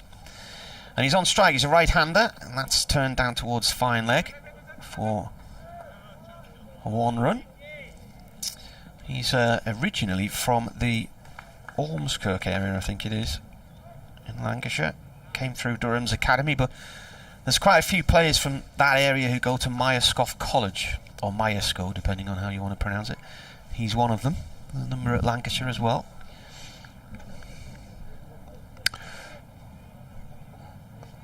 Yeah, a few brickbats coming in from Glamorgan listeners, as you might expect after that. Hogan in to Lees. Lees plays the ball 2 point, no run. Andrew Thomas, can't wait for the fine margins, quotes after play. Emir Evans, not quite sure how to describe the last couple of hours. Well done for finding the words during commentary. One has to wonder where we go next. Well, it's days that we thought had gone from Glamorgan, really, after that poor season in the Bob Willis Trophy. It's the first block of 10. Were pretty promising from a Welsh point of view. 2 wins, 2 losses, 6 draws, but strong positions in quite a few of those. Barramenin points out shambolic day of batting across the country today. Yeah, seemed to be a lot of those scores. Why were there so many draws? Was it weather affected? Yes. Yeah. Yes. Durham lost more than half a game at Derby and half a game at Edgbaston in the wet Midlands. Yes, we had the wet northwest, Lancashire, rain most of the time. Carey is in to bowl to Jones, who defends on the offside, no run. Kent away, rain most of the time. Just been looking at the weather statistics for the summer, and while the likes of Ireland did quite well in Western Scotland, and we weren't too bad here actually rain-wise, it was quite dry. The southeast particularly has seen a lot more rain than they would normally expect to see.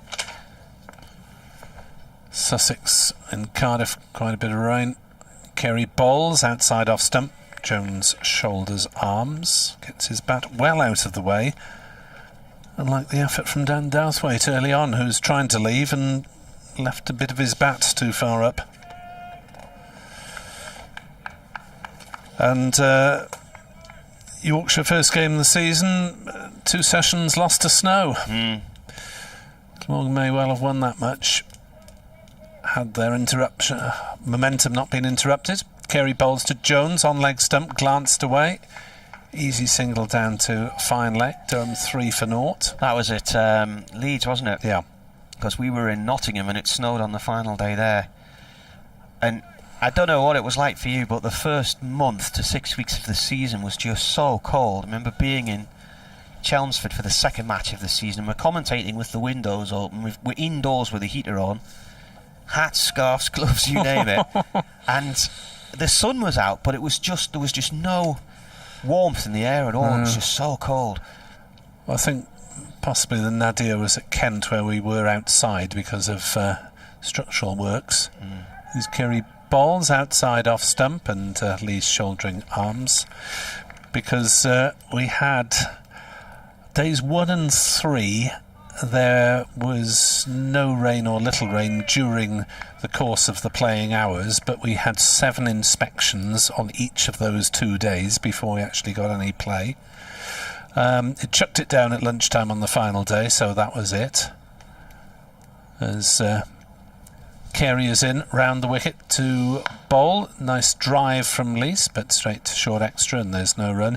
And day 2, when we did get plenty of play, and Glamorgan were hit by Hurricane Darren Stevens, but it was blasting a gale into our faces and the top of the stand for the entire 6 hours or whatever that they did play. So don't have very many happy memories at Kent this year. I usually like going there.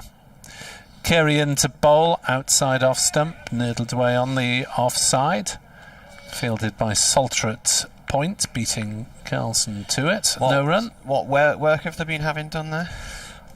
There was a bit of repairs on the area where the commentary box is, or the stand that the main commentary box is in, so we were operating from I think it's the Underwood and Knott stand next to it. Yeah. So yes, it was a bit more of an angle, and it was in your face wind. Great. Remember turning up there for a T20 quarter final, I think it was 2009, myself and Martin Spate, and we were told we had to sit outside because there was not enough room upstairs, because Radio Kent were there, 5 Live were there as well, and we were positioned on a park bench. Oh, great. As Hogan starts the second over of the day from the Finkel end, from the Lumley end, his second over. It's a dot ball from Jones. Anyway, we're on these big memorial benches, but the angle of them, you couldn't sit upright, you sort of kept sliding backwards, and we were right behind the advertising hoardings, which I have to say, when you're at ground level, are quite high. And we hardly had any view of the action, particularly at our end of the ground. We got surrounded by lots of drunken Kent fans. Hogan bowls to Jones, just keeps his bat out of the way of that at the last moment. A rising ball outside the off stump. And there was a particularly mouthy Kent supporter who came and stood right next to where we were trying to commentate and was swearing his head off. and then the Wi-Fi went off.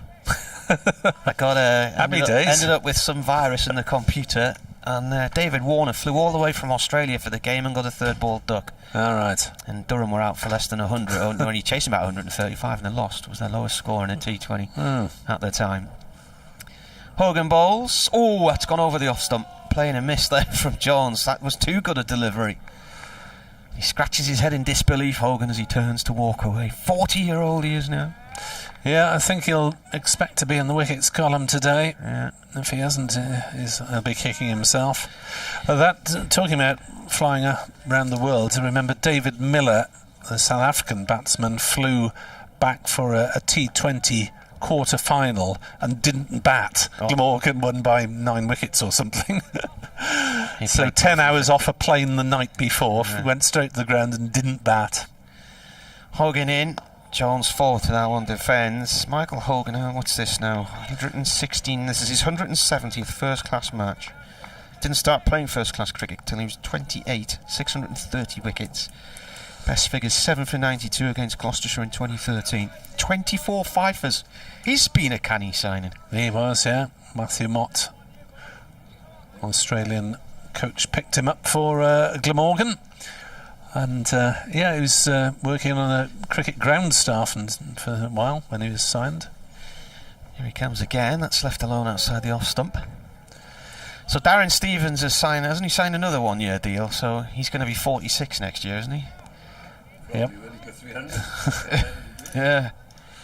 He'll still be signing new deals in about 10 years' time, Darren Stevens. Well, he and Hogan took 5 wickets in the same match. I said to Michael, Hogan, fancy it at 45? And he said, no way. Yeah. But he is going to play next year, though. Yeah. Last ball of his over. It's been a maiden so far. He bowls, and it's a bouncy delivery, and it's left by Jones, who nearly brought the bat back down on that one in a Dan Douthwaite manner. Douthwaite getting a bottom edge onto his stumps when he tried to leave one. End of the over then, and it was a maiden, and Durham are 3 without loss after 3 overs. Yeah, Hogan has spoken of allowing his wife's legal career to take priority, maybe in a year or two, but it keeps getting delayed as he keeps on taking wickets. So Mrs. Hogan will have to be a patient woman, probably helped by Michael Hogan having a testimonial season next year, which hopefully will be lucrative for him. Carey in to bowl. Lease drives, but straight to Hogan at mid-on. And there's no run. And Lucas Carey has tended to be a little wayward in opening overs in recent weeks, and is really have to get it on the money, because if Durham get away to any sort of start, then 97 is no runs at all to be defending. 3 slips for Carey. He's in to bowl to Lease. That one just holds its course as it goes through outside off stump. The last Glamorgan all out for 97 today. They beat, it was their lowest score against Durham, so previously that had been 111 at Sophia Gardens in 2018, but in that match they were also out in their first innings for 154, which had been their lowest score against Durham. Then they did it again in the second innings, and now they've done it again. So not the sort of records you want to be breaking. Carey bowls, Lease tucks it to mid-wicket, no run. The only record I think they could have broken on their last visit here was the 100 metres breaststroke, because it was such a wet week. Days 1 and 2 were affected by the weather. Durham was still in their first innings. BJ Watling got 100, and then it rained, and the last 2 days were knocked on the head. Yeah, very frustrating for Glamorgan, because they had an outside mathematical chance of going up. Finished 4th in Div 2. Carey bowls, and good judgment from Lease, and getting his bat nice and high out of the way, where it can do no damage and no accidental edges. 3 for 0, Durham, replying to Glamorgan's 97 here on BBC Sport Online.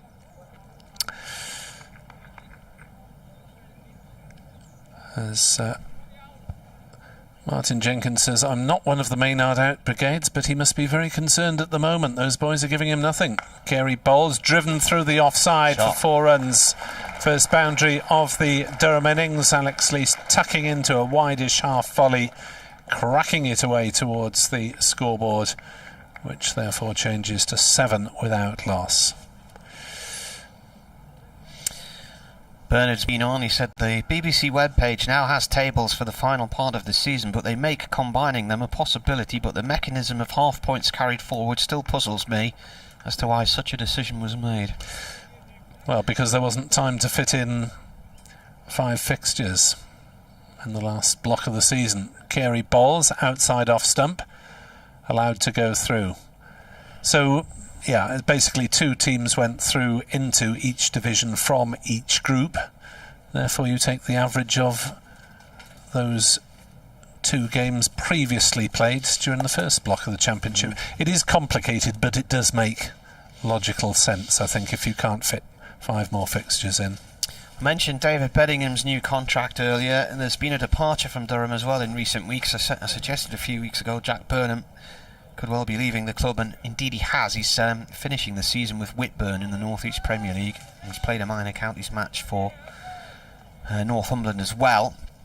And in my match notes for his player statistics at the start of the season, I had too much unfulfilled potential next to his name, and sadly that's the way it's been, as Hogan Bowles to Jones. That's played the point no run there. When he came onto the scene in 2015, he got a 50 against a very good Yorkshire attack at Scarborough on his debut. Then went on to become the 3rd youngest Durham player to get a century. That was at the Oval in May 2016, second only in youth to Ben Stokes and Nicky Peng. Broke the record for the number of runs and centuries in a under-19 World Cup around about the same time, and then just never really pushed on. In comes Hogan again. Jones leaves this wide of the off stump, and despite that 50 on debut at Scarborough, he only managed another 10 in quite a number of innings, and ended up with an average in first-class cricket of just 25. Missed the season as well because of a drugs ban in 2018, I think it was. Durham stood by him though, hoping that he'd be able to find his way again after that, but hasn't been able to push on. So wish him well. Hope he finds a new project, something to keep him busy, whether it's in cricket or whatever. It's Hogan Bowles. This is played off towards point. He did get a century this year against Worcestershire on this ground, and I worked that out. It was something like, between the 2 centuries, 4,000 days or something. It was might even be more than that. 1,840 days, sorry, between centuries. And he only managed the 2 in the end. So Bernard says, as for Jack Burnham, perhaps he will reflect that so many people wanted him to do well, especially after his year's suspension, as Hogan bowls to Jones. Jones drives at that one through the covers and away towards the Castle boundary for 4. Found the gap nicely there, slightly over pitch from the bowler. Jones moves on to 6, Durham 11 without loss. And he says, will it be a tale of unfulfilled talent as we look back in the years to come? Certainly some young players have had their chance this year in the One Day Cup throughout the 18 counties.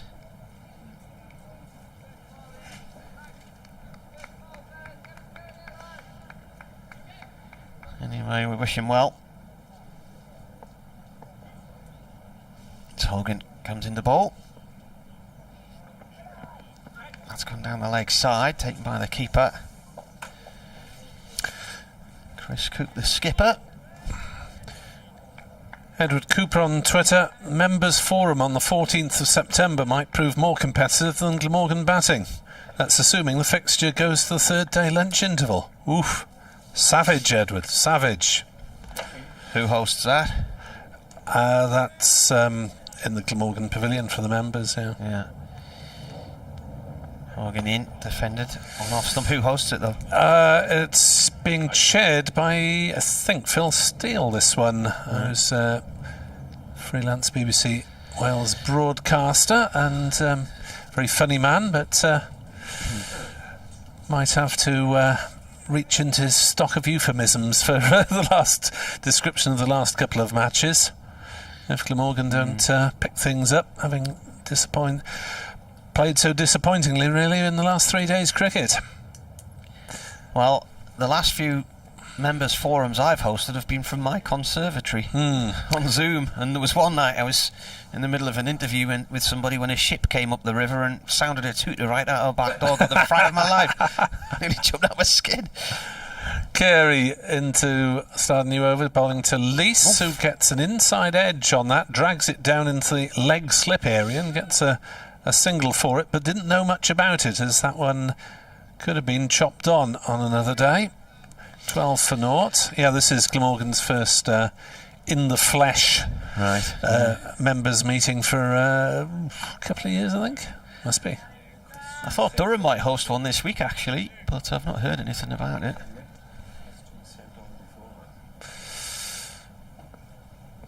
As Carey ends ball to Jones on leg stump, turned away. Too easy, really, for the batsman there. Down towards square leg for a couple of runs as Rutherford runs round the boundary to do the fielding. 14 without loss, and Glamorgan are not consistently putting the pressure on Durham that Durham did on Glamorgan, at least for the majority of the innings. Steve's written Glamorgan off. He says, so Glamorgan travelled up north, some came up by bus from Porth, but all out for 99 was almost a crime. In a 2-horse race they came fourth. Carey bowls and Jones forward, plays to mid-off, and there is no run. There are, yes, Edward has met a couple of Welsh spectators. Well done, Steve. Edward has met a couple of Welsh spectators, as he was 3 o'clock in the morning, one of them set off. Oof. Where was that from, Ed? From the valleys? The Rhondda Valley. The Porth area.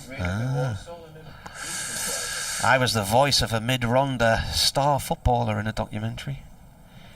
As Carey bowls, and that's down leg side. Flicks at it, does Jones. No contact made.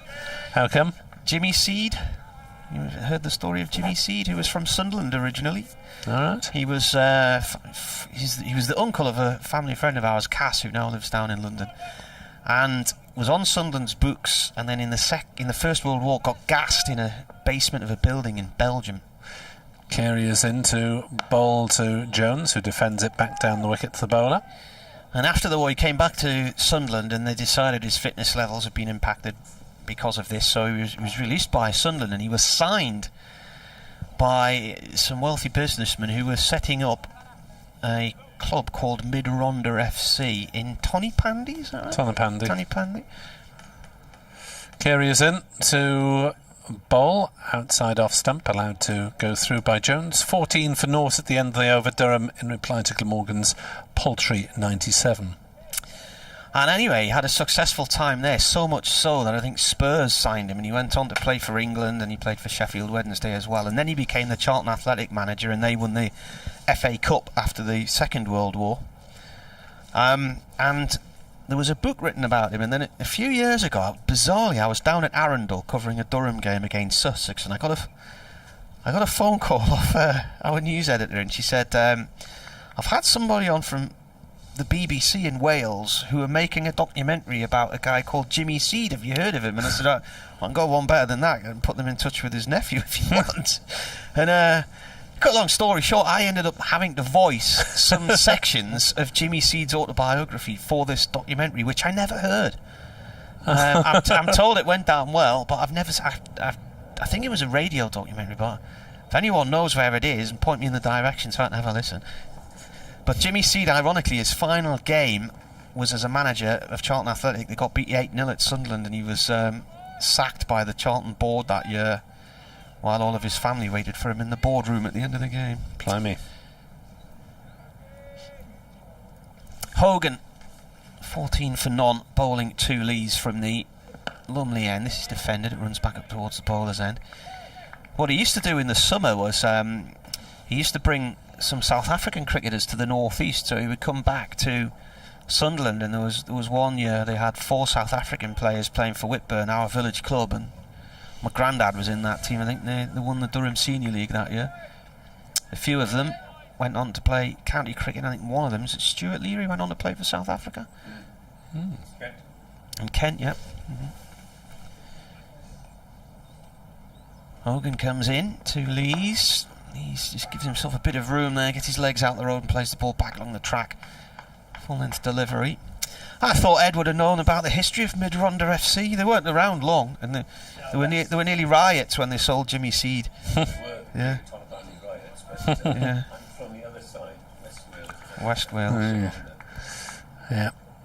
I'll give you a story about Jimmy Schooling.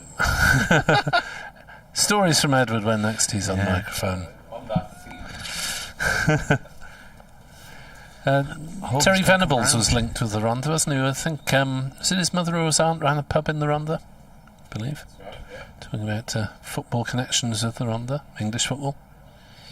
Round the wicket comes Hogan to Lees. It's gone off down towards fine leg. A leg bye will be signalled by Ian Blackwell, the umpire. He's just about to tap his leg. He's gone for the left knee.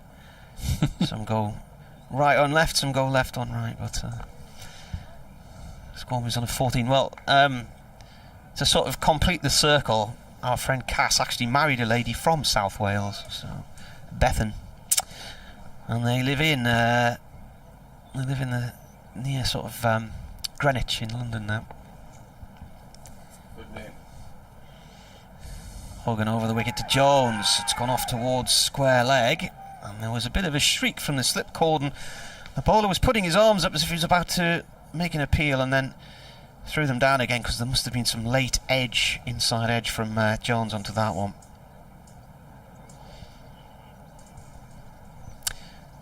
Transpires Jimmy Seed has a son who actually lives in South London as well, so son and cousin are not too far, or son and nephew are not too far apart.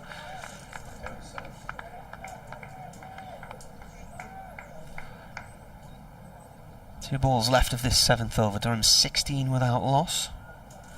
Ball Glamorgan out earlier for 97. Hogan in to Lees. Lees forward, defends this one on the off stump. The ball rolls out towards the covers. Carlson comes in to collect it.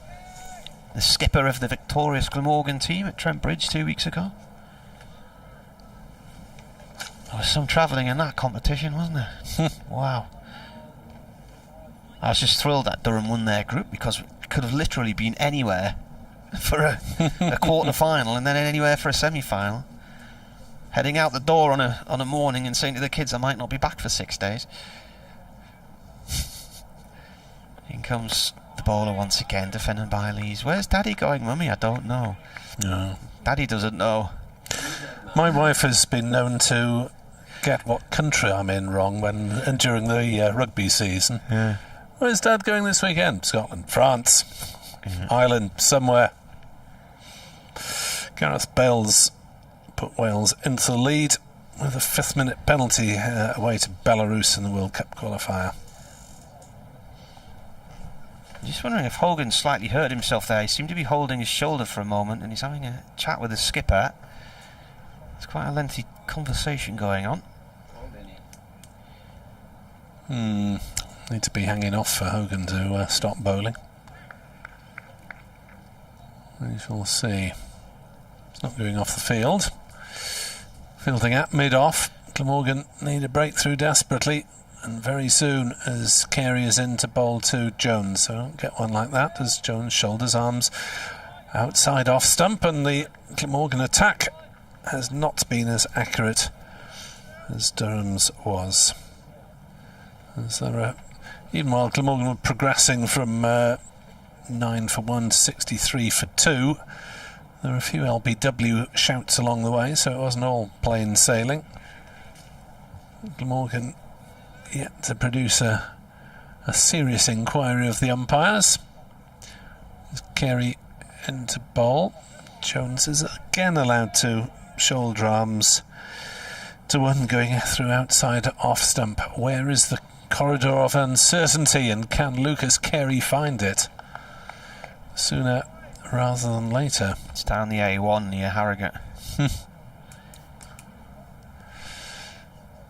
How long did it take you to get up yesterday? It was pretty smooth going apart from the last half mile. Carey bowls down leg side. Cook takes. We have done so many stories on those roadworks in Durham, and because one of the one-way systems ended up becoming a bus route with a camera on it, and plenty of people were falling foul of that. Yes, it was a no-way system for me last night as I drove around the city centre in ever-decreasing circles. But before I switched from my car sat-nav, which didn't know about the roadworks, to my phone that did. Yeah. Kerry bowls, Jones defends, everything behind it out on the leg side. There are many, many different sat-nav systems now, but there is a one called Waze. I don't know if you've heard about that. W-A-Z-E, runs on your phone, but people can contribute to the system. So if you're driving down the motorway and you see an incident, you can just press a button on your dashboard and it will flag up an incident with a motorist and stuff. Kerry is in to bowl. Jones gets a thickish edge down to third man, perfectly safe for a single. 17 without lost, Durham. But Kerry has a knack of taking wickets, but has not looked like doing so far. India 363 for 6 lead England by 264 runs. The game's gone. Pant and Thacker. I think Michael Vaughan thought 250 was a chaseable score on that track. Kerry bowls outside off stump, way outside off stump. Lees disdainfully ignores it through to Chris Cook. Wickets continuing to fall at Chelmsford. Essex 28 for 2 in reply to Gloucestershire's 76 all out. And the other game in Division 2, Northants against Surrey. Surrey 107 for 4. Smith 31 not out, Jacks 27 not out. Is that the final test? No. There's one more. Where at? There's one more. It's Old Trafford. Because normally the Oval's the final test, isn't it? It is. But it isn't this year. Right. So head to watery Manchester in September. What could possibly go wrong? Crossed. Hogan, despite that concern, is fit to continue. Yeah. Here he comes to... Oh, Jones has done too much. He's gone way down the leg side for 4 byes. He apologises to the keeper, who had no chance in stopping that one.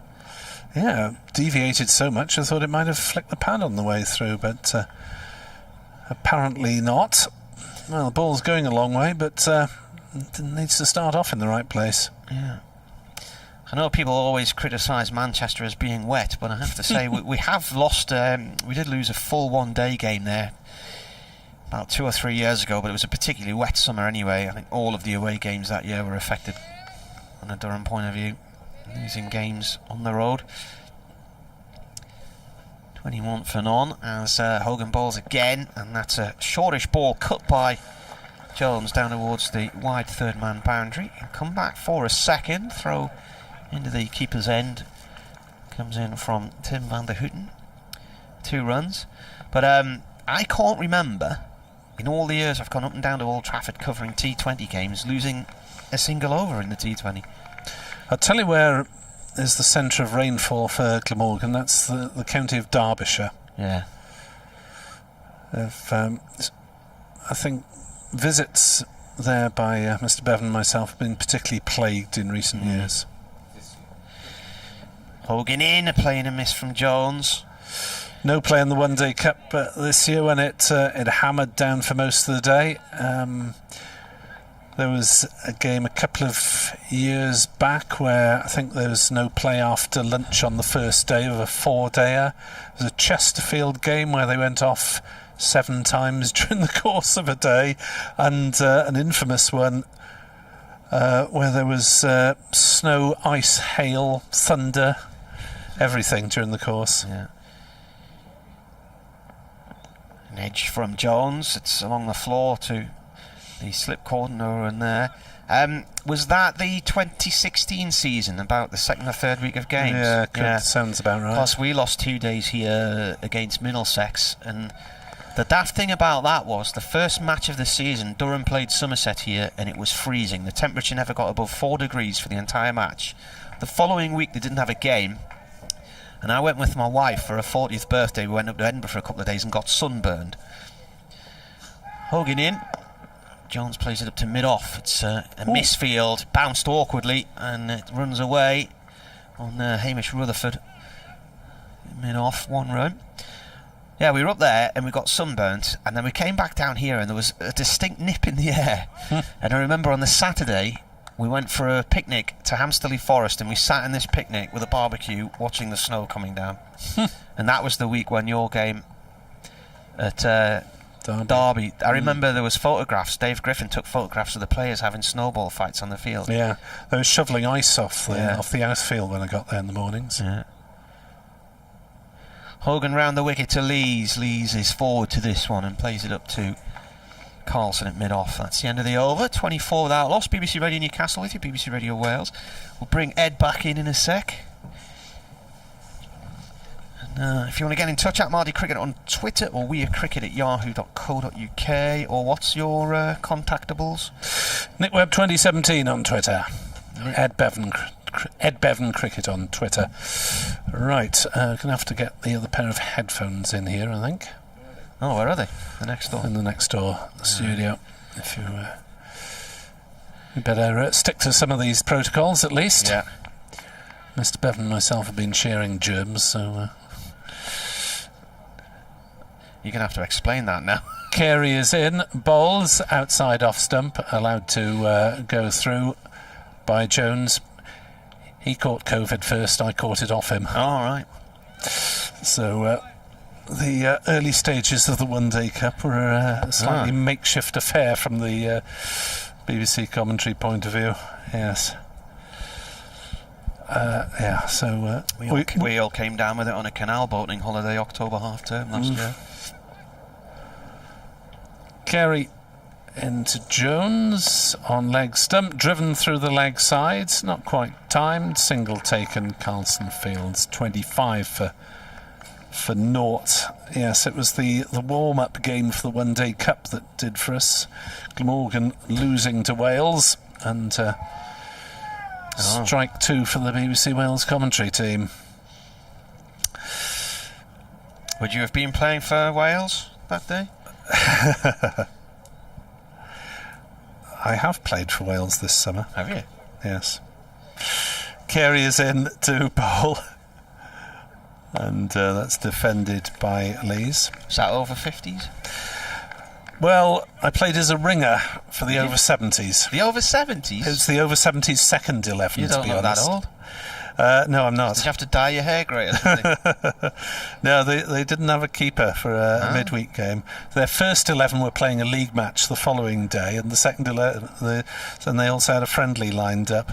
So it was the second 11 basically. Carey is in to bowl outside off stump, allowed to go through. Over 70s? I've never heard of over 70s cricket. Yeah. What's the fitness levels like? Well, you can tell they're skilled. I mean, the level of the pace in the game is not quite there, but it's still a pretty skillful game. Yeah, there's a lot of over 70s cricket around. Most counties got sides. As that's defended by Lees to mid-off, and there's no run. It's probably the only time, well, almost certainly the only time in my life that I'll represent Wales, even if it was as an underage ringer, but I was very proud of it.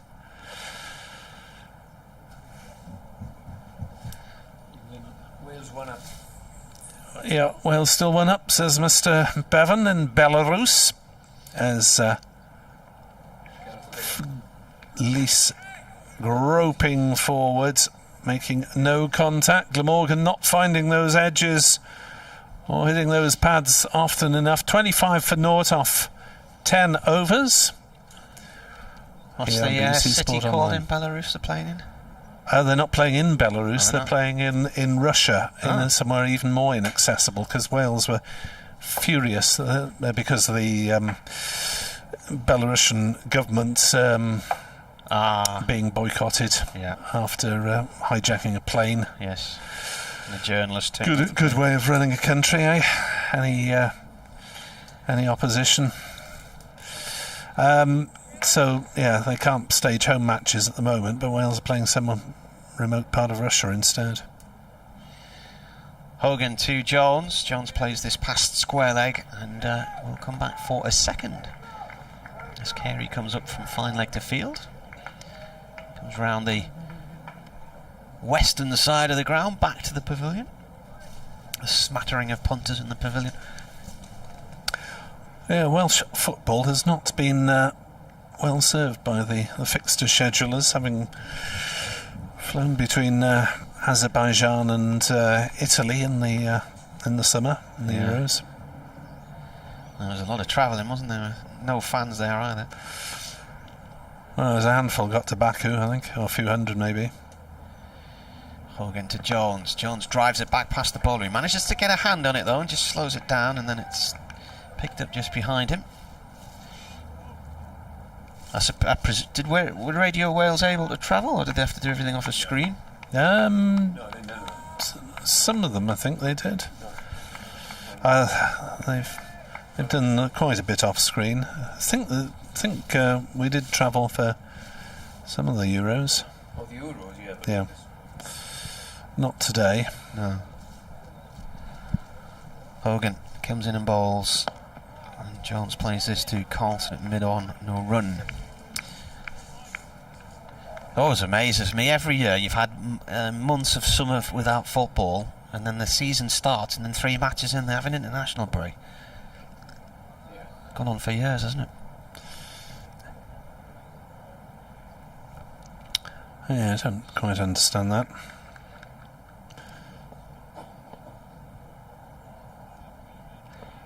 In comes the ball, that's come down the leg side. Good take from the keeper, way across to his left.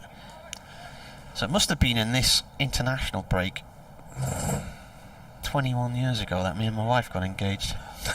Because Sunderland didn't have a game, so we went away for a few days. And we went to Cardiff, bizarrely, among other places. And we had a tour around the Millennium Stadium. And then that evening we were in Bath and got engaged in Bath. Oh, it's the influence of the stadium that led you to romantic dreams, obviously. Yeah. In comes the bowler again. That's gone down the leg side once more. Taken by the keeper. I think she was caught up in the romanticism of the electric opening roof. Absolutely. And the fact that it only cost 12 quid because of a deal with Hydroelectric. We went up into the... it was a good tour, that. Went up into the Royal Box and had a look around the varying VIP areas, and then down on the pitch. I was there for 2 FA Cup finals. The Arsenal-Southampton one in 2003 as Hogan bowls, playing a miss outside the line of off stump here from Jones at the end of the over. 2 off the first ball, and then the rest of it were dots. 27 for none, 11 gone here. And then went back, I think it was probably the following year, and was it Arsenal Man U? It was 0-0. It was the first FA Cup final to be settled on penalties. Dreadfully dull. And both times it absolutely larruped it down.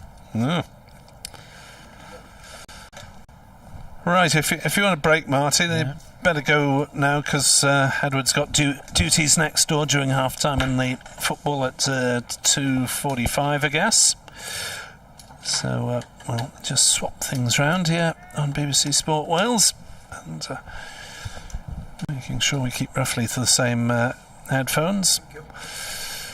27 for 0 Durham in reply to Glamorgan's 97 all out, as Van der Hoogten comes on to replace Carey at this Finkel end here at Riverside.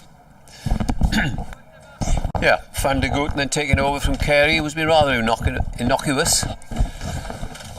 Van der Hoogten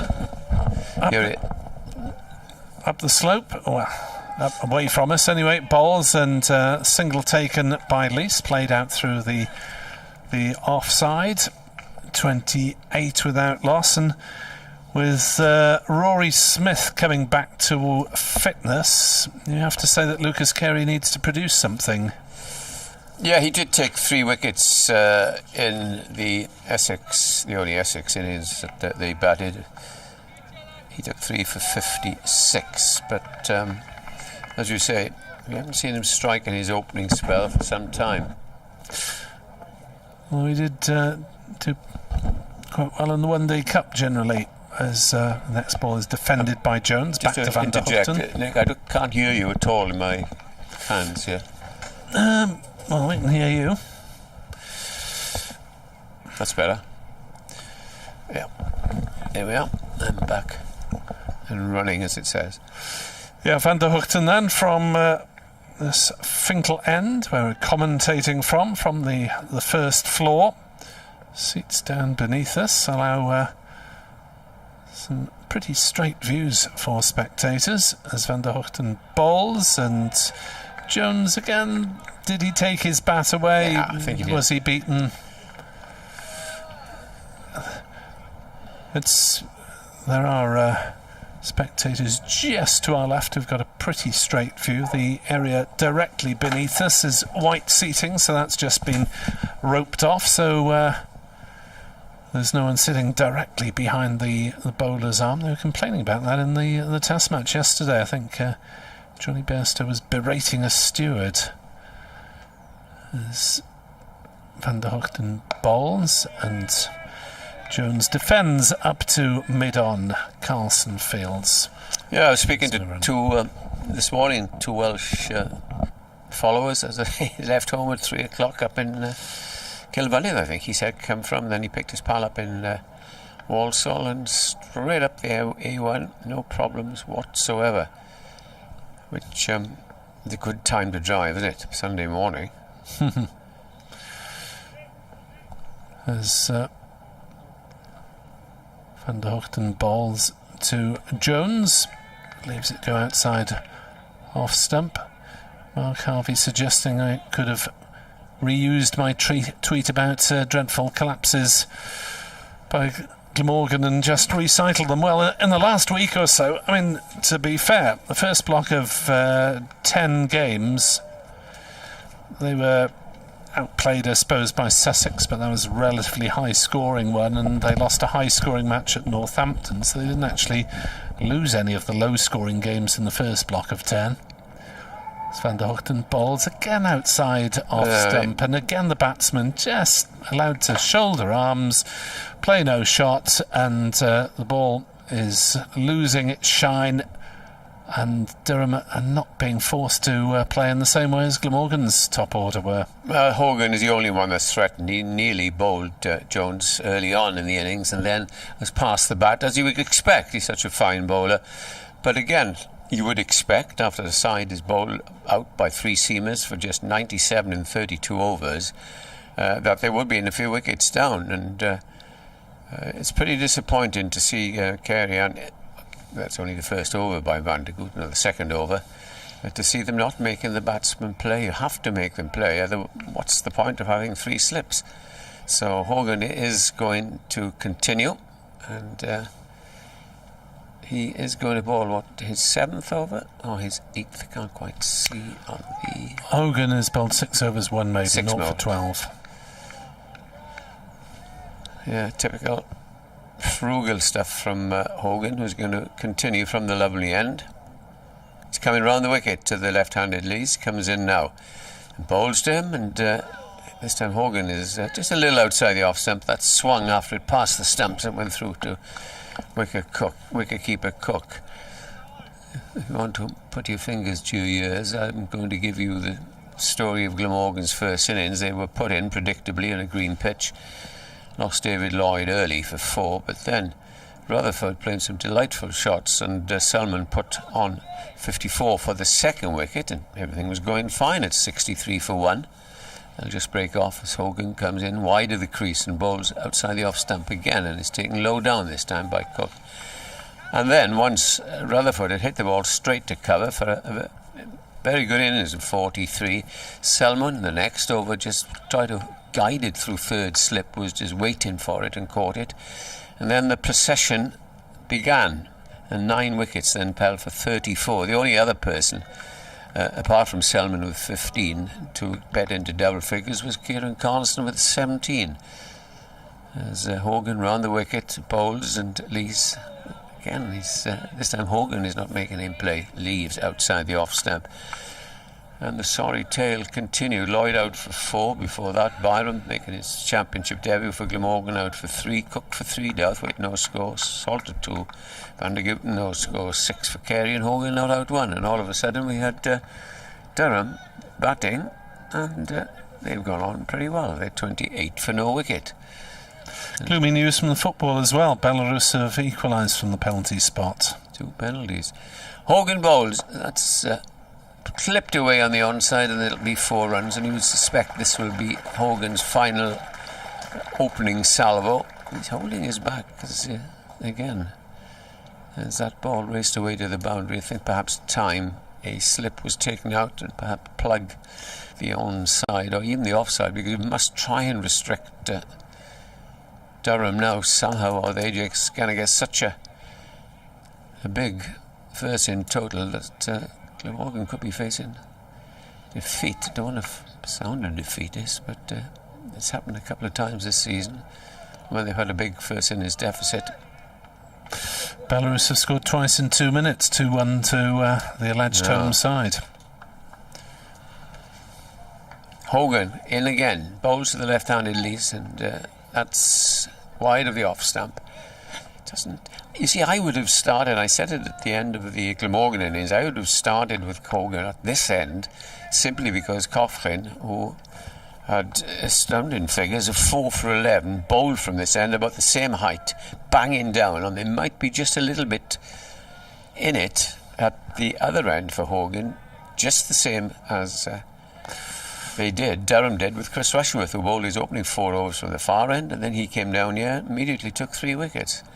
As Hogan comes in, bowls to Lees gets turned round there. He was looking to play it on the onside, gets a thick outside edge. I suspect that'll be, he generally gets a pat on the back, as Cook has a quick word for him. Yeah, he probably will have a rest, and probably with LNC Douthwaite coming on to bowl.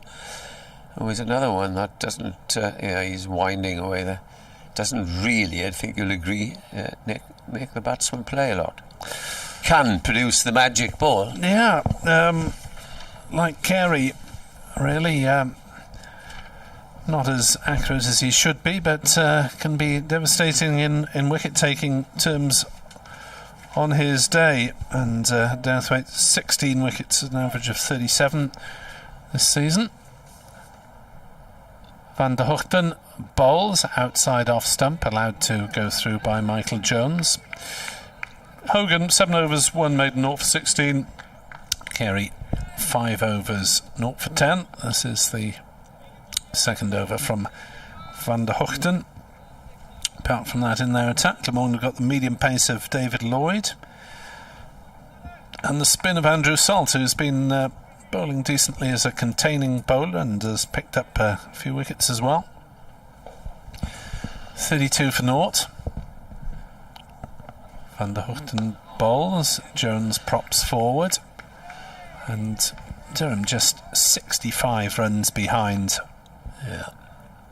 And to be fair, their bowlers bowled much more consistently than Glamorgan have. By the way, Nick, India galloping away. 276 ahead now, and Thakur and Pant are in. That's ominous. Thakur, who blitzed his way to a 50 in the first innings, and Pant, who doesn't really like defending anything. Van der Hoogten bowls to Jones, who drives through the offside, runs here, and I think it'll run away for 4 towards the dressing rooms. Yes, it does. Just lent into that one, Michael Jones, and timed it nicely, and he moves on to 20 not out of 36 for no wicket here on the first afternoon here at Chester Le Street. The worrying thing is here that they haven't really offered any chances.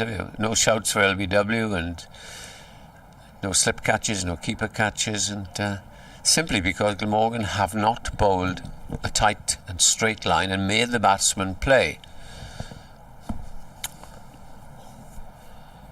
Now the horror show really of the Essex match is continuing as far as Glamorgan are concerned.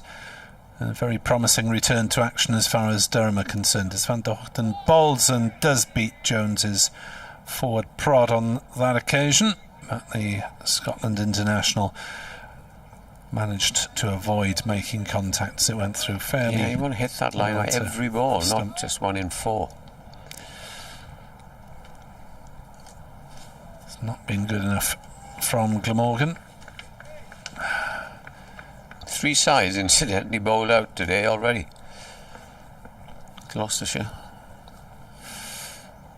Van der Hoogten bowls again outside off stump, and no shot required. Yeah, Gloucestershire 76 all out, Essex 32 for 4.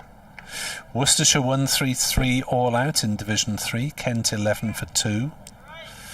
Somerset 134 all out in Division 1, Yorkshire 7 for 1 in reply. Hampshire 89 all out against Warwickshire, 5 for 1, and that game started an hour late because of COVID concerns. Van der Hoogten balls edged but wide to the slips, and Jones will get runs down to third man. He'll get a couple of them fairly easily as Carey runs round the boundary and returns, but Durham progressed to 38 without loss. So what's that? 1, 2, 3...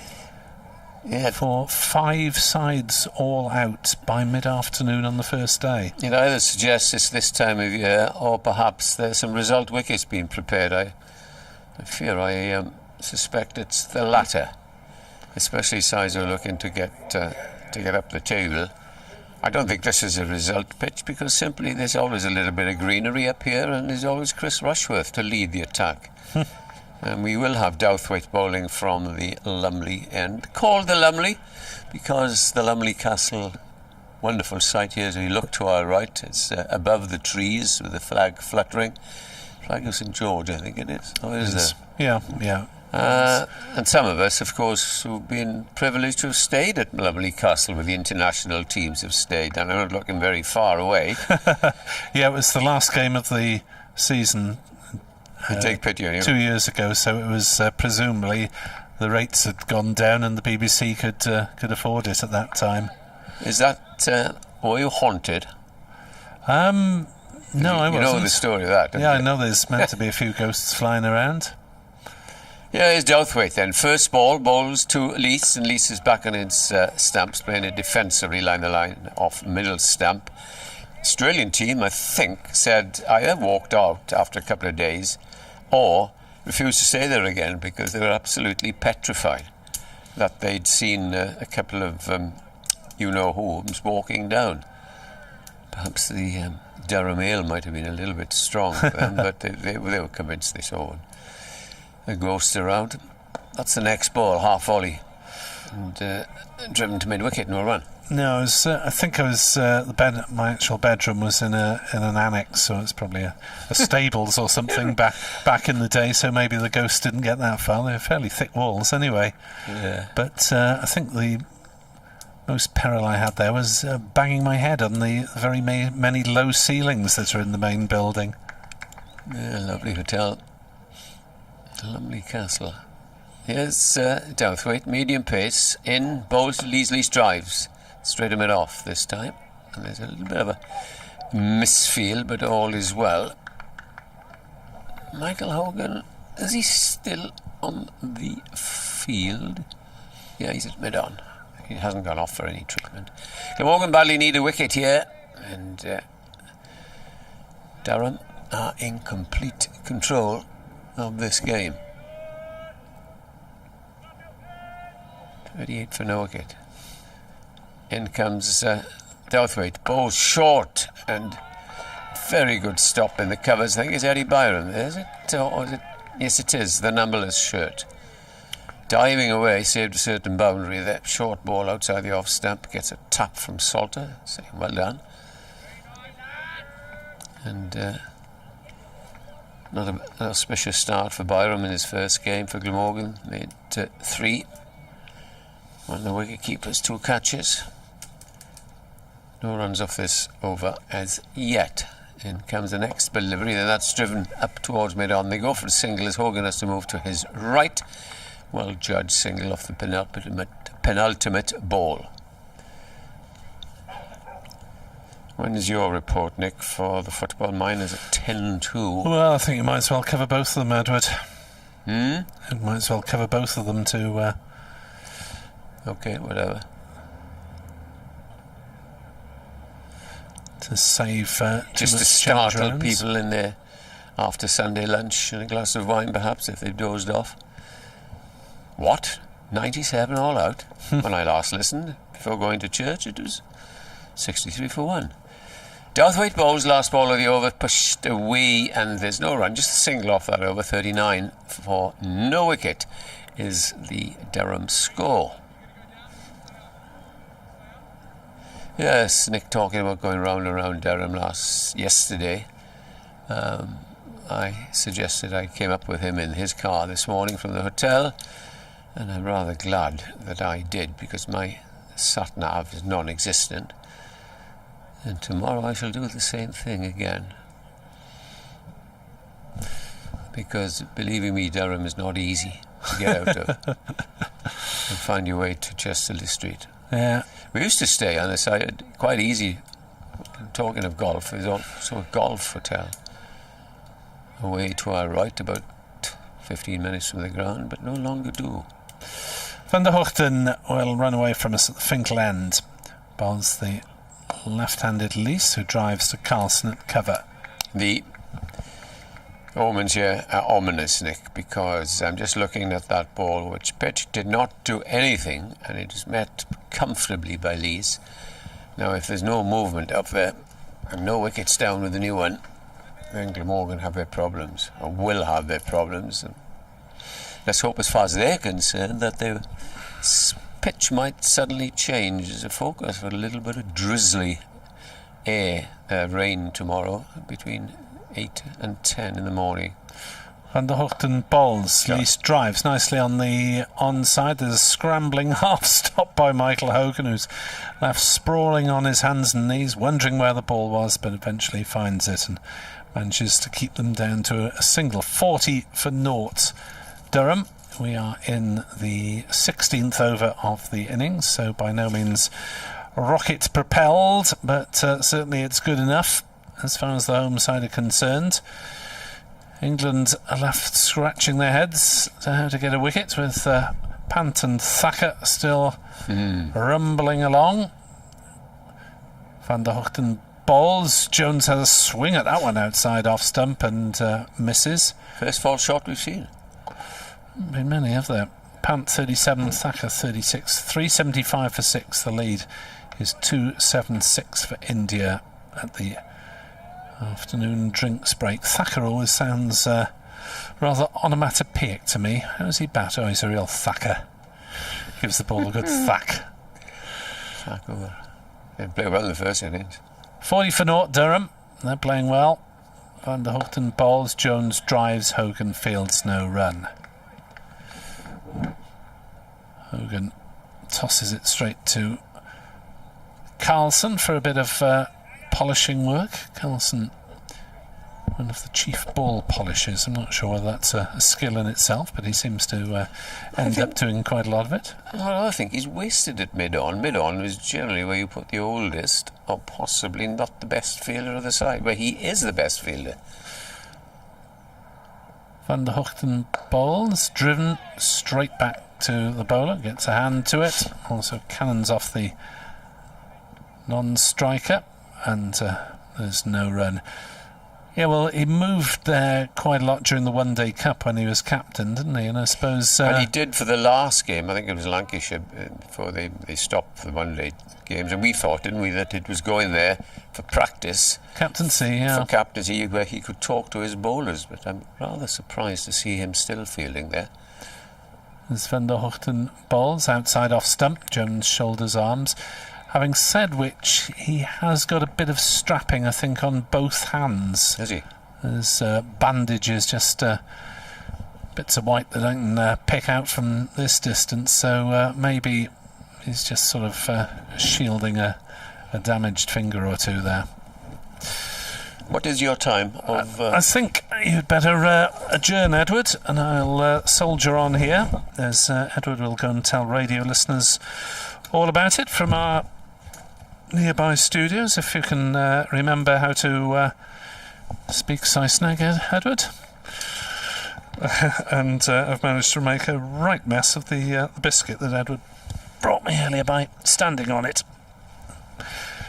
Douthwaite bowls, and off an inside edge, Lees will get runs away on the leg side. Rutherford picks it up just inside the square leg boundary, and it's 2 runs for Alex Lees. Apologies for whoever has to clean up here in the commentary box. There's a load of crumbs all over the floor. My size 11's responsible for that. So a lot of low scores around the country in the county championship.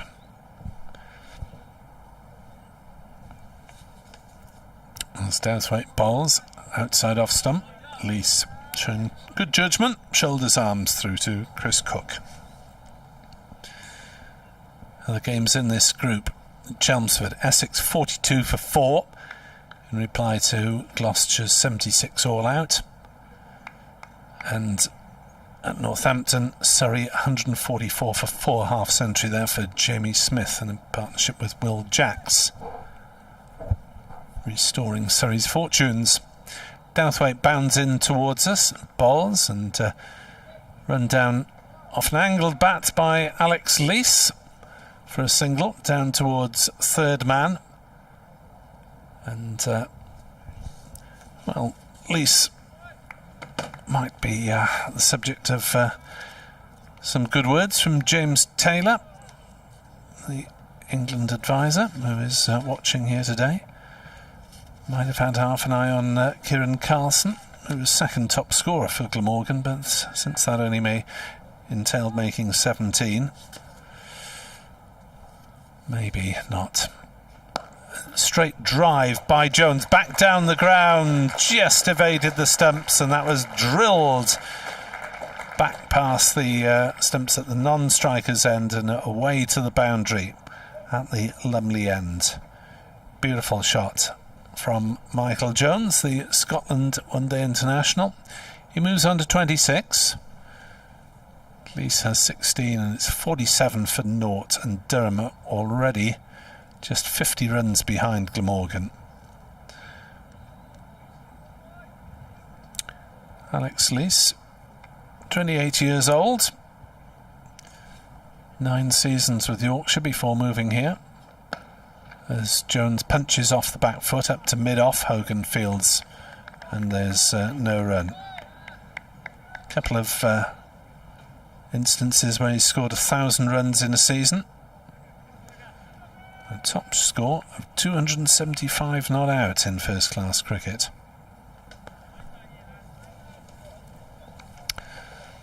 So with an average of 43 this season, he's watching as Jones defends to mid-off, no run. End of the over, 47 for naught. There's 26 not out to Michael Jones, 16 to Alex Lees. Jones having had the majority of the strike. Let's have a look at the balls faced on the scorecard. Yeah, Jones has faced 60 to Lees's 42, so 10 overs as opposed to 7 overs out of the 17 so far. If you are just joining us, Glamorgan dismissed for a mere 97 by the Durham Seamers. Van der Hoogten bowls, and nicely driven by Lees down the ground. Be more runs here. Carlson is sprinting towards us. Mullet flowing. Picks it up just inside the long off boundary. It's an easy couple of runs. 47, 49 for naught. That'll turn 2 shortly.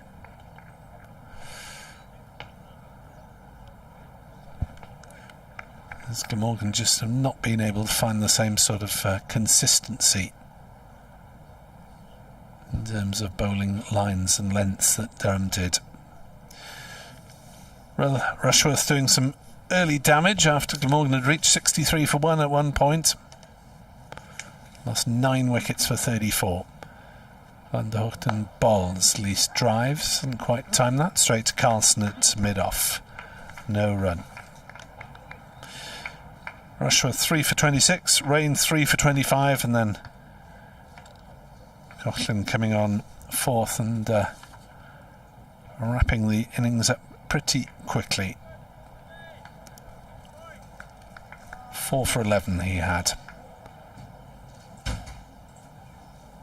Van der Hoogten still 2 slips as Lees plays forward and drives back to the bowler, and there's no run. 49 for naught it remains. As Martin Emerson rejoins us on commentary. Somebody killed a biscuit. Yeah, mea culpa, I'm afraid. My size 11s did for it. To apologise to the cleaner. The cleaner's going to be thrilled when she sees that later on. Absolutely. It's an ex-biscuit. Van der Hoogten bowls. Lees gets runs on the leg side through square leg, and that'll be the half century up for the home side as it bounces over the boundary ropes, just hops over the boundary ropes. 50 up off 17.4 overs, so without really having to put any foot on the gas, Lees and Jones have got more than halfway to the Glamorgan total, and Lees moves on to 22 not out. Van der Hoogten polishing away, trying to keep some sort of life in the relatively new cherry. Bit of movement, but Glamorgan have not managed to start the movement off the pitch from the right places very often.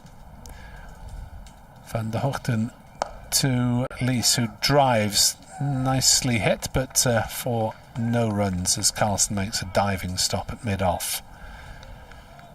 3 runs and over. Durham ticking along, but there's an awful lot of overs left today, potentially 44 overs after this delivery. What's the light situation here, Martin? Are you allowed to use the full lights? Yeah. They're bright. Jolly good. As you will find out later.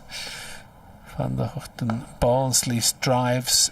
Carlson fields, no run. 22 Lees, 26 Jones, 53 for Nout. The only season where they didn't use the lights throughout the County Championship campaign was the year they put them in, because they weren't actually up and running until the T20 began in about the May time, so didn't use them that year, but they've been able to use them since. Local council restrictions in Cardiff prevent them from being used in Championship cricket, sadly. Because nobody lives around the ground, is there? That is a very good point.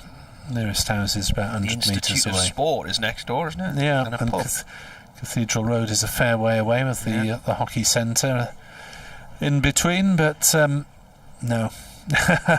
I've never had the opportunity to put this to Cardiff Council to find out why it is.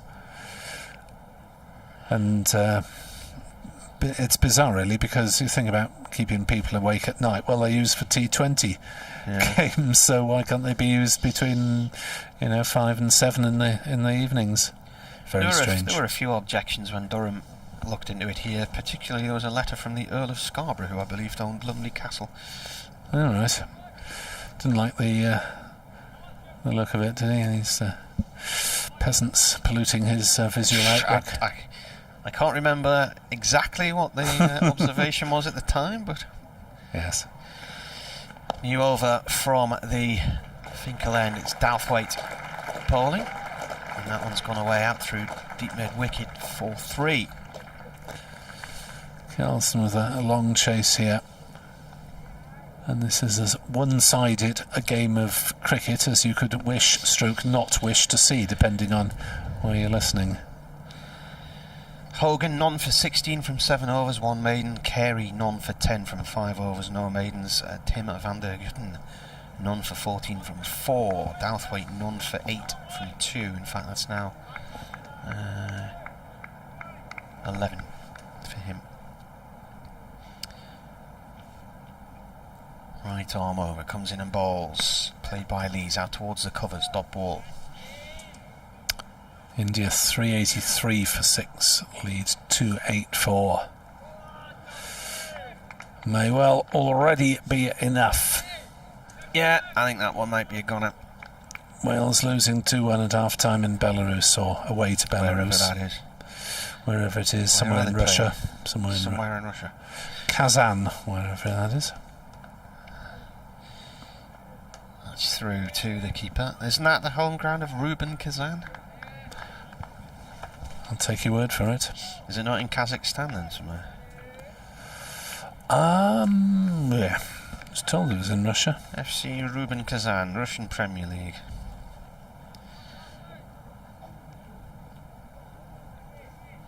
The Kazan Arena.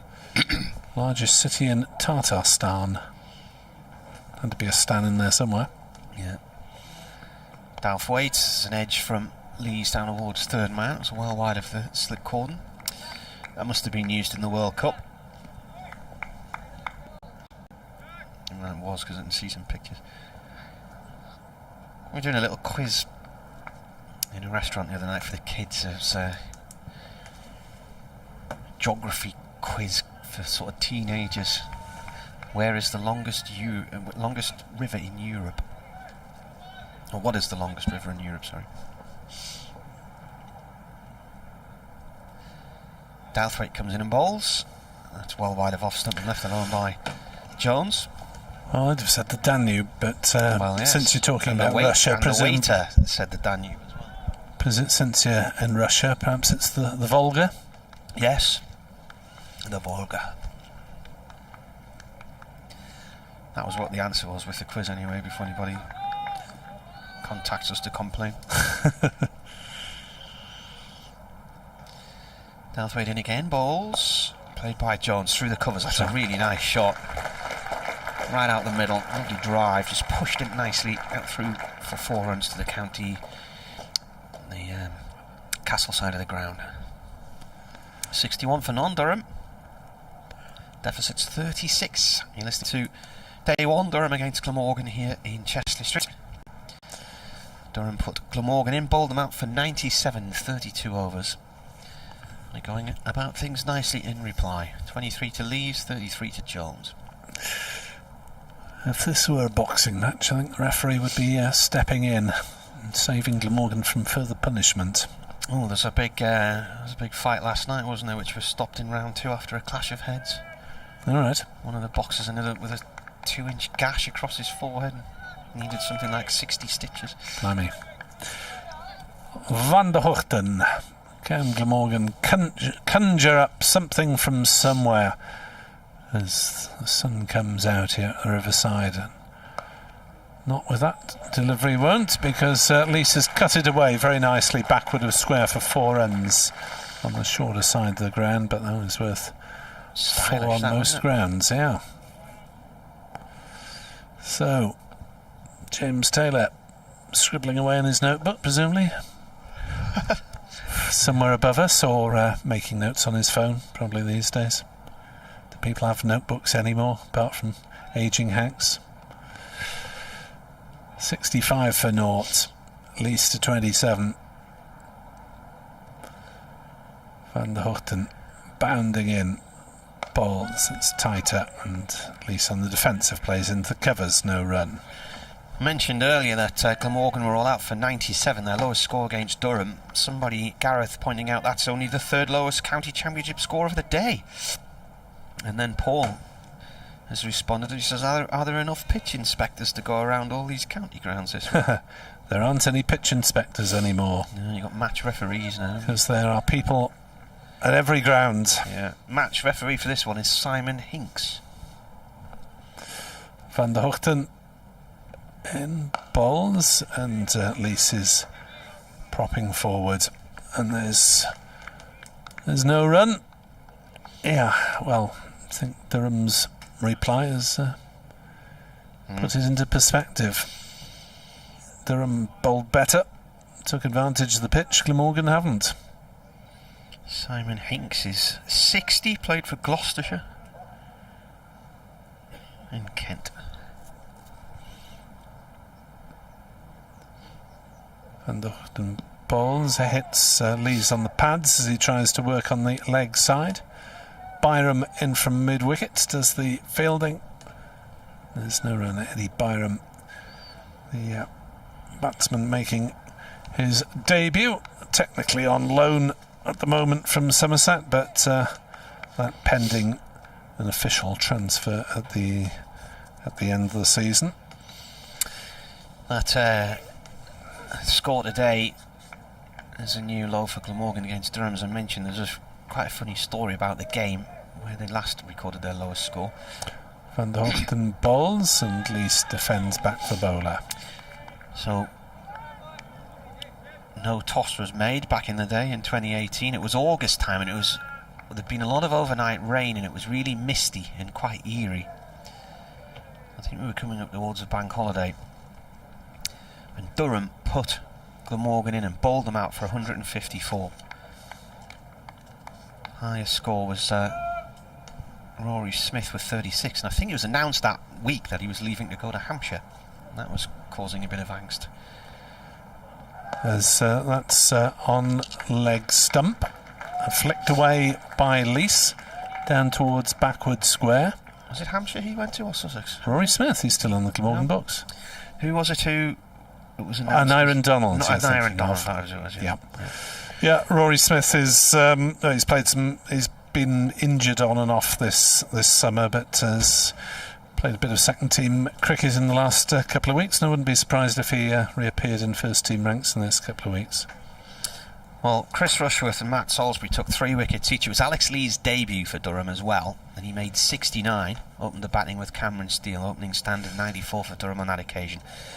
And a certain Aksa Patel was making his... oh, yes. Was he making his debut, or was his second match? He's playing for Durham anyway. Yeah, he was new in the ranks, wasn't he? And he got to 95.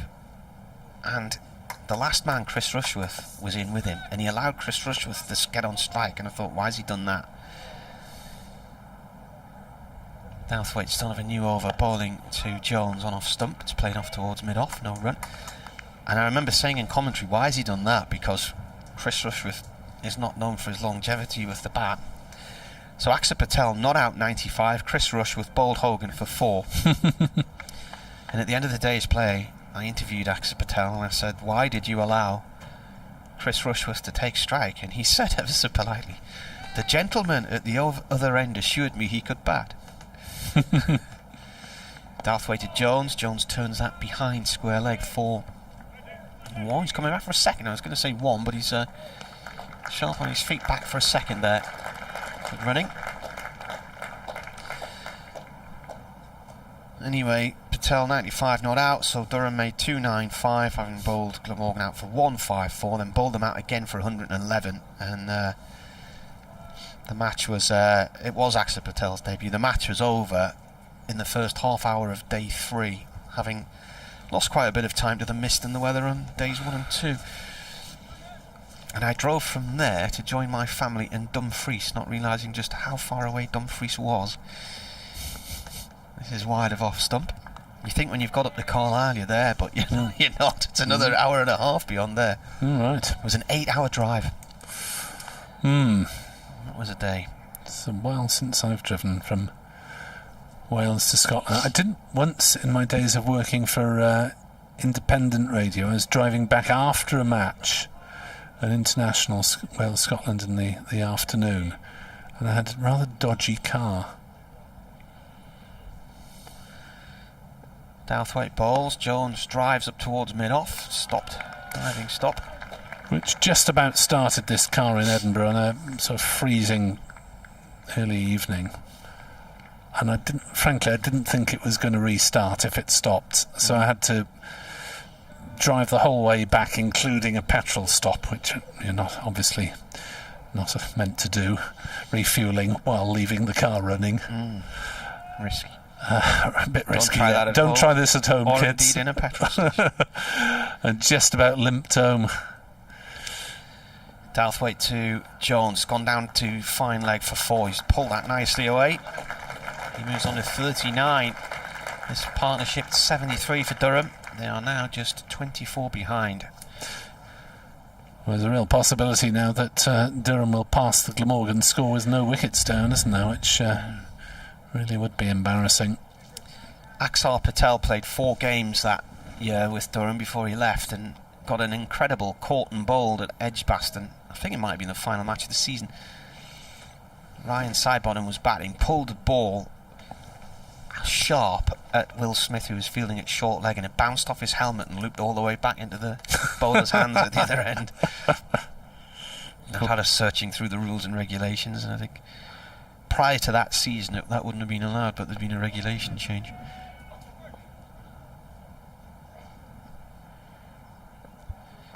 Jones with a no ball, ducks out the road of a bouncer, signalled though as a no ball by Ian Blackwell, the former Durham player, who actually in his final season here went on loan to Warwickshire and helped them win the title, having arrived in Durham from Somerset initially. Well, I suppose if it can be caught off a helmet, it's logical that off the batsman's helmet, it's logical it can be caught off a fieldsman's helmet as well. Southwood in. And, Jones just pushes the ball up to mid-off end of the over. 75 without loss here on the BBC. Yes, and Glamorgan really struggling to make inroads, but they've been forcing Durham's batsmen to play relatively less frequently than Durham's four-man seam attack did, with 3 wickets for Rushworth, 3 for Rain, 4 for Coughlan coming on relatively late, and only 3 players in double figures for Glamorgan. Hamish Rutherford 43 at a run a ball, Nick Selman 15 before he flicked Ben Rain to slip. Coughlan taking the catch, and it was Coughlan who finished off Kieran Carson for 17, the only other player in double figures.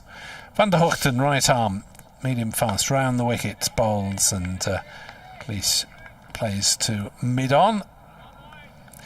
Carlson fields, no run.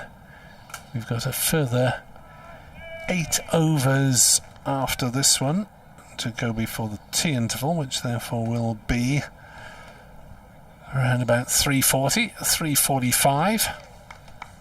So I'll do a couple more and then Edward can steer us to tea. Van der Hoogten balls outside off stump, allowed to go through. Lees quite rightly ignores it. What are your views on Lees's chances of getting in the England ranks? From a selfish point of view, I'd rather he was with Durham, but yeah, it'd be nice to see him tour in the winter. What do you have, 500 runs in the championship averaging today, 43. 500 in the one-day cup. Obviously in decent nick, and he's a specialist opener.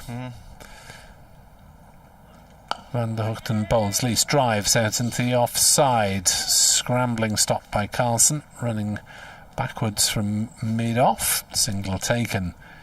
76 for no wicket. And if you're an opener averaging over 40 in county championship cricket, and you've got a British passport, surely you're in the frame. Given the travails of England, trying to find a stable opening partnership. Van der Hoogten will come back over the wicket to bowl the right-handed Michael Jones. Still the 2 slips, and Jones turns one on the leg side. Fielded at mid-wicket, no run.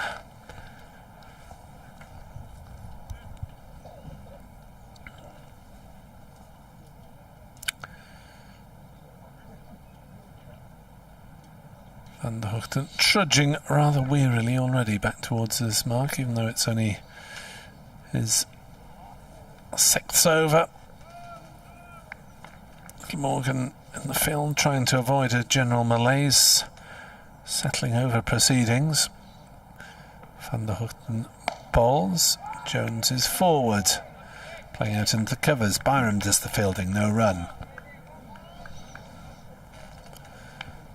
India 411 for 6, leading England by 312. Thacker has got 60, Pant 48 not out. And I guess we're talking about an Indian declaration sometime in the last session. Saw that tea. Van der Hoogten to Carlson, to Jones, defends to Carlson, and there's no run. 76 for Noughts. Durham trailing Glamorgan by just 21 runs with all first innings wickets in hand. Bright sunshine. It's a lovely day, isn't it? Pleasant conditions. But not a lovely day for those handful of Welsh supporters who've made the effort to make the motorway miles. 76 for Nought, plays 97. And is it 330 miles? Is it 330? Something like that? 335 for Edward. That's far off there, that's from Trebanos. I slightly fewer for myself from Cardiff. Stopped off in Cwmbran to watch a bit of club cricket for a couple of hours. In baking sunshine. It was very hot. Now, there's adjustment of fielders on the leg side. A helmet is being brought on for Kieran Carlson to got underneath, and the fact that there is a deep square leg and a fine leg on the boundary and a mid-wicket and a short leg going on suggests that Douthwaite is about to engage in a bit of leg theory, as they used to call it in the Bodyline series. Thacker's gone for 60. Caught by Overton in the slips-off route. 313 the lead.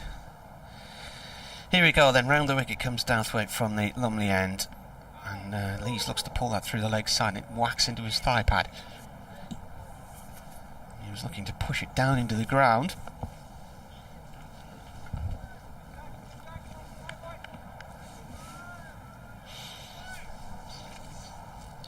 Sir Fred Boycott says routes on only 4 hours too late.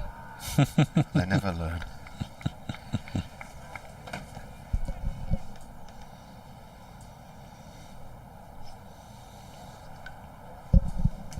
Douthwaite again, right arm round. It's a short one and it's pulled out through mid-wicket for 4. Saw that coming from a long way off. Yeah, Byram leaping to his left at the shorter of the many mid-wicket stroke square leg fielders, but failing to get a paw on it. And Rutherford lobs it back towards him. Are England playing at football later on? They're playing Andorra, I believe. Is that tonight or tomorrow? There seem to be people on Wembley Way. Photographs I'm It's seeing. probably tonight then. A game of great suspense, England against Andorra. Yeah. Guess the score. 5 o'clock kick-off. 5 o'clock kick-off. No ball. Left alone by Lees. I'll go for 6-0. 6-0. Tax-free 6-0 with savings for all in Andorra La Vella. Once went on a skiing holiday to Andorra. I hope it was more successful than mine. Slightly wasn't, in that when we got off the plane at the airport, we were told that most of our resort was under snow from an avalanche. So it's cut away for 4 through the offside by Lees. It was too short, sat up nicely for him, and he plants it with aplomb to the pavilion.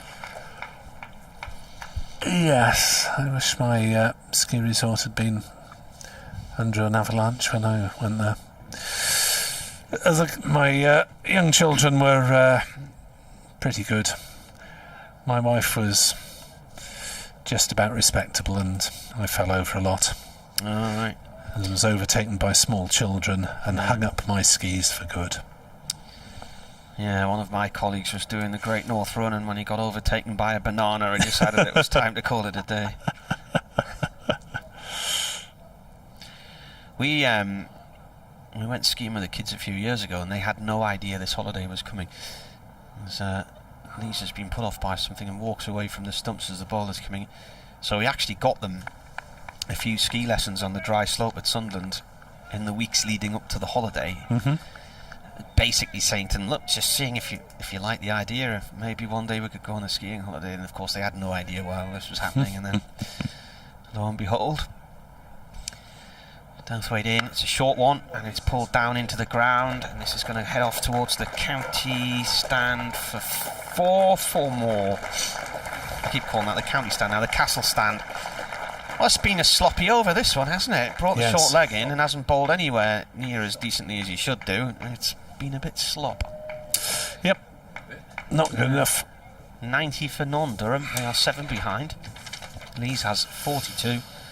Jones has 39. Yeah, and Douthwaite's gone none, 4, no ball, 4, 4. Well, he's 1 for 68 off 13 in the last match, and he did play in a second 11 match the week before to try and get some red ball form back, but looks extremely rusty at the moment. Rusty. Around the wicket he comes once more to Lees, and that's an let's get a little bit of the pace off that one there. Lees has lost his balance and nearly got a bottom edge to it as he went forward and didn't quite time his approach to the ball. And now Douthwaite's going to come round over the wicket again. It's had a bit of everything this over. Apart from straight deliveries.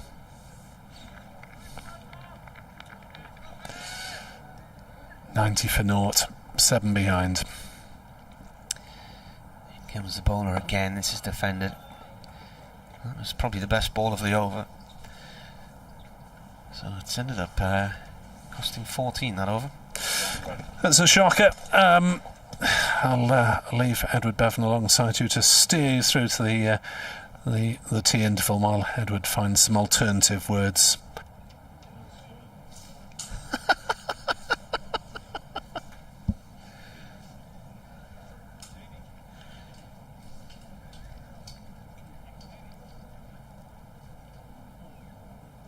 Afternoon. Hello, Ed.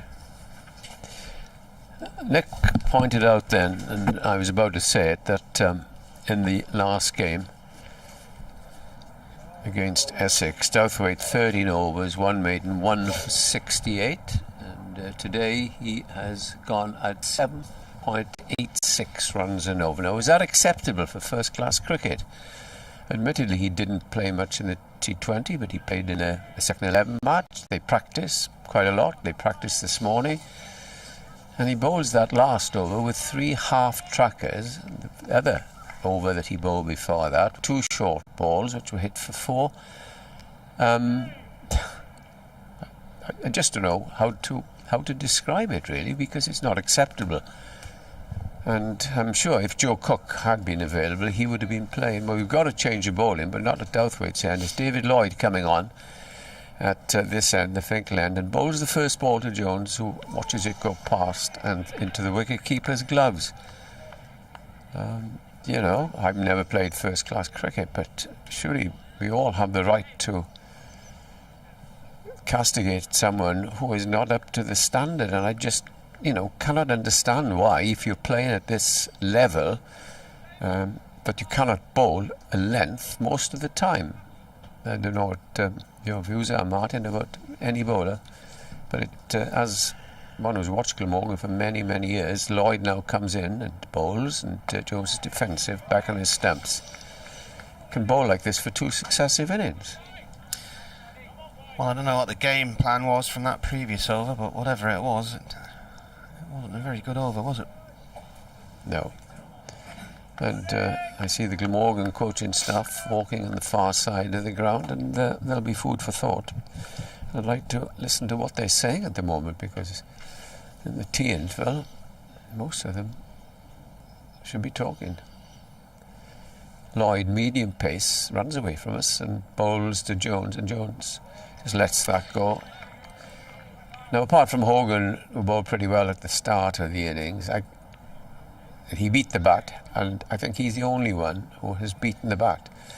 Now, how can that happen? Perhaps the pitch is getting a bit better. There's still quite a bit of greenness we can see from here. But you look at Durham's attack, and it was every ball was doing something apart from the very, very odd one. In comes Lloyd and bowls, and this is clipped away on the onside, straight to a fielder, but it's fielded by Rutherford.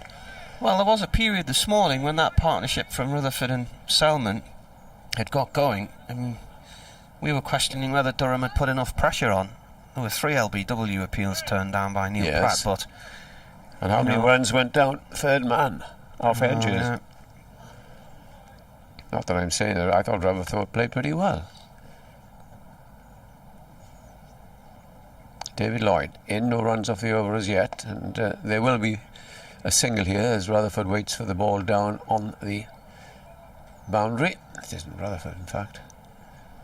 Where's Rutherford gone? Grazing away at third man. That's Stafford who fielded that. Yeah, look at the body language, and it's not good at the moment. And it probably won't be, because there's only 6 runs deficit. Lee's on 42. Talked about Lee. I heard you talk about him as a possible tourist. Well, I wouldn't discount him. As in comes Lloyd and bowls, and it's a lovely shot, and it's going to be fielded. Hogan moves quickly to his right, because I know they got runs at the test, but Habib and Burns, the Surrey opener, they both did well, but the others, I think, might have been discarded by now. So not only did you say how well Lees has played, but he's got to play half his games here, which I suspect, Martin, you know better than me about this, does assist the bowler, and he opening would face some good stuff here on the opening the bat end. Yeah.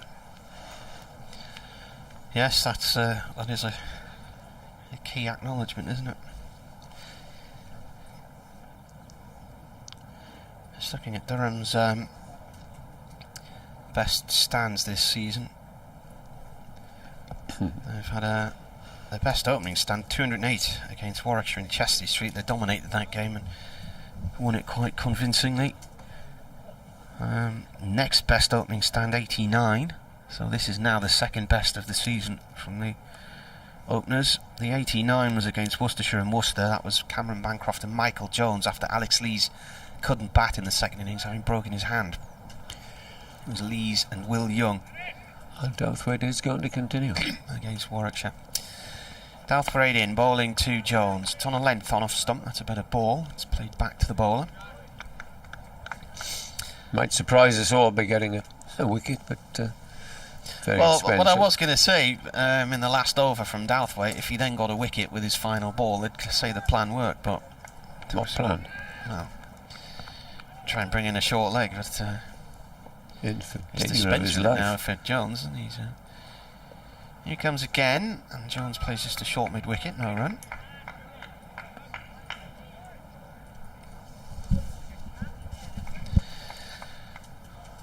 So scores on the doors. India 423 for 8 against England. They lead by 324. Gloucestershire were all out for 76 at Chelmsford earlier. Essex in reply 71 for 4. That's in this group. As Douthwaite bowls, Jones plays this to short mid-wicket, no run there. Surrey 180 for 4. Lazarus-like recovery from them to be able to field a full squad this week at North Hants. Incredible stuff. T there, and T in Derby, where Leicestershire 176 for 2 against Derbyshire. Worcestershire all out for 133 in Canterbury. Kent 62 for 3 in response. Notts made, or are 200 for 3 against Lancashire and Nottingham in Division 1.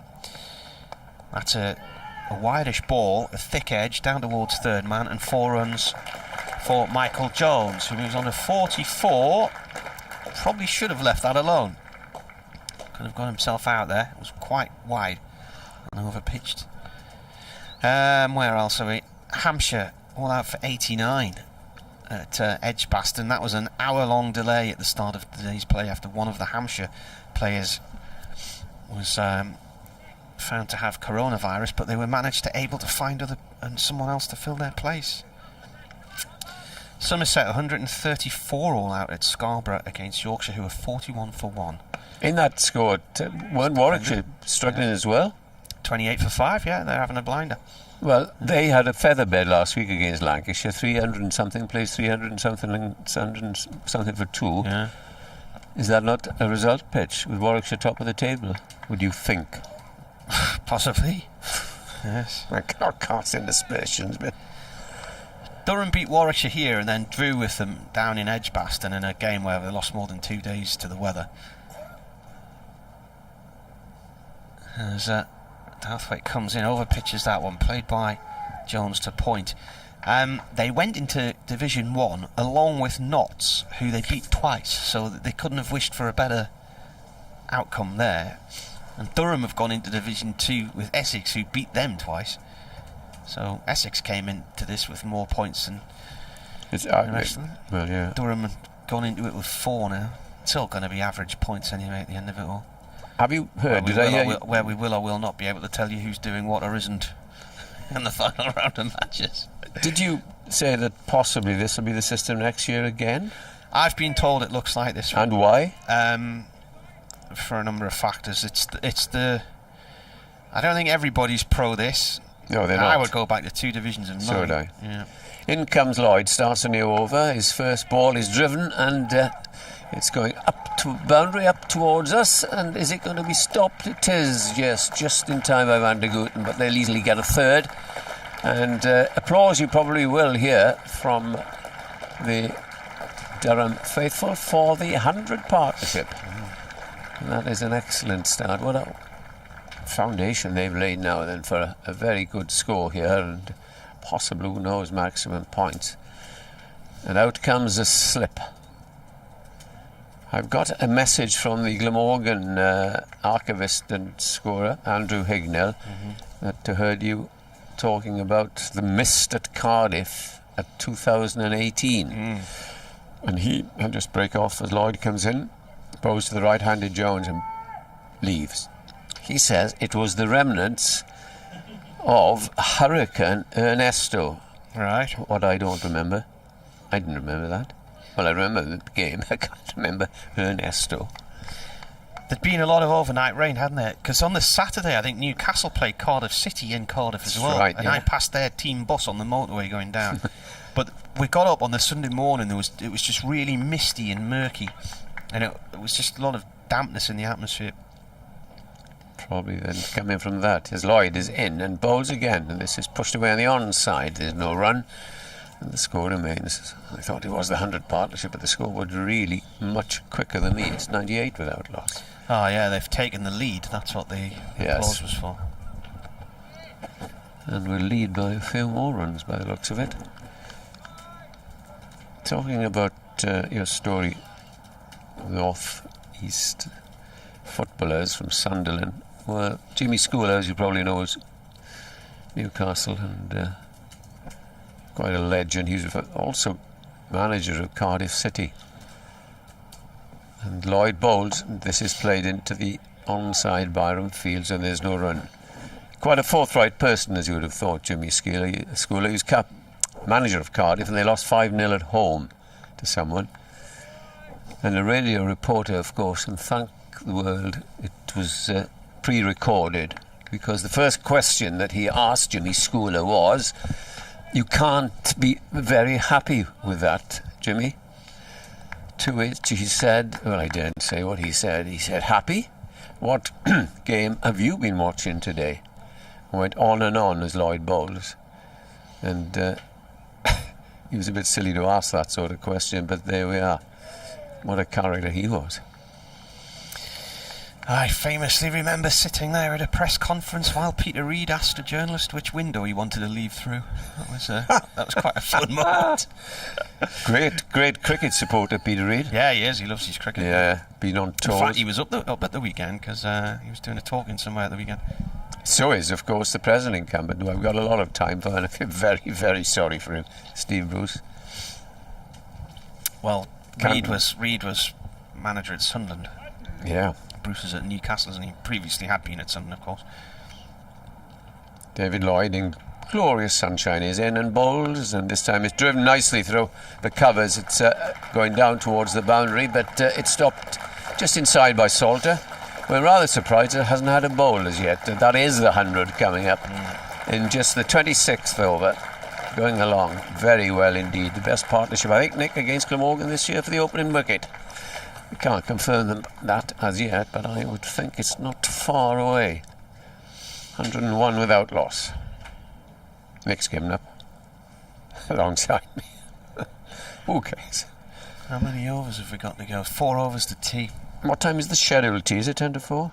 Doesn't matter. Do they ever get to tea on time?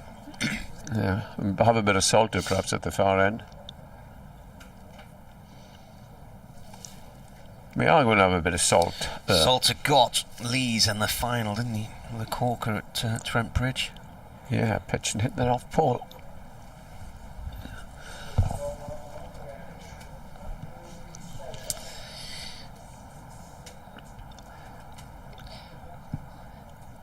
Matthew Maynard, David Harrison, and who was that other coaching staff? You know who he is, I don't. He used to keep Mark Walton used to, they tell me, keep goal for Cardiff. They all look very, very dejected and not a smile between the three, and that is no surprise. I think if they were on the door and you tried to get in, your name wouldn't be on the list, would it? No. You're not getting in tonight, so your name's not on the list. And I'm not going to argue with you. No. So Salter is going to bowl. Who would have thought that when the Durham seamers caused havoc in the Glamorgan first innings? Spin then. 12 wickets this season, best figures 4 for 18 against Northampton Cardiff. He hasn't played all that much in the last couple of years in first team cricket. That is championship cricket, of course, but he is bowling much better now.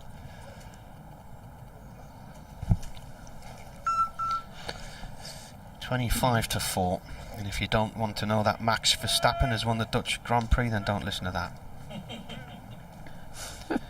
101 for none. Mr. Higgins says highest stand was for the first wicket this season, 115. Sussex at Cardiff. Thank you, Andrew. Salter then to Jones. Jones dabs that one out. He's on 45 from 89 deliveries, and Lees is on 47 from 70.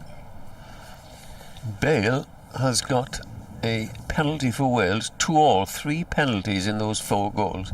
That'd be a useful point if they get it. Flicked round the corner by Jones to backward square leg. Fielding in there is Lucas Carey. Do you remember Trevor Ford, my dad asks? I certainly do. Trevor, when the days of bundling goalkeepers into the goal, ask him if he knows about that. He was terrific at that. Trevor. Salter in again. Jones cuts. It's gone to backward point. No run. Big man up in these parts. Chris Sharp says it's 3:34 and they've already gone for tea at Scarborough. They're remarkable over right there. And they've had loads of wickets as well, haven't they? In comes the bowler once more. Jones forward. What did Trevor do? Trevor Ford, Keaton cricketer, played, and I think it was in one of the games that Glamorgan in the 60s beat Australia, or it might have been the county championship, yeah? Came on the field as a 13th man for Glamorgan. Salter in bowls. This is cut off the back foot by Jones. That might go for 4 towards the castle boundary. It does. So he moves on to 49. I tell you who my dad played cricket with in the 80s at Whitburn, Leighton James. Leighton, yeah. Very good friend of mine, Leighton. Wonderful player, my word. What would he be worth if he was playing now? Good cricketer, Leighton. Played in the Lancashire League as well. Was he at Burnley for a while? Long time. Long time. What was the manager there for years? Jones on 49. And this is turned to short mid-wicket. That is the end of the over, so he will remain on 49. He has got in 11 first-class matches, 2 half-centuries. He Got 82 at Notts last year, 78 in the win at Worcestershire this year. Both played very, very well, these two. And as I say, this could be a 2-day in the field for Glamorgan, nearly.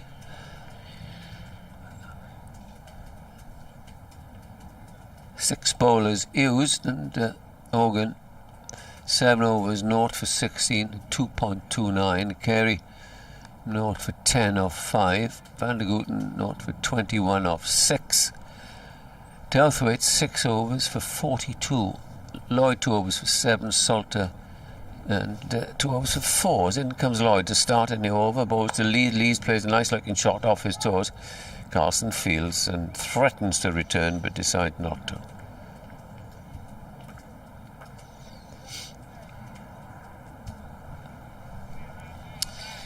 Well, I think if James Taylor has come to have a look at Alex Lees, he'll be writing a few positive things in his notepad. 48 he's on there. You think around the counties, well, who would be you? They've probably got to give these two. They'll give him another test match, and Burns will probably go. I suppose you stick with Habib. Lloyd must the one slip bowled, and at this time it's angled down to third man. That's his 50. Well played. Jones holds his bat up high to a pretty good crowd, judging by that applause. Always looks much smaller in a vast arena like this, of course. 7 fours. Yeah, 7 fours, 95 balls. His third in first-class cricket. Chanceless. Where is he a native of, Martin? Ormskirk and Scotland's ODI squad. All right. A well-beaten path from Ormskirk to Scotland. Came through the Durham Academy. Lloyd bowls medium pace, driven with effortless ease by Lees up towards extra cover. Notice on the motorway just towards the end of my journey, Scotch Corner wasn't far away. So what would you say not the distance, the time from here to Edinburgh would be? I used to come up for the international games up there a few times. Oh, well, it's not like it used to be, Ed, with all the speed cameras and things and more traffic on the roads these days. You generally, from here, you're looking about 2 hours to Edinburgh. Is it? Yeah, before I did my international commentary games. Miles or something, is it? Lloyd in again, bowls to Lees. Lees drives, this time on the onside, and there's no run. The score remains on 107 without loss. It's funny you should mention international commentaries, because I was going to ask you about that a little bit earlier on, and I'll tell you why. Because I remember listening to you, and I think it was the first time you'd done Test Match Special, and me and my wife were driving to Edinburgh up the A1 listening to you in the car. India at the Oval, yeah. Yeah. What year was that then? Can't remember. Lloyd is in, bowls. I left Glamorgan in the morning from Chelmsford for a day, the second day's game, and Glamorgan had scored 600 in reply to, it was 598 in reply to Sussex's Essex's 643. Who won the game? Glamorgan. We had a one called Mickey Lewis from Australia. Took about half a dozen wickets. He played here. He did. In comes the next ball, and that's driven again. And the beautiful shot through cover. You may have 3 men there, but still got through. Lees is really playing beautifully now and gets his 50 in 75 balls. And that was his 9th 4, is it? Yeah, 8-4. So a couple of half centuries for these two, and the way that they're playing, you would say that they won't go on and get many more. And Chris Cook must be looking around and thinking, where do I look next? Well, he can look at Rutherford, who never bowls. You can look at Selman, who never bowls. I don't know about Byram. Carlson has bowled in his debut match at Northampton and got a 5-4, off bowling, off spin. But all the other bowlers, he's bowled, and he must be looking around and wondering what on earth. And perhaps you can look at the scoreboard where Nelson's on the board, 111 without loss. That might give him a bit of heart. Salter continues far end. The Lumley Yeah, I remember that. It was around about this time of the year, wasn't it, when you were commentating? It was a late summer. It was. And right. Salter comes in right arm over. This is defended. My wife had a little McGann Coupe sports car. It was a cracking little car that we went around Europe in it one year. I reckon it was about 2005, 2000. That sounds about it. I reckon about September 2005. Yeah. And we were going on a mystery tour. I didn't know where we were going. She wouldn't say, which always unnerves me. As this is flicked by Jones towards backward square leg for one. She took you abroad on a mystery tour? No, in 2005, at the end of the cricket season, we did a tour around Europe in that car. So this was probably a few weeks before that. We had a night away in Edinburgh. But I knew we were going somewhere else first, and I didn't quite know where we were going. And it was just a trip to try and cheer me up, because I was a little bit down in the dumps at the time. Anyway, we drove past Edinburgh, and we kept going along the motorway, and I was thinking, where on earth are we going here? And then I realised we're heading to Falkirk, and the Falkirk Wheel, the Millennium Link. In comes Salter, defended by Lees. For those of you who don't know, it's a high-tech boat lift which links the higher part of the canal that goes from Edinburgh to Glasgow with the lower part. So it's like the modern version of the Anderton boat lift. In comes the bowler. That's played off towards mid-wicket for 1 run by... You didn't subject her to listening to... Yeah, we listened to you all TMS. the way up on medium wave. It was quite crackly in places up around Dunbar on the A1, but... Good Lord. Yeah, that just came back. I was thinking about that yesterday for some reason. I don't know why. Salter again, bowls, and that's cut by Jones off the back foot. That's away past point. That's a nice shot. That's gone for 4. Victor Main, the Durham groundsman, straight off his big deck chair to field that one. It must be a nice day today because Vic's in short sleeves. He's nearly always in shorts, no matter what the weather. But you like the lad from Dave from Derby? Never seen him with a pair of trousers. Griffin, yeah. 40 years ago today that Derbyshire won the NatWest Trophy. That was his video this morning. Salter comes in and bowls, and Jones plays the same shot, but this time it is cut off at point. He also said that up at Lord's, the last 4-day match, that one of the days was his 1000th consecutive day of watching Derbyshire. He went to see a Bruce Springsteen concert, didn't he? And that had ruined the run. Was that in 1988 or something? Poor Dave, yeah. This little video today. For those of you who don't know what we're talking about, Dave Griffin is the statistician who follows Derbyshire everywhere, but he also is a photographer, so he's worth following on Twitter because some of his photography is absolutely brilliant, and just his knowledge of the game and everything, and he knows so much about what's going on. He's always at the ground at the crack of dawn as well, so his video was already up and online while I was still having my breakfast this morning. And he starts off, he says, I've had absolutely no sleep. He said, I'm worn out. He said, you can tell by the look on my face. He said, the noise coming from the neighbour's house last night. Lloyd starts another over. The first ball is driven to Van de Gooten at mid-on, and there's no run. So he says, 3 o'clock in the morning, he says, music blaring. He said, I went and knocked on the door, and he said, this 11-year-old kid opens the door, and he's got a glass of whiskey in one hand and a cigar in the other. And I said, is your dad in? And he says, well, what do you think?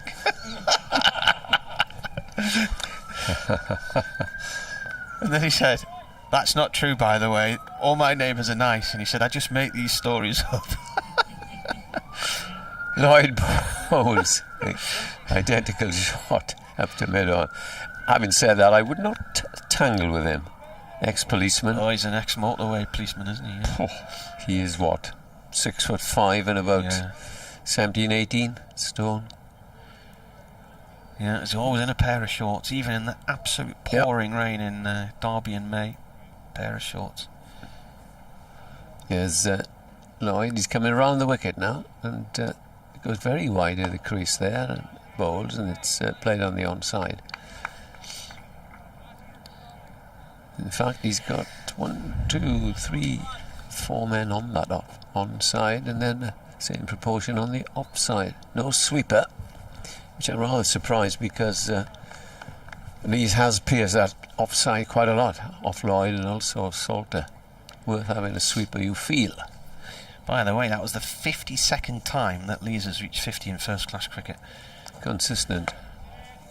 This pitch looks now, of course, an absolute featherbed. I suppose you can say good toss to win. It did do something in the first couple of hours.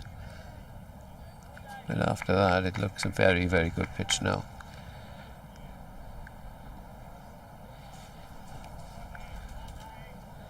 Lloyd trying best to do a holding job here as he comes round the wicket.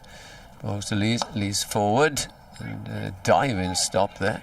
Goalkeeper dialing to his left, and it goes down to mid-on.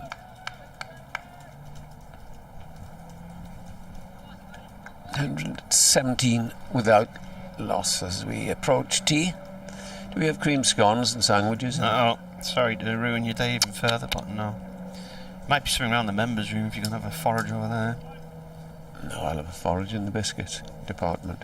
Yeah, there's some all over the floor, just go start there. That is tea, and what a very successful post-lunch session that has been for Durham. They bowled Glamorgan out for 97. They've responded by scoring 117 without loss.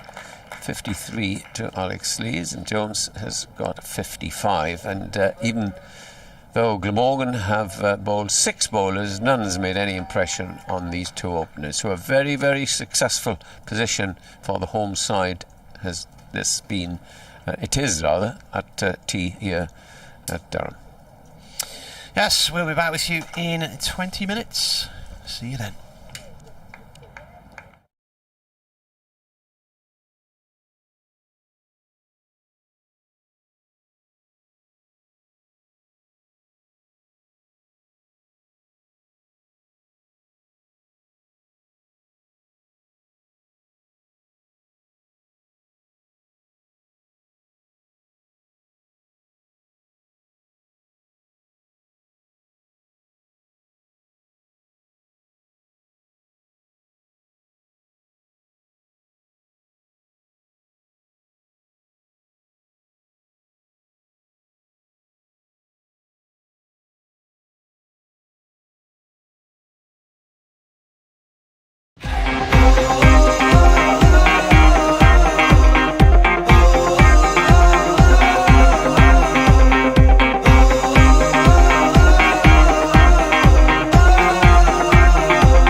We've always been good at designing niche products for consumers. So our thinking was if we can use the same design skills on products which have got more volume, we'll be more successful. The big issue was the plan to do it. We set a figure of a capacity to make 250,000 pieces a year. That's an ambitious target, that's our figure. So we then worked with the machinery designers to make the washing machines. Number one in this product, it's got to be reliable. A washing machine has a lot of hard work to do, and it's a very important part of most households. So reliability was a big issue.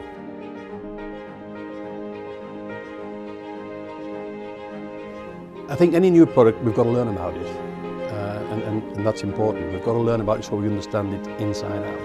And that's taken longer than we expected, but we've taken our time to make sure that it's right. There's a big appetite for buying British products, and rightly so, but we can't rely on that. We've got to make a product that competes with all the imports. And of course, remember, we've got our core business here of making domestic dehumidifiers and bottled water coolers and industrial dehumidifiers. So that takes our time, and we don't want to get this wrong.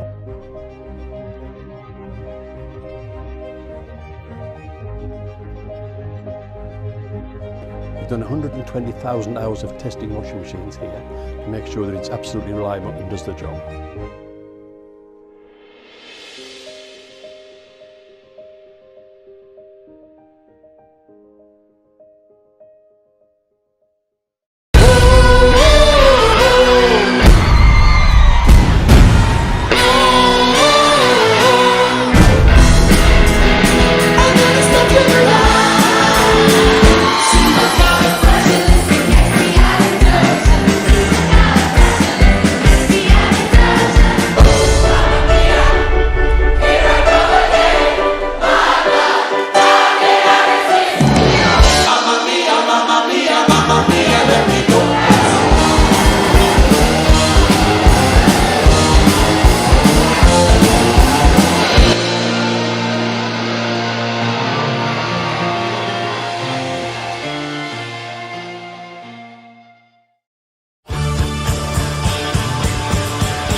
again. 117 for none. They lead by 20.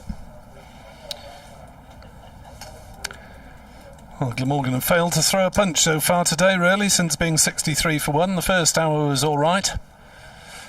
Hours 2, 3 and 4 have been pretty awful from a Welsh point of view.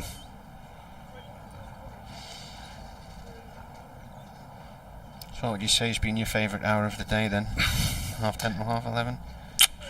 8 till 9, breakfast. What did you have? Oh, Did you go full bifter? bit of cereal, bit of fruit and a vegetarian cooked breakfast. Only allow myself one traditional meat breakfast per championship match. Yeah, I tend to do that as well. Otherwise, I'd be the size of 2 houses instead of the size of one house.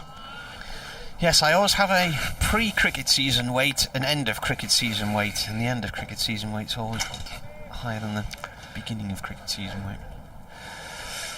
Yes, if only they had more Saturdays off so I could play more regularly. I might stand a chance of keeping my weight down then. Salter's going to continue from the Lumley end of the ground, bowling to Jones, who is on 55. Lees is on 53. Right arm round to Jones. Jones fought to that one. Pushes it out gently into the offside. No run. The sun is catching one bulb on the top left-hand corner of the floodlights at the top end of the castle stand, and it's glistening towards us. This is played by Jones to mid-wicket this time. It is a gorgeous day. The skies are clearing as the day's gone on, as I've just been looking at satellite images. It's going to get warm over the next few days. Could be 28 degrees in London. This is turned by Jones to square leg, which is a waste of 8 degrees, I think you'll all agree. Because 20's plenty.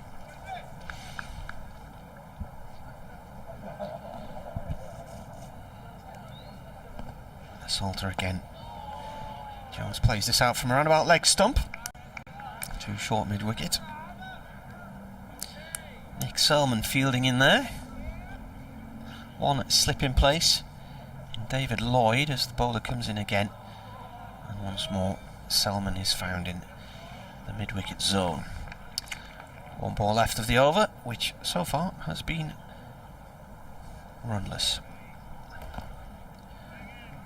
Kieran Carlson giving the ball a good polish and throws it up towards the bowler, who has to come a few feet to catch that one. Last ball of the over.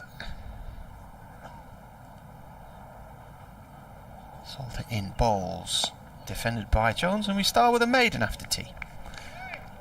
Huzzah! Salter with an unenviable task of trying to take wickets and put the brakes on when batsmen have a century partnership behind them, with Glamorgan's seamers not able to produce the same sort of accuracy and threat that the Durham seam attack did. 450 for 9. India lead England by 351 runs. Wilkes has just got another wicket, his 7th of the match. Michael Hogan will open up the attack.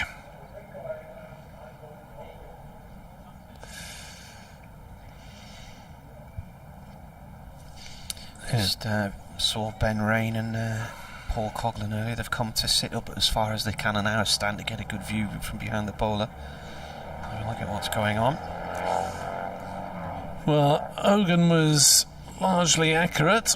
Got just over 2 runs and over. But Glamorgan desperate need of wickets as Hogan is in round the wicket to bowl to Lees, who defends into the covers, no run. And as one-sided sessions go, that afternoon probably had it all really. Glamorgan losing the last 4 wickets for 12 and then failing to take a wicket in 30 overs. Glamorgan Well, is there any way back into the game after those two sessions? Hogan is in to bowl to Lees, who defends out on the offside. And there's no run. The chatter among the infield, desperately trying to keep spirits up. One look at the scoreboard. It's not quite a futile task, but certainly a desperately difficult one. Durham already 20 ahead. It's a good toss to win, but the toss alone doesn't account for the discrepancy. Hogan bowls and Lees defends to mid-off, and there's no run. Certainly the sun on the pitch will be helping to remove a few dangers, but Glamorgan's seamers simply weren't as accurate as the Durham ones over the first couple of hours.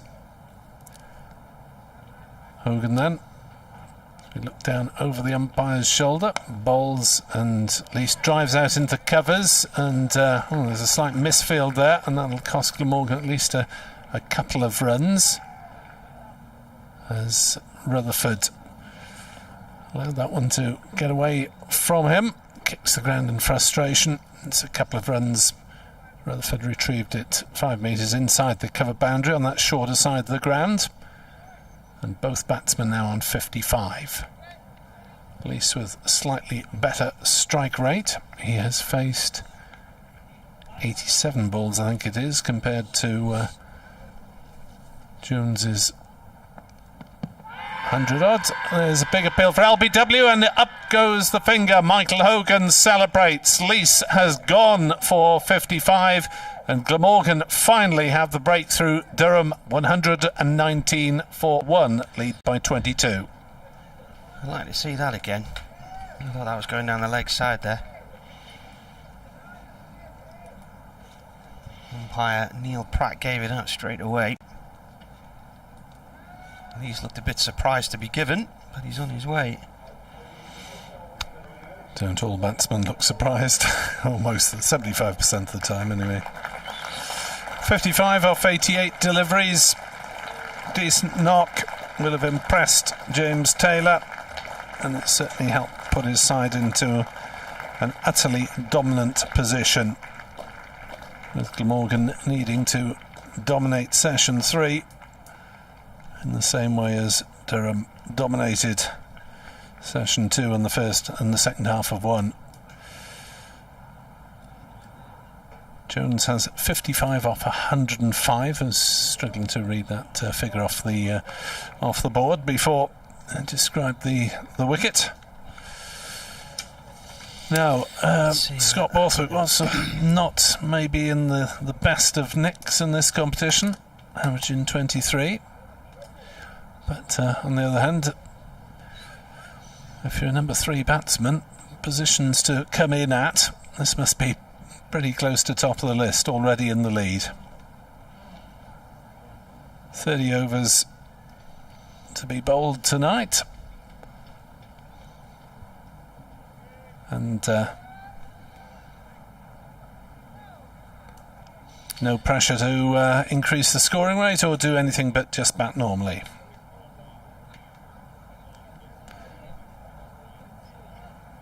Borthwick does the obligatory prodding. It's hit him down around about the knee roll, but it looks like it's angling down leg side to me. It's on the way up as it hits him. But he has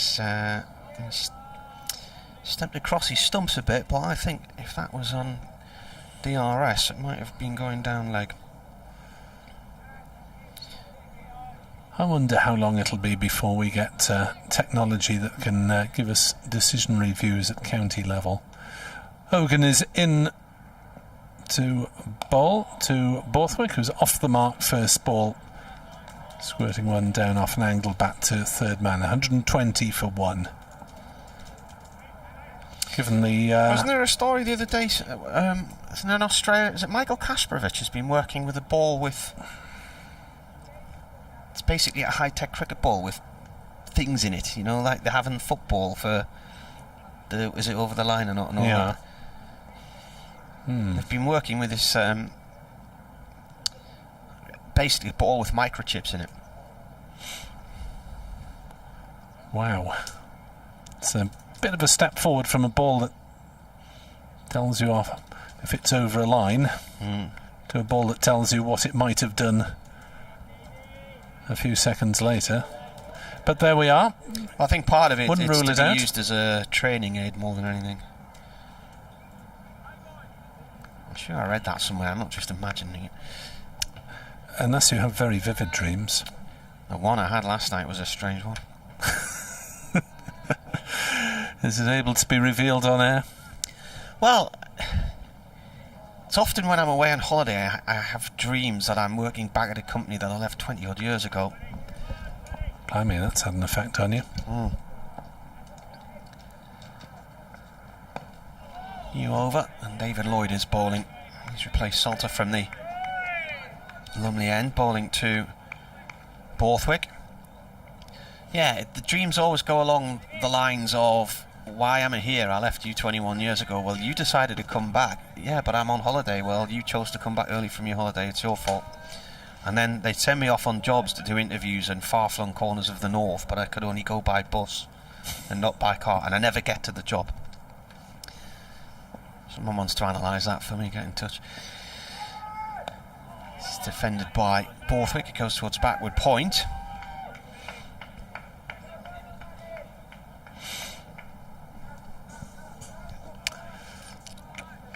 Yes, on a re-examination of the least dismissal, I think he's struck that in front of middle and it's probably hitting leg.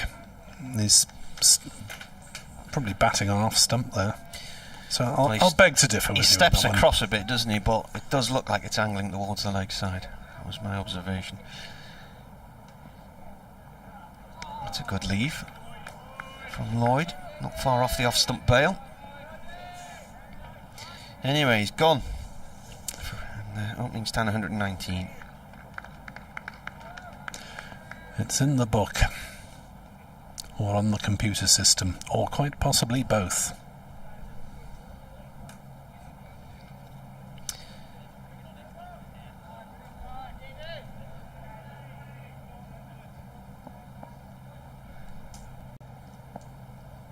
Lloyd in. Medium pace, right arm. Defended by Borthwick. That one seemed to stay low on him. Durham currently the lead by 23 runs at 120 for 1. Lloyd may not be the most pacey of bowlers, but he is pretty capable of bowling wicket to wicket. Comes in again. Borthwick just plays the ball safely away back towards the bowler's end.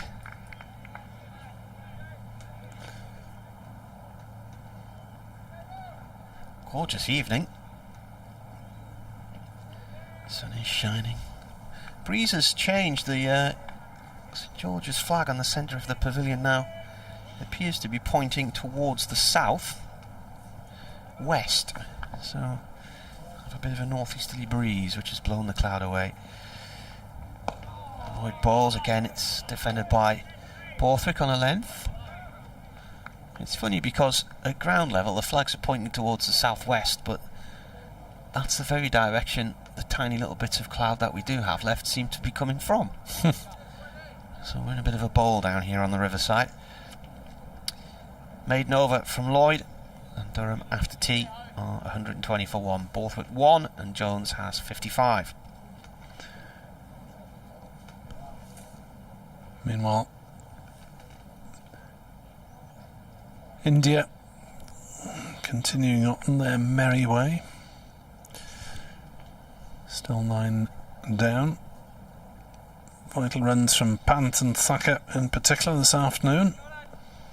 466 for 9, lead by 367 as Hogan bowls, and behind it is Jones defending out on the offside to Van der Hoogten at mid-off. 466 all out. England need a mere bagatelle of 368 to win that match, or is it 3 and a bit sessions to survive for the draw? I'll get skittled out in 2. Hogan to Jones. Angles it down to third man and go through for an easy single. 121 for 1.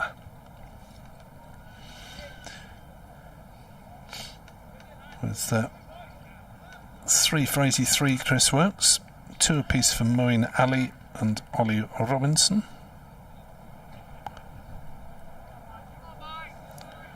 1 apiece for Anderson, Overton and Root. 368 to win for England. Here Durham lead by 24 runs. And 121 for 1. Hogan bowls, Borthwick forward, pushing firmly back past the bowler to mid-off. No run, Rutherford with the fielding there. 121 for 1. Very pleasant watching conditions in Super September. As the final block of championship games was optimistically dubbed.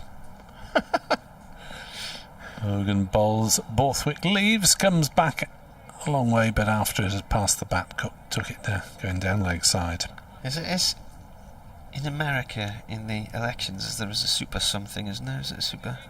Is there Super Sunday? Super Thursday? Primaries or something? Marvellous Monday, wonderful Wednesday, terrific Tuesday. Tawdry Tuesday. Fed up Friday. Yeah. As Hogan is in to bowl and Borthwick blocks it back at him, and he fields in the follow through and tosses it to Polisher-in-Chief Kieran Carlson. How was the cup win received in Wales then? Oh, it was dancing on the streets. No, it was great delight among Glamorgan supporters. I think they realised the nature of the competition, but glad to have won a cup final, breaking a hoodoo. Hogan bowls outside off stump, no shot from Borthwick after the 4th attempt, wasn't it? Yep, defeats at Lords in 1977 in the Gillette Cup final, 2000 in the, which was that? I think it was the Benson Hedges. 2013 in the 40 overs final. And at last, a victory in a one-day final. Glamorgan had won one-day competitions, but their previous 3 victories were in league formats and not one decided by a final. We're told the final will be back on a Saturday next year. Well, it would be helpful if they could have more than 2 or 3 days between the semi-final and the final, wouldn't it, to give supporters some sort of chance of getting the time and money and transport together. Lloyd bowling to Jones, who drives at a rising ball and edges it down to third man on the boundary for 1. And Glamorgan having 3 days before the final and Durham 2 days was absolutely ludicrous. As if the... Well, in the what year was it? 2008 finals day? Was it 2008 finals day at Hampshire? Lloyd bowls to Borthwick. Borthwick fought to that one, plays it to mid wicket. Durham had their quarter-final at home cancelled on the night by the ECB against Yorkshire, and it was all to do with that Nazim Rafiq having played in a previous game. Oh yes, when Glamorgan came up here. Yeah. So that rattled on for about a week or more while legal rows took place, and then eventually Glamorgan were reinstated in the competition. Came up here, and I think Durham beat them on a Wednesday night. Might have even been a Thursday, you know. Lloyd in again. This is defended. And basically next day I had to get on the team bus and go down to Southampton.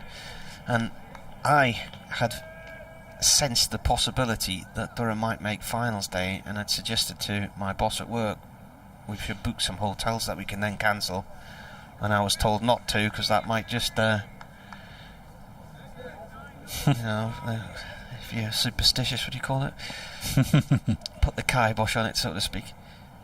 Lloyd comes in again and bowls. That's gone through past the off stump to the keeper. And anyway, we then tried to sort out hotels on the Thursday. So I think they must have won on the Wednesday night, and there was just nowhere to be had. Because not only had they decided to have finals day in Southampton that weekend, it was also the Southampton boat show. And there were no hotel rooms to be had anywhere. We ended up about an hour away on the far side of the New Forest. And then Durham got absolutely trounced in the semi-final off Middlesex, and that was that. Lloyd in. Borthwick turns this towards mid-wicket, no run there. Yeah, it's not a great feeling losing in the semi-finals of T20 finals day, isn't it? Feel like a spare part at a wedding then, don't you? Well, they got off to a bit of an iffy start, and Shivnarine Chandapal came out with the Digicel logo on his cheeks and basically battered out the rest of the innings for about 40 runs. And people were saying, does he not realise this is a 20-over game rather than a 50-over game? And Tyrone Henderson came out and smashed a 19-run 50 for Middlesex, and that was that. Lloyd to Borthwick. Borthwick plays it out towards mid-wicket. It is stopped. Was that the second semi-final or the first semi-final? It was the second, yeah. Yeah. We stayed and watched most of it. Was it Kent Middlesex in the final that year? Yes, it's a moot point whether you hang around once the team you're reporting on loses. I did in 2003, 2004, first time. It's stayed around into the evening. 2016, I went home and caught the end of it on television at home from Edgbaston. Well, 2016, that was when Durham were there. Durham beat Yorkshire in their semi-final, and Notts beat Northants in the first game of the day, but there was a big rain delay. Hogan is into ball, and Jones plays out on the offside, no run. So everything slid because of rain, so Durham won their semi-final against Yorkshire, and the floodlights were already on. It was quite late in the evening when they finished the game. And between winning that match and starting the final, they had 20 minutes. And in those 20 minutes, they had to get their team from the pavilion at the far end, the old pavilion, to the new stand at this end. And Paul Collingwood never even had a chance to hand in a team sheet. Hogan into bowl to Jones. Whips one off his legs, down to fine legs. Single taken, 123 for one. Jones under 58. I think both times that day, Northants were something like 9 for 3 after about 2 overs, and they come back to win both games.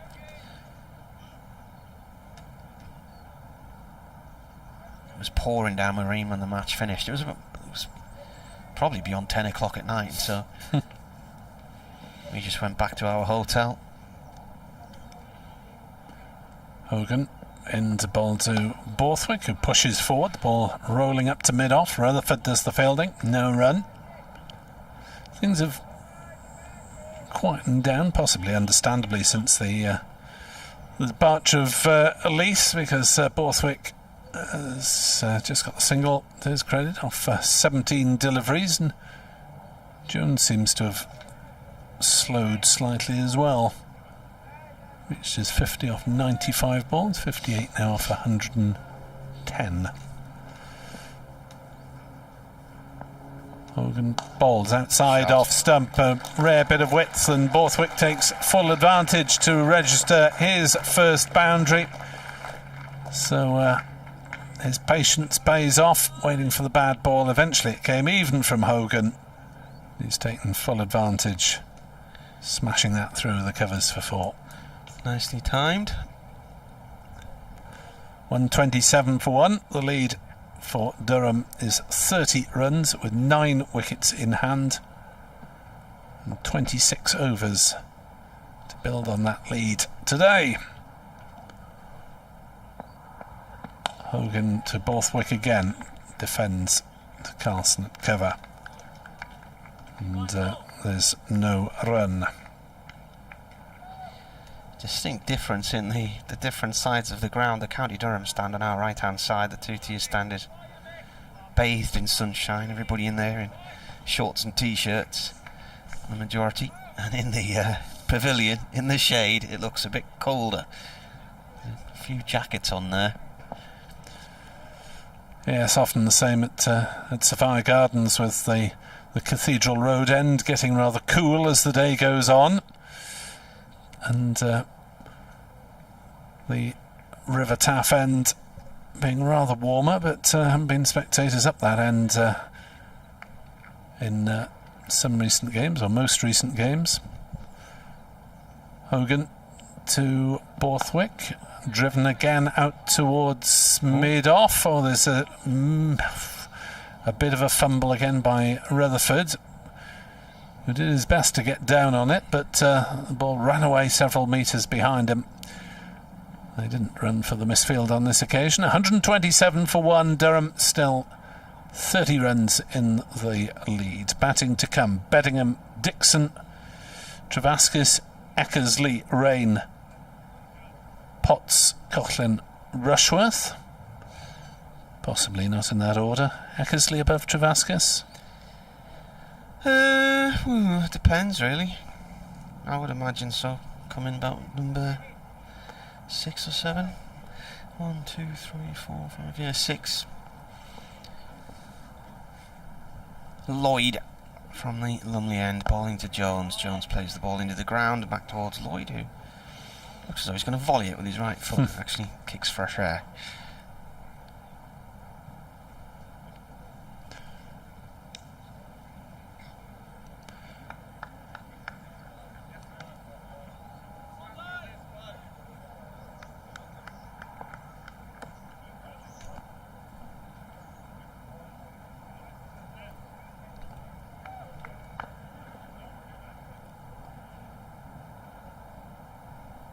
Lloyd to Jones, right arm over, turned by the right-handed batsman off past square leg for 1.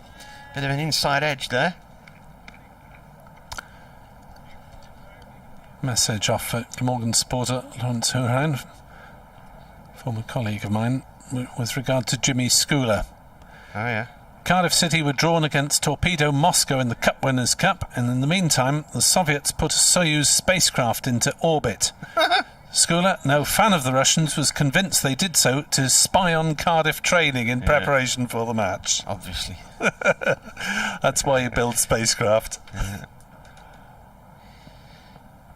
That's left alone, it's wide of off stump. Borthwick watching that one go by to the keeper. Yeah, somebody was on another planet. I was rather confused by reading a tweet from one of our BBC colleagues saying Ollie Robinson moves to 50, not out, but realised that there are only 2 Ollie Robinsons. Yeah. They're referring to the Kent version of the England bowler, who hopefully for England won't have to bat for a while. Lloyd to Borthwick, cut by Borthwick, it bounces into the ground and is taken acrobatically just in front of the umpire at point. Is that Salter? Yeah.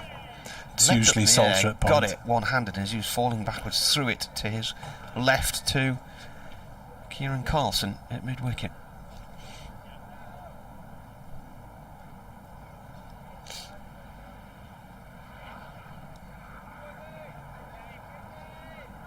It's going to come round the wicket now to Borthwick from the Lumley end. Borthwick on 5. Lloyd in. Borthwick plays that out towards the covers. It's a dot ball.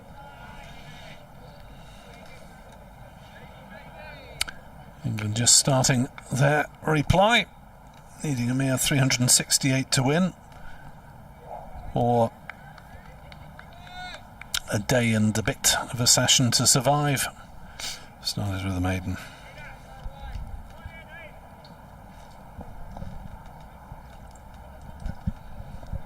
Lloyd in. That's left alone by Borthwick. Bit of a tighter line this time from the bowler, but Through to the keeper it goes. That's the end of the over. Durham are 128 for 1. The opening stand was 119. It ended just after tea when Alex Lees was out LBW to Michael Hogan for 55. Just stepping slightly across his stumps towards the offside, and it hit him on the pad around about the knee roll. And Neil Pratt straight away had his finger in the air, the umpire. That was the end of Lees. But by that point, Durham had a 22-run lead because they bowled Glamorgan out earlier today for just 97. Paul Coghlan taking 4 for 11 in 5 overs, including a double wicket maiden. Ben Rain got a double wicket maiden as well, as he took 3 for 25. And Chris Rushworth now needs 1 for 50 championship wickets in the season after he took 3 for 26. Hogan starting a new over, bowling to Jones, who runs one down to third man. We've said that quite a lot today. And they'll come back for a second run, and they get there comfortably enough as Lucas Carey, possibly not his most nimble piece of fielding, charging in from third man. Probably shouldn't have been a second there. 130 for 1. Durham lead by 33 runs. England's footballers have made 11 changes to face the might of Andorra. 5 o'clock kick-off. As that's turned off his legs nicely for 4 runs by Michael Jones, down towards square leg. Hogan straying towards leg stump. It's 134 for 1. Jones on to 65, not out. It's the first time that England have changed all their players since 1982. Wow. I'm afraid, Martin, you have not yet received the call-up. No. Back in Paul Mariner's era, wasn't it? Forward comes Jones, defending to mid-on. I'll take your word for it. Who did they do it for in 1982? Go off the page now.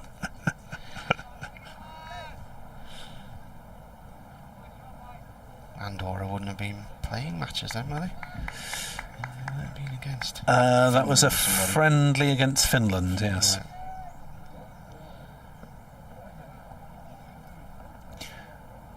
Hogan into bowl to Jones, drives pleasantly out into the covers, fielded by Byram, and there's no run.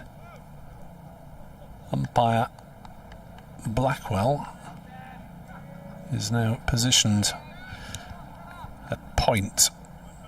This may be to shade his eyes from the setting sun, or maybe because deep into the third session he doesn't fancy walking from one side to the other every time they take an odd number of runs. Hogan bowls, defended by Jones on the leg side where the umpire isn't. Carlson at mid-wicket does the fielding.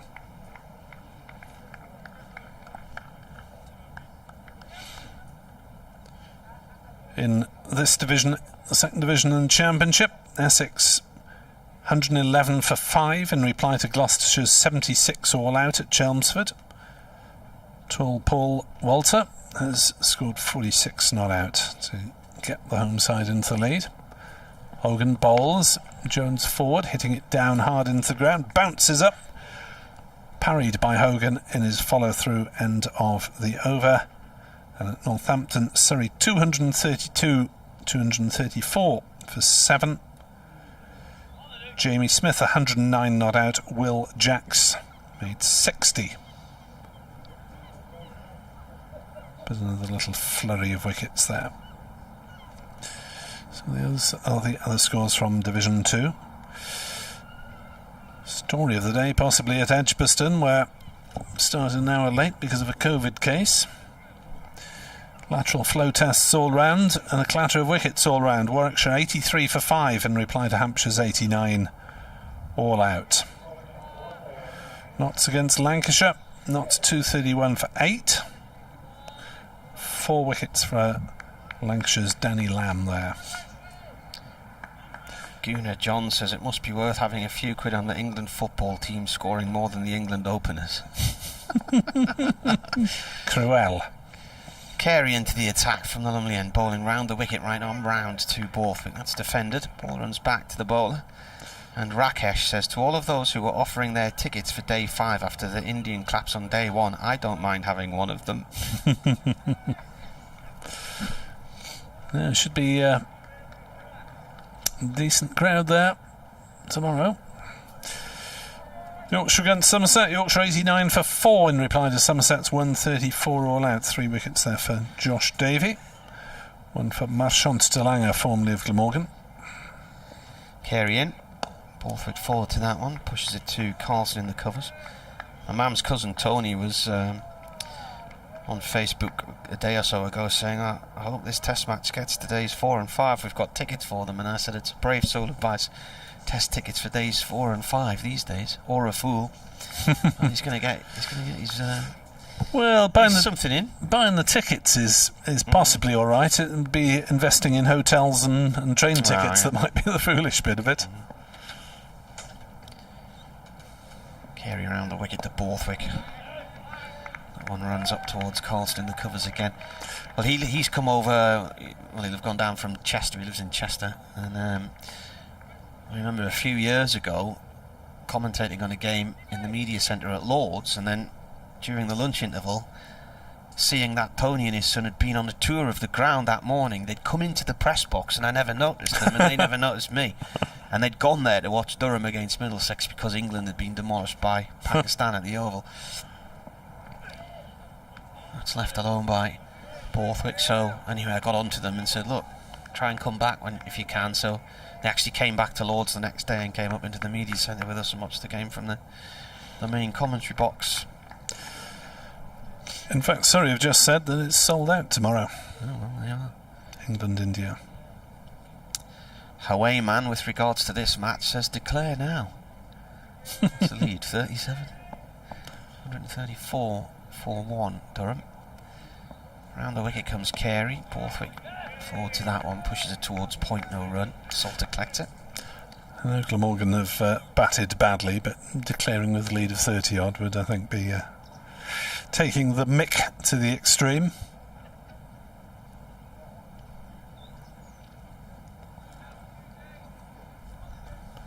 But there must have thoughts of only batting once in this game.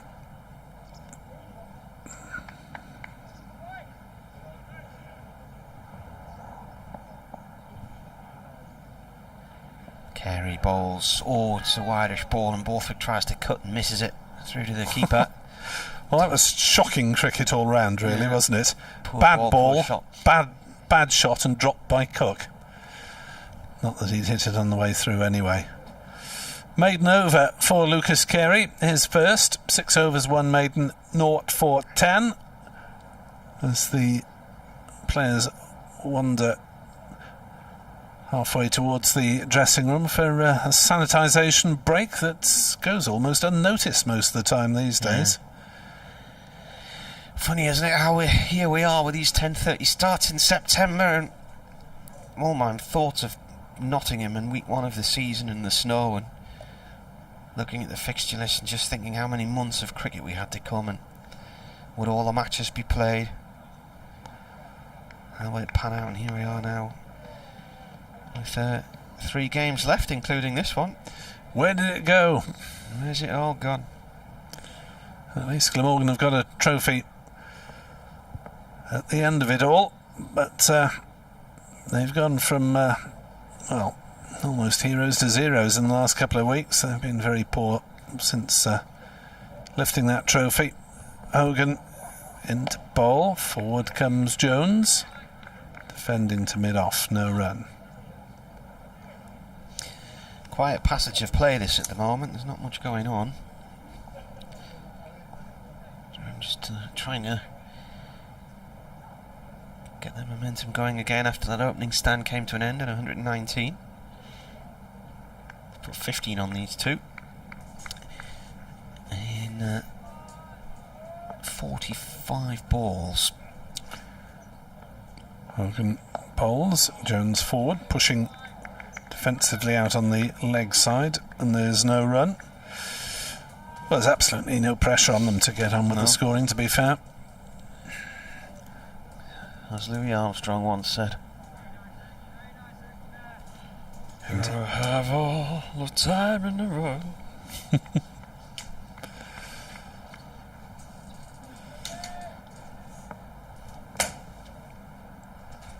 Hogan to Jones, turns his wrists on it, defends it to Rutherford at mid-on. No run. Edward Bevan returns, probably doesn't sound any more promising in Welsh either.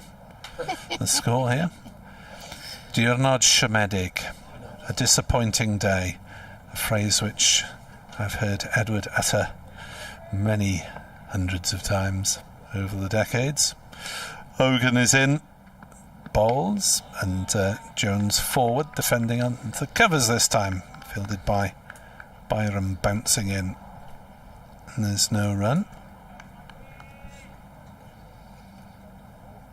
Looks like Glamorgan have got substitute fielder on. Presume that's Rheingold.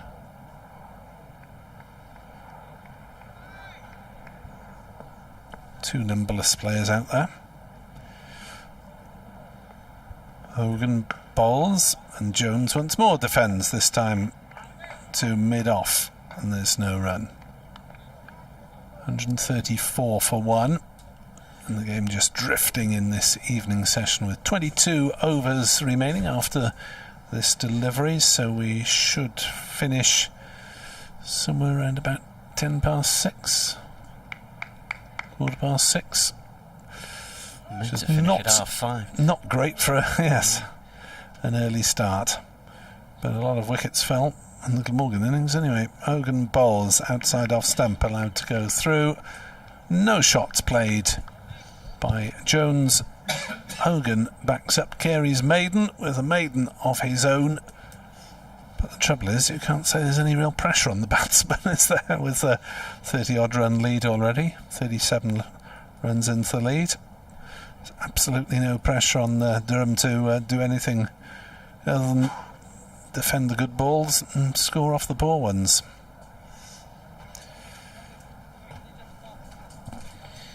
Sun went in momentarily and it was starting to look a tad gloomy, but it's now come back out again. Not really much cloud cover at all.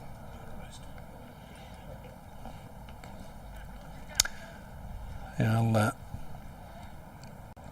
do a couple more overs and then slide off to do a bulletin report. Carey holding his 7th over, none for 10, one maiden so far. Around the wicket from the Lumley end to Borthwick, he drives the ball up to mid-off. Dot ball.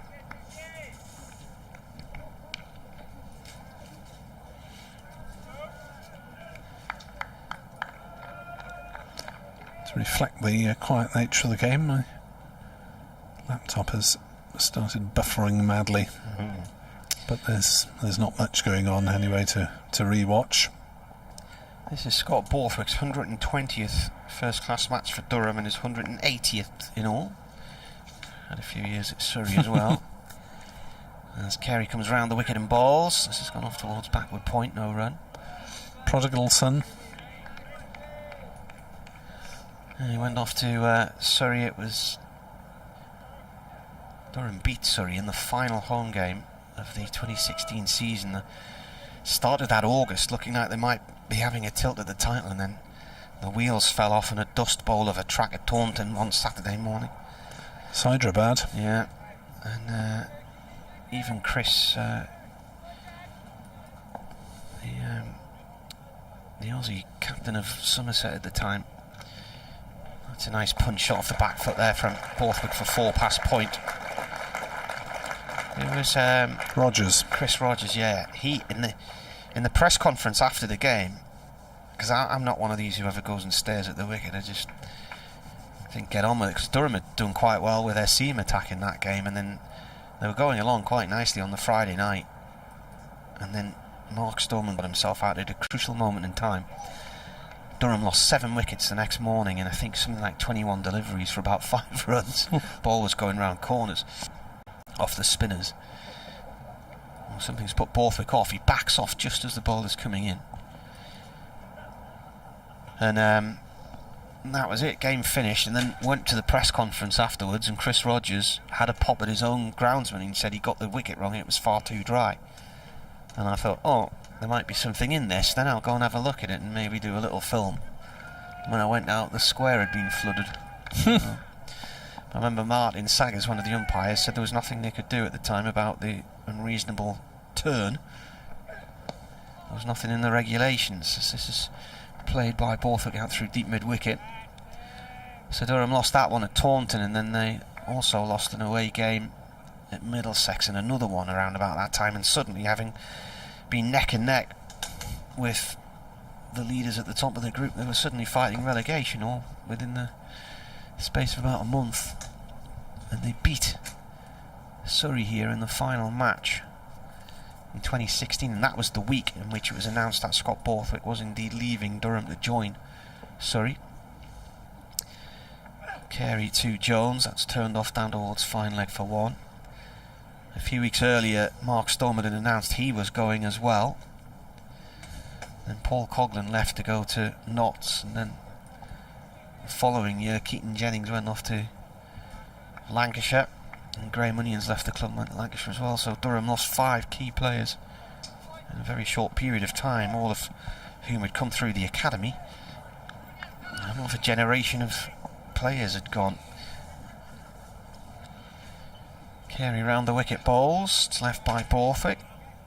I know it was a very difficult decision for some of the players at the time. Scott Borthwick had a list of pros and cons in his kitchen for days and days and days.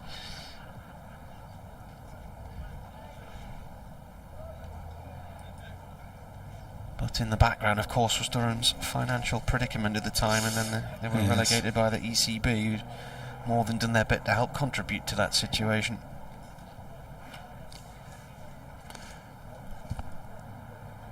$140 for one as Glamorgan tried to make things happen.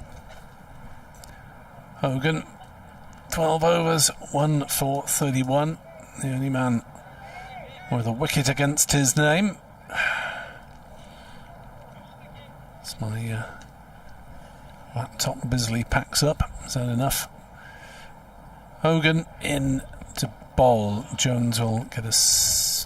I thought he was going to get a single down to fine leg, but in fact it was more squirted towards square leg, where Selman made a tumbling stop, and it is a docked ball.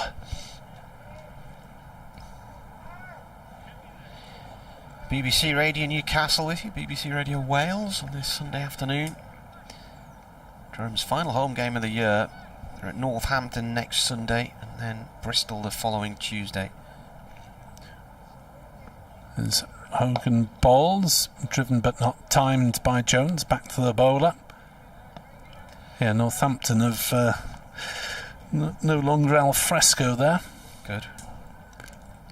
They've booted the written press down to the far end of the ground. So the commentary is inside. Well, I never understood why they went outside anyway. I couldn't see any advantage to it whatsoever. Just to be at the front of the stand, only about 10 steps away from where you were anyway. Hogan bowls, and that's a run down towards third man for a single by Jones.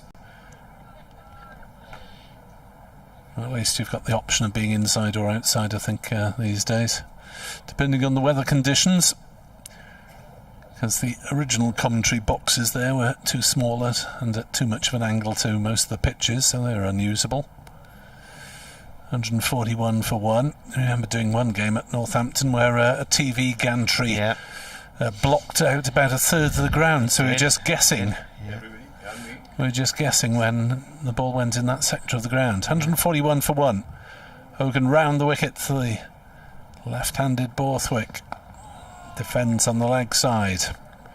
Byram Fields, no run. Yes, I remember posting pictures of that and doing T20 games there, and that gantry was there the whole time, and there was a good third of the pitch to your right-hand side down below the pavilion. And if a ball was skied in that direction, you had no idea if there was a fielder there or not. Yeah.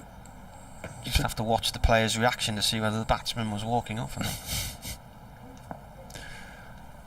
Hogan, as the weather clouds over a little bit, it's in to bowl. Borthwick defends to Rutherford at mid-off. No run. Last ball of Hogan's over coming up, just a single off it so far. A rather soporific spell of cricket here on BBC Sport Online. 141 for 1. Test match, England 7 for 0, chasing 368. Well, I can add 3 more onto that score for you. Alright. Hogan bowls, driven back to him by Borthwick. Good shot, but good piece of fielding, and at the non-striker's end, Michael Jones ends up on his posterior because he was turning to try and avoid being run out. And of a Hogan over that's conceded 1 run. Durham 141 for 1, Borthwick 10, Jones is 67, and the lead for the home county is 44 runs. Mr. Edward Bevan will join Mr. Martin Emerson. Thanks, Nick. Nick Webb from Radio Wales, back with us a little bit later on. 20 overs to go. The Pied Wagtails have arrived in numbers.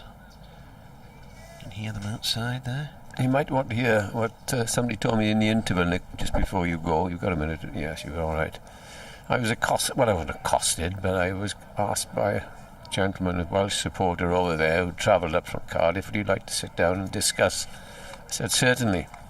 Can you please tell me why people like Billy Root, Dan Douthwaite, are now signing Byram on a 3-year contract from Somerset? Where are the players being produced from the academy?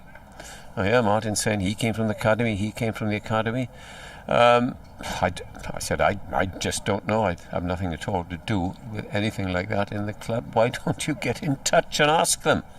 But it's a moot point, and would you say, Nick, just before you go, was it the last one was Kieran Carlson? I can't think. Yeah. A few coming through. Alex Horton, England under 19s. Yeah, he was a natural, wasn't he, as a child? Harry Friend, Steve James's. Yeah, but are they given chances, you know? They're not ready yet. Maybe a year. Yeah. So that was that. Tell you what, if you're in the Whitburn area and you want to get something for tea, finals day's on. It's the second attempt to get the 2020 ahead with Williamson finals day on. Whitburn in the final, and they've just tweeted steak burgers £2.50, cheeseburgers £2. All right, I'm off. Can't get vexed with that, can you? Julian says get them before there's none left. How far is that? It's about 15 miles away on the coast. Right. Did you ever go to Roker Park? No. Football ground? No, I know Roker Park. Yeah, just a couple of miles up the coast from there. 1 for 1, and it is Lucas Carey, and I think it's you, Martin. Yes, Carey then. Right arm over to Jones in the sunshine here in Chastity Street. This is played safely off towards the cover area, no run. 20 overs to go tonight, so you're looking at about an hour and 15 minutes maybe. Even 3 and over, that's 2:30, you'd see. There's a substantial lead tonight, even if you're going at 3s, they have been. They slowed down a bit now, but they were going at 4s.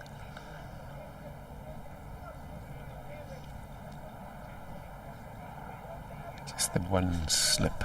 Very defensive, as you would expect. Got 2 on the leg side boundary. Square legs dropped onto the boundary. Fine leg on the boundary. Third man on the boundary as well. Everybody else in a circle, which would be inside the discs in a one there.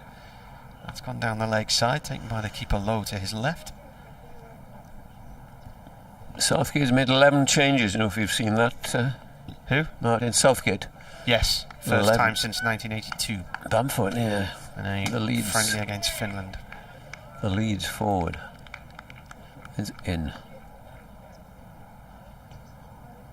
What was Wales's final score? Did they win? Yeah, 3-2, hat-trick for Bale.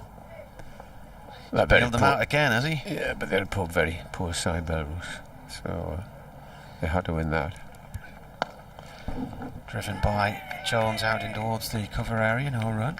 And they've got somebody who... Belarus. We've got somebody at Cardiff next Tuesday, but they should win at country escape. Estonia.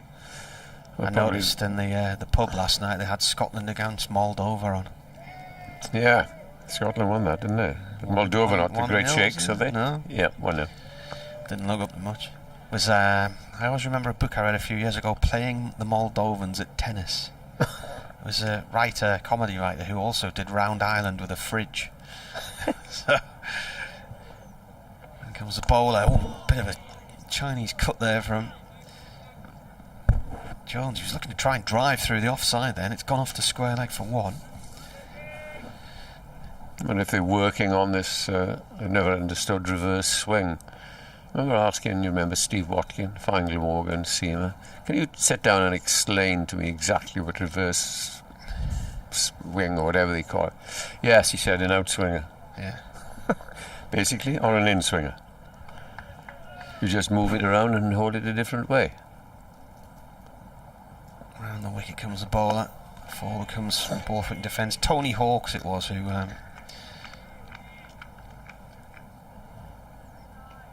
basically, he's watching England playing Moldova in football and says that he could beat Moldova, and then he's challenged by a pal to try and play the Moldovans at tennis, so he goes to live in Moldova. This is defended again by Borthwick on off stump, and manages to play a few tennis matches against them. Ends up having to do some deals with some gangsters and all kinds of things. It's a very dangerous place to live, because if you're walking back from the pub late at night, there's a chance that somebody will have stolen the drain covers. No street lamps on, so you could end up in the sewer system if you're not careful. So it's rather dangerous to walk dark at night. My word, in this country, anywhere these days, it's rather dangerous to be out in the dark in the winter. Hogan having a long spell here. He's bowled tidily, and he's picked up the wicket, hasn't conceded, probably going at 2s. I haven't looked at his figures, he never does go much more than 2s. And took the wicket of Lees, who was LBW for 55 after an opening partnership of 119. And what's happening here now then? Cook and Hogan are talking. Van der Gooten's got the ball. Van der Gooten says to Hogan, do you want the ball? What's going on? Did you see that, Nick? Hogan is showing the ball to Van der Gooten. What's going on? Or is Hogan just going to try and help him place the field? Anyway, Van der Gooten to continue. To continue bowling his second spell. Here he is. And bowls short. After that. That's 4 runs. Well, slapped away by Jones there quite effortlessly. Poor shocking delivery. Short, outside the off stump, not at full stretch. Was what I mean by that is about 70, 75 miles an hour. Got what it deserved. All the other games are pretty even, and, except for this one, was hugely one-sided. Leeds nearly 50. Oh, it's got to be a wide. It's gone off the side of the strip. Yeah. I'm not going to have a rant. I've had my rant of the day, but hang on, it's coming up to 10 past. You do another one. God, how can you bowl a wide? First, one-day cricket, yes, we'll forgive you, but you can't hit the cut strip here. Plenty of support, therefore. Northway, so he's gone 4, no ball, and bowls a beauty. Would you believe it? Yeah, that was a better ball, wasn't it? Just beyond the off stump. Yeah, nice line and length. Can't you just try and bowl length that line all the time? 147 for 1. The lead is exactly 50. Hogan claps his hands, geeing them up and says, come on, just hit that spot if you can. Just the one slip, 3 on either side. Saving a single as the next ball. Bit of movement there. And it's left through to the wicketkeeper. This conference system this season, this misleading suggestion that everybody had a chance of winning the title, which of course they don't, because once they start playing matches, the weaker sides quickly start to lose them. Is there anybody surprised you where they've finished in their final groups? Sorry, I missed that. Out of all of the 18 sides, this conference system this year. As the next ball is bowled and defensively played by the batsman. Yeah, you're talking about this competition. Yeah, so I mean, where the teams have finished in their divisions, I thought Durham may have had a bit of a chance of getting into Division 1, but they lost those games to Essex, and that was the only... What I tend to do, Martin, is to look at it from objectively, and I've seen Essex. I say that Essex is probably the best side in the division. Then what are they playing in the second division? And that's the anomaly.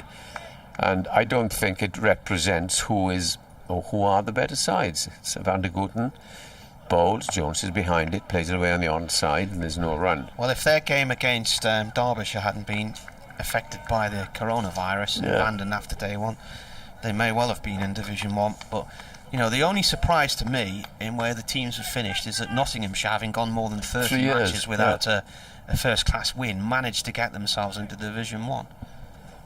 Yeah. I don't think it's entirely fair the way that it's done.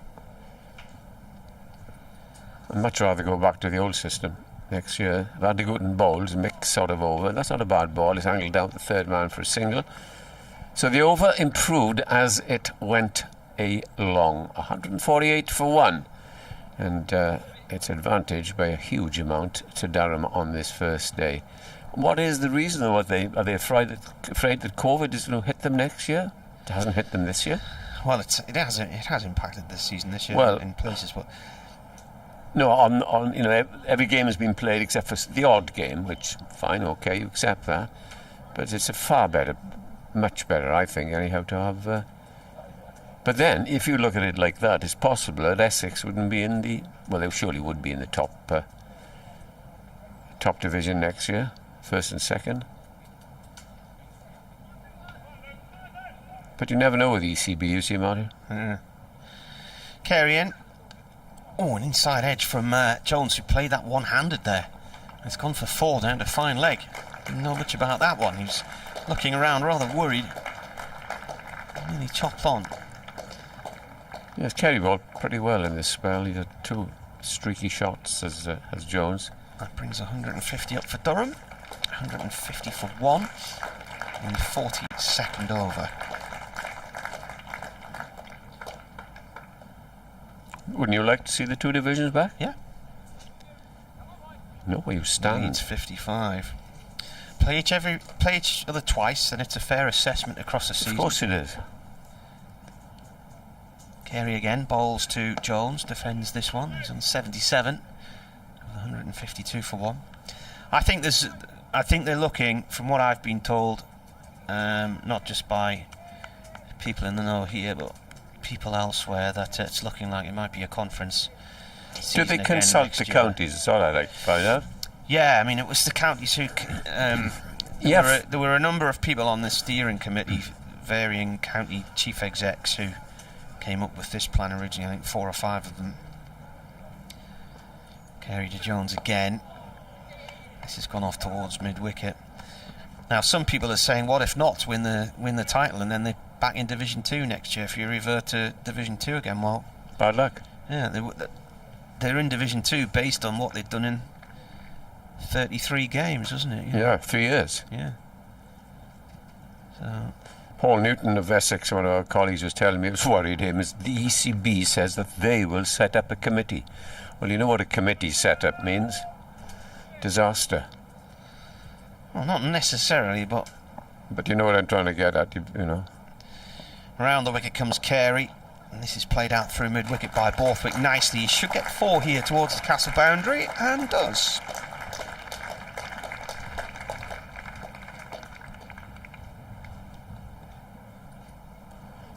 Yes, just to remind everybody, this is the first day. Somehow I had arranged, I said, yeah, you can leave lunchtime on the third day. I could be home on the third day. But you were already planning to go home on lunchtime? No, that was the arrangement, because Nick can just make sure that he's okay. Got to look after him, you see. Yeah. Borthwick turns this towards the square leg boundary for one. Does he not travel well? Is that what it is? Yeah. This pure air in the northeast can't cope with it. No, he's seen too many wickets fall for Glamorgan.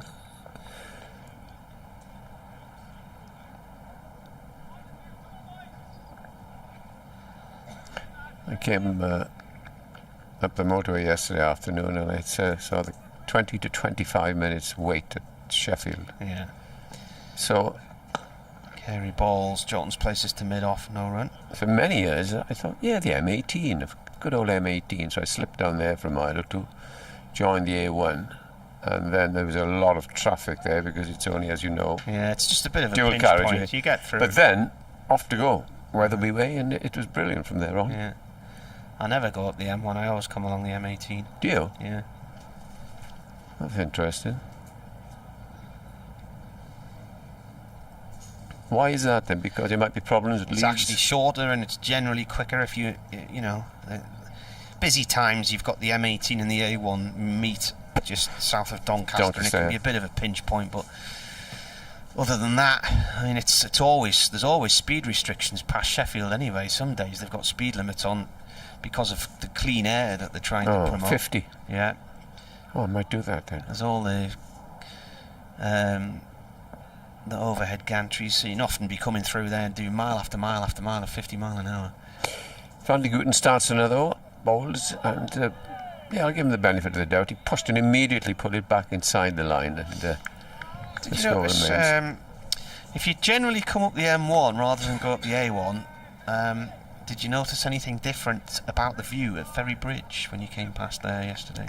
Yes, there was something in the way there, the big buildings. I don't know what it was. Yeah, well, we drove down past there a couple of Saturdays ago on the way to Suffolk, and when we came back there were a few chimneys missing. They'd blown a few up in the week while we were away. Ah, that's what it was. Yeah, I did notice on the skyline. Van de Gooten bowls down the leg side, clipped away down towards the fine leg boundaries, recovered just inside by Carey, returns, and a good bit of fielding into the gloves of Cook, and there's just the single. Yeah. I think there were 6 cooling towers originally, and 2 big chimneys, and they blew the chimneys up, but then, in fact, I think there were 8 cooling towers. So they had a massive series of explosions, or controlled explosions, a couple of Sundays ago. So there's only about 2 of the chimneys left when we came past. Here's Van de Gooten over the wicket to the right hand of Jones, and Jones is forward, pushes it away on the offside, good delivery, cheated up by Hogan. I think he's trying to help Van de Gooten along here. But in the last 4 years, the A1 has improved, because we used to have to go around Catterick that way, not through Catterick, but it seems, is it within the last 4 years you'd say that has been improved? Well, yeah, there's a whole new section. It's been about the last 10 years. There's a whole new section of motorway from basically Scott's Corner down past Catterick to Weatherby, really. Here's the next ball, and that's left. It's good judgment to be in with Jones throughout this, and he's been very patient, eyeing up 100. He's on 73. Did you see what our friend at Sussex had to do? Go for a one-day match up to Sedbergh School. Yeah. From Hove to Sedbergh. Yeah. Adrian Arms. Yeah. I was over there that week as well. Van de Gooten bowls, and a defensive response from the batsman, no run. The most beautiful location I have covered a cricket game in, Sedbergh School. Absolutely idyllic. You were saying that? Yeah. You're not the only one. Every time I looked, with Paul Edwards, gorgeous said it. place. You had Kevin Howell say it. You had Adrian saying it yourself, and stunning place. Well, it'd be lovely if we had one there. Surrounded by the Howgill Fells. Here's the next ball. Let's play defensively again. He's got a bit more into his rhythm now. As Van der Houten, 159 for 1. Reed knows 82. 2 years ago, Durham played Lancashire there in the first county championship match at the school. It was end of June, beginning of July, and the first morning the weather was a little bit iffy and the cloud was coming in and covering the tops of the fells, and you think, this could be a long few days in an open fronted marquee. But then that was the worst of the weather, and then it just turned into a beautiful occasion. It was a really good game of cricket, ended up in quite a good draw, decent crowd in. There were one or two who were hell-bent on trying to put the dampener on all of it. Some very loud, a minority of about 2, I think, who were on line trying to upset a few people, but it was a great occasion and I just really enjoyed it. Martin Spate, who used to be the Durham wicketkeeper, yeah, I remember Martin. He's a school teacher at Sedbergh School now. How's his artwork coming along? Yeah, I think he does a mixture. He teaches cricket, art and hockey, I think, so he's all in. And well, we've just been in Windermere this last week. There's a couple of people who live next to the apartment where we stay, and they're teachers there as well, and their son also attends the school, so they were heading back over yesterday. No, you've got to struggle. You've got to get in quickly to book a hotel. There are not many hotels. Well, I didn't realise the fixture had been moved, because originally Durham were meant to play at Southport that year, and by the time I found out the fixture had been moved, there's not many hotels in the area. It's quite a small place. Carey around the wicket to Borthwick, who defends this one from the Lumley end. So I booked in. I actually stayed at the Swan Hotel, which, if you're coming from west to east and you're coming back over towards the Durham area or the northeast from the Cumbria side, you come up the A6, you come up the M6 to Brough and T-Bay, and then you cross over. You come down through Kirby Stephen, and just between the two, there's a little village called Ravenstonedale. Oh, that's a nice drive from Borthwick. That was over pitch from Carey. He just leant into that and absolutely middled it straight back past the bowler, along the floor all the way for 4. Nice shot. So I stayed at the Black Swan in Ravenstonedale, and there were a few other people staying there as well. There's 2 pubs in the village. Lovely. Or Raysdale, as the locals call it. And it was a 12-mile drive from there to the ground, coming down the valley with just majestic views and of the grass meadows and sheep on the hills and stuff like that. 2 days in a row I got held up by a load of cows going to milking. How lovely. That was your and real ales, no doubt. Yes. Carey around the wicket again to Borthwick, who plays and misses at that one. They're appealing behind the stumps and think there was some kind of noise, but the umpire Ian Blackwell says no. Yeah, Cook, I know Cook's appeal, like you do get used to wicket keepers. When he takes a legitimate catch, he chucks it up and runs after it, but that was a sort of like Alex Stewart and our Mark Wallace had 3 different appeals. Anyway, I went back there a few weeks ago because Lancashire played Cumberland in a one-day game 2 or 3 days before they then played Sussex. Carey to Borthwick, drives, and that's a half volley which is dispatched to the boundary once again. That's elegant stuff from Borthwick, and he moves on to 28. Is it 24? Is it already gone on?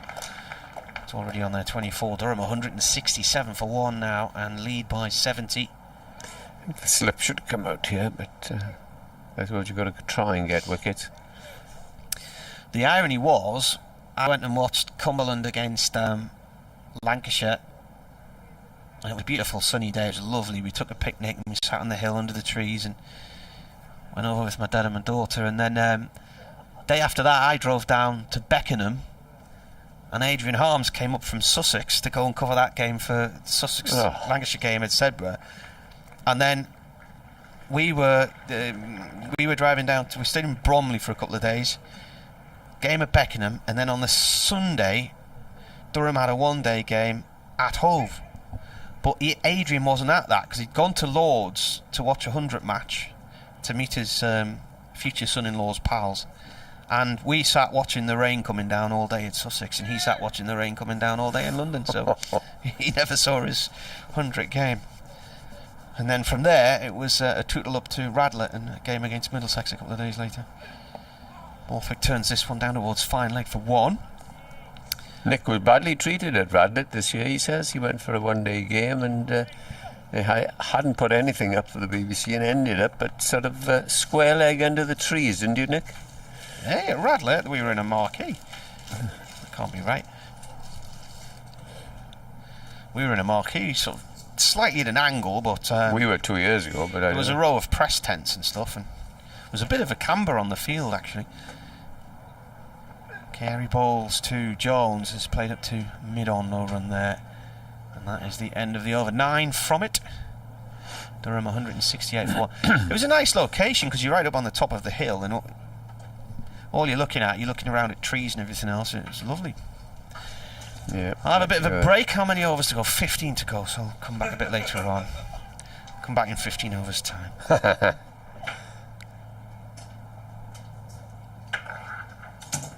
188 for 1. Oh, is that 100? 168. Is that 100? Let's have a look through the open window.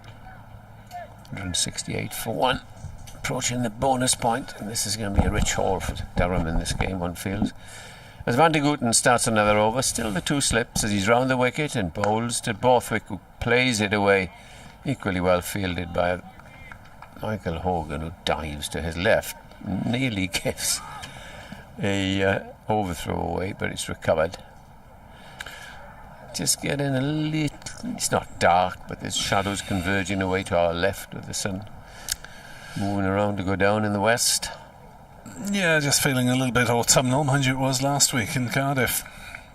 It was quite Wait grey for Wednesday. and overcast for the 3 days. Wait for Wednesday. 27, 28 everywhere.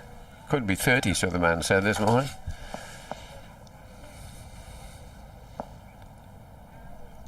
Van de Gooten to the left-handed Borthwick. Borthwick plays down towards third man, opens the face, and is picked up. They get 2 runs. 50 runs. 50 stand, yeah. 93 balls, so it's that 15.3 overs, just over 3 runs and over. It's just been efficient, really, from these two, hasn't it? Yeah, no need to rush. Consistency has been the hallmark here. Partnership of 119 for the first wicket, now 50-run partnership. And that's what Glamorgan should have been aiming for, as Van de Gooten is in around the wicket, bowls, and this time Borthwick is forward and pushes it away to mid-on. Well, there's something remarkable happens in the next 40 minutes. This is as one-sided a day of county cricket as you could ever Well, it's the worst day of the season for Glamorgan. want to see, We've had some or poor not days. want to see. Yeah. I dread, if they go along at this rate, what the score will be tomorrow night. And will they pull in? As in comes Van de Gooten, and it's pushed back down the pitch, and again fielded.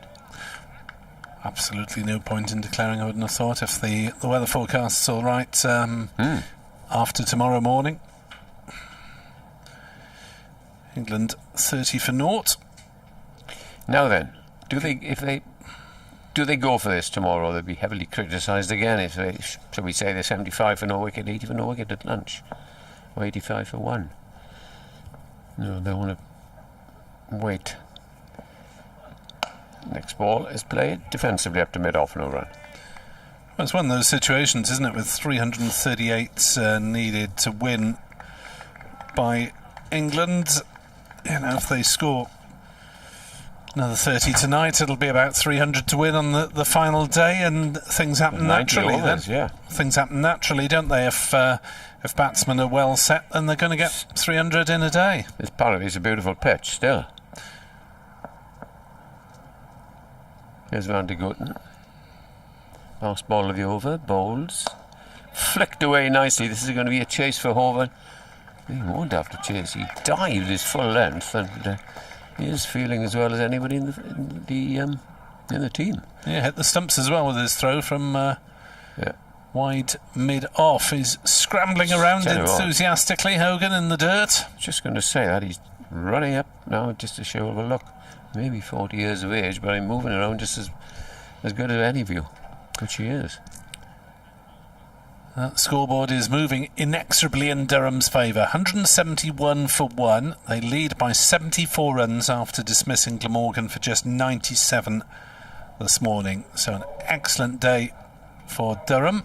Press officer I saw now, he said, would you ask Nick whom he would like to interview tonight. I said, I think you better go ask him. Mr. Maynard is going to front up himself. Told. You've asked him, have you? The message has gone through from the Glamorgan media office. Glamorgan media office? Yeah. Do it at remote control. Oh. So the coach, instead of at the very last day, is going to be up on Thursday. To be fair, Matthew Maynard is good at coming out and facing the music.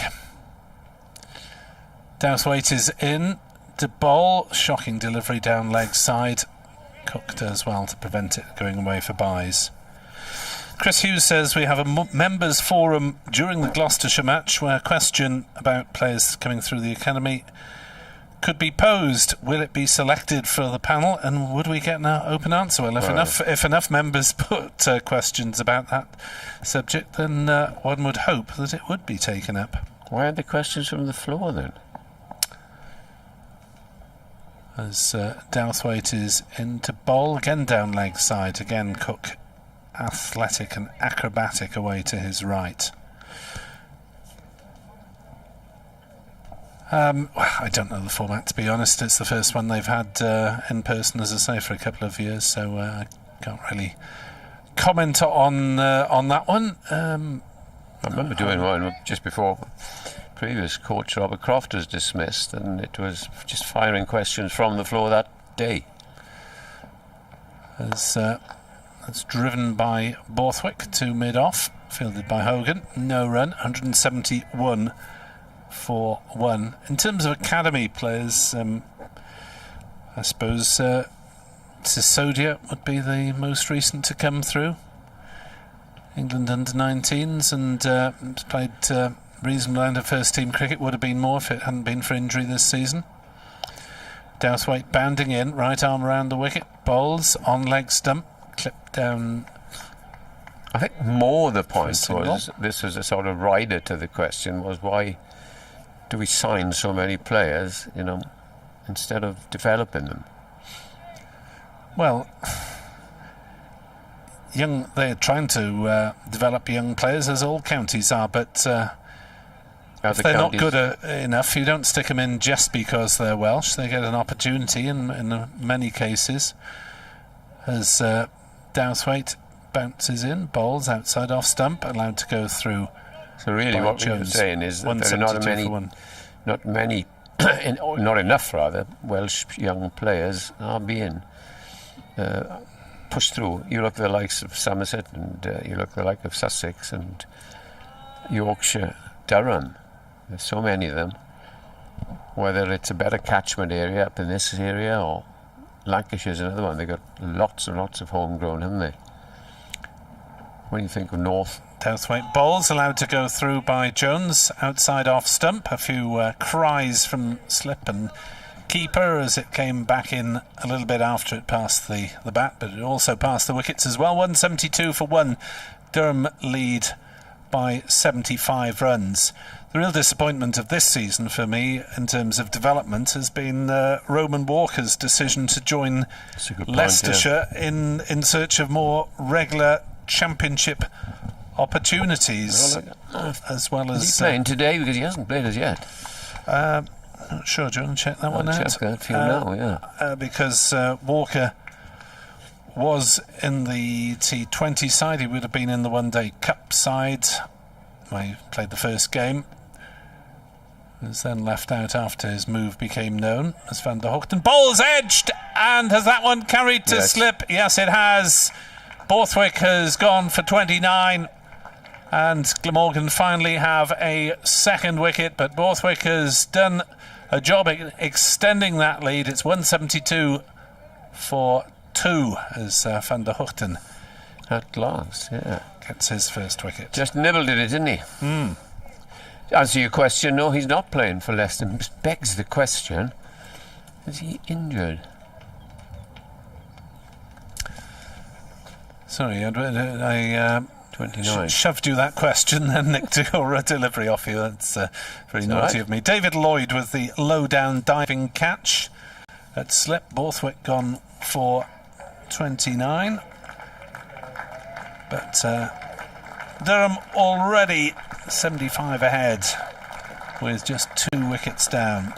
That wicket falling in the 50th over, and Durham will have 62 to bat tonight. Can't see any prospect of play being curtailed early because the wispy cloud is nice and high. The sun is out at the moment, and as Martin said, there's the possibility of turning on the lights.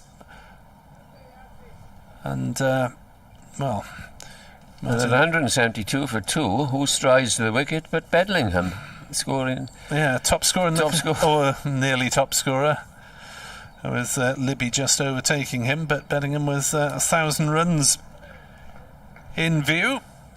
Didn't come off in the one-day cup final. Had a slog at Andrew Salter, didn't he? 4th ball. Batting to come, Sean Dixon, Liam Travaskis, Ned Eckersley, then the all-rounder Ben Rain. Plenty Potts, Coughlin and Rushworth. So Glamorgan finally inducing an error as Borthwick edged that one. Looked, I just got up as he called his useful delivery, low down, wasn't it? Yes, it was. 3 slips. 3 slips. Glamorgan taking the opportunity to press a new batsman, albeit very much an in-form one. Van der Hoogten to bowl to Bedingham, who drives through the offside and will add 4 more runs to that impressive tally. First ball just back of a length, nice back foot punch, and racing away towards the dressing rooms. 4 runs, 176 for 2.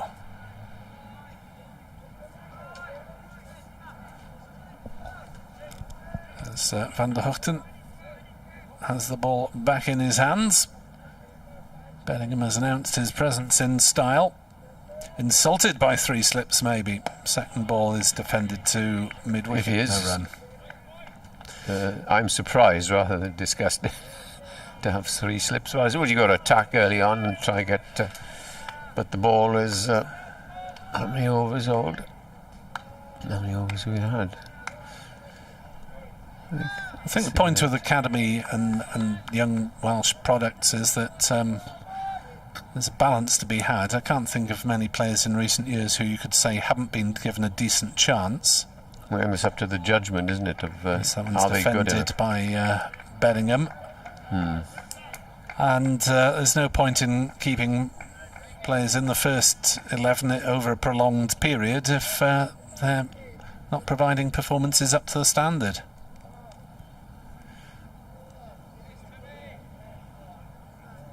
It is a question that is being asked a lot when people ask me. I don't know. Don't ask me, ask the club. Callum Taylor is obviously a very promising prospect, as that's driven hard by Bedingham, and that'll be 4 more half volley from Van der Hoogten, who hasn't managed to follow up his wicket-taking delivery, as Bedingham has started like a rocket with 2 4s in his first 4 deliveries. 180 for 2, Durham lead by 83 runs.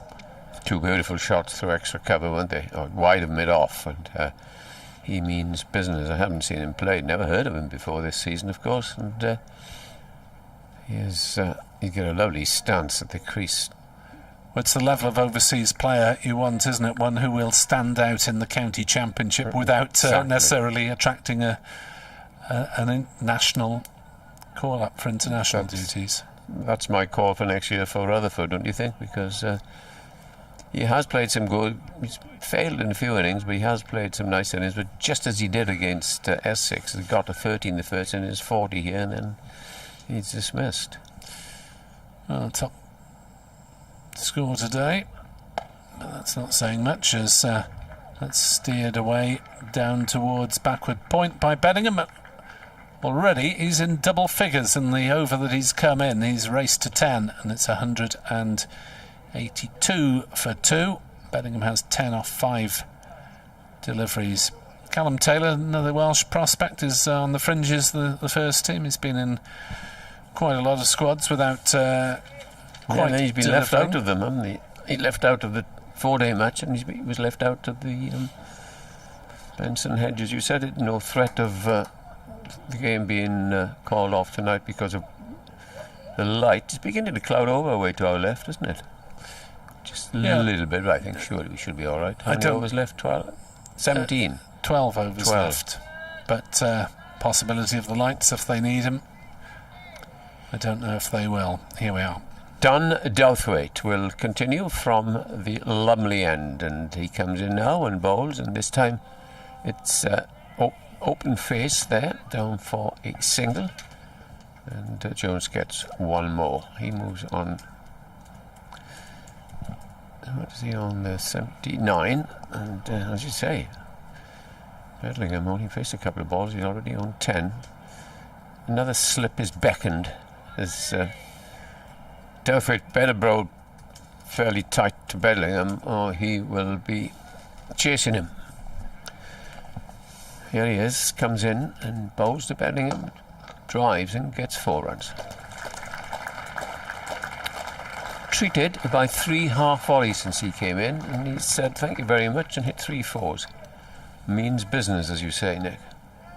He's on to 14 off 8, I think it is. That's a useful start, isn't it? That's for sure.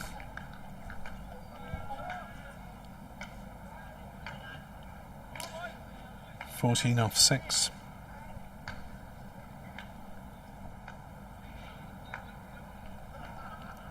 $187 for 2, 13 runs away from a bonus point. As this time he defends quite easily to a rising delivery and pushes it out into the covers.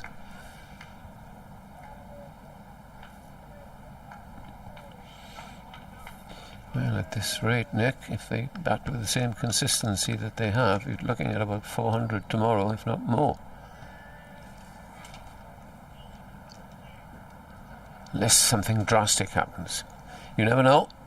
Morning might get a few wickets as Douthwaite bowls to Bedlingham, who pushes it away onto the offside.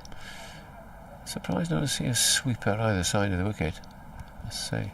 Yeah, on that short side of the ground away to I our haven't seen him right through the innings. right. Could do with a sweeper on the cover boundary.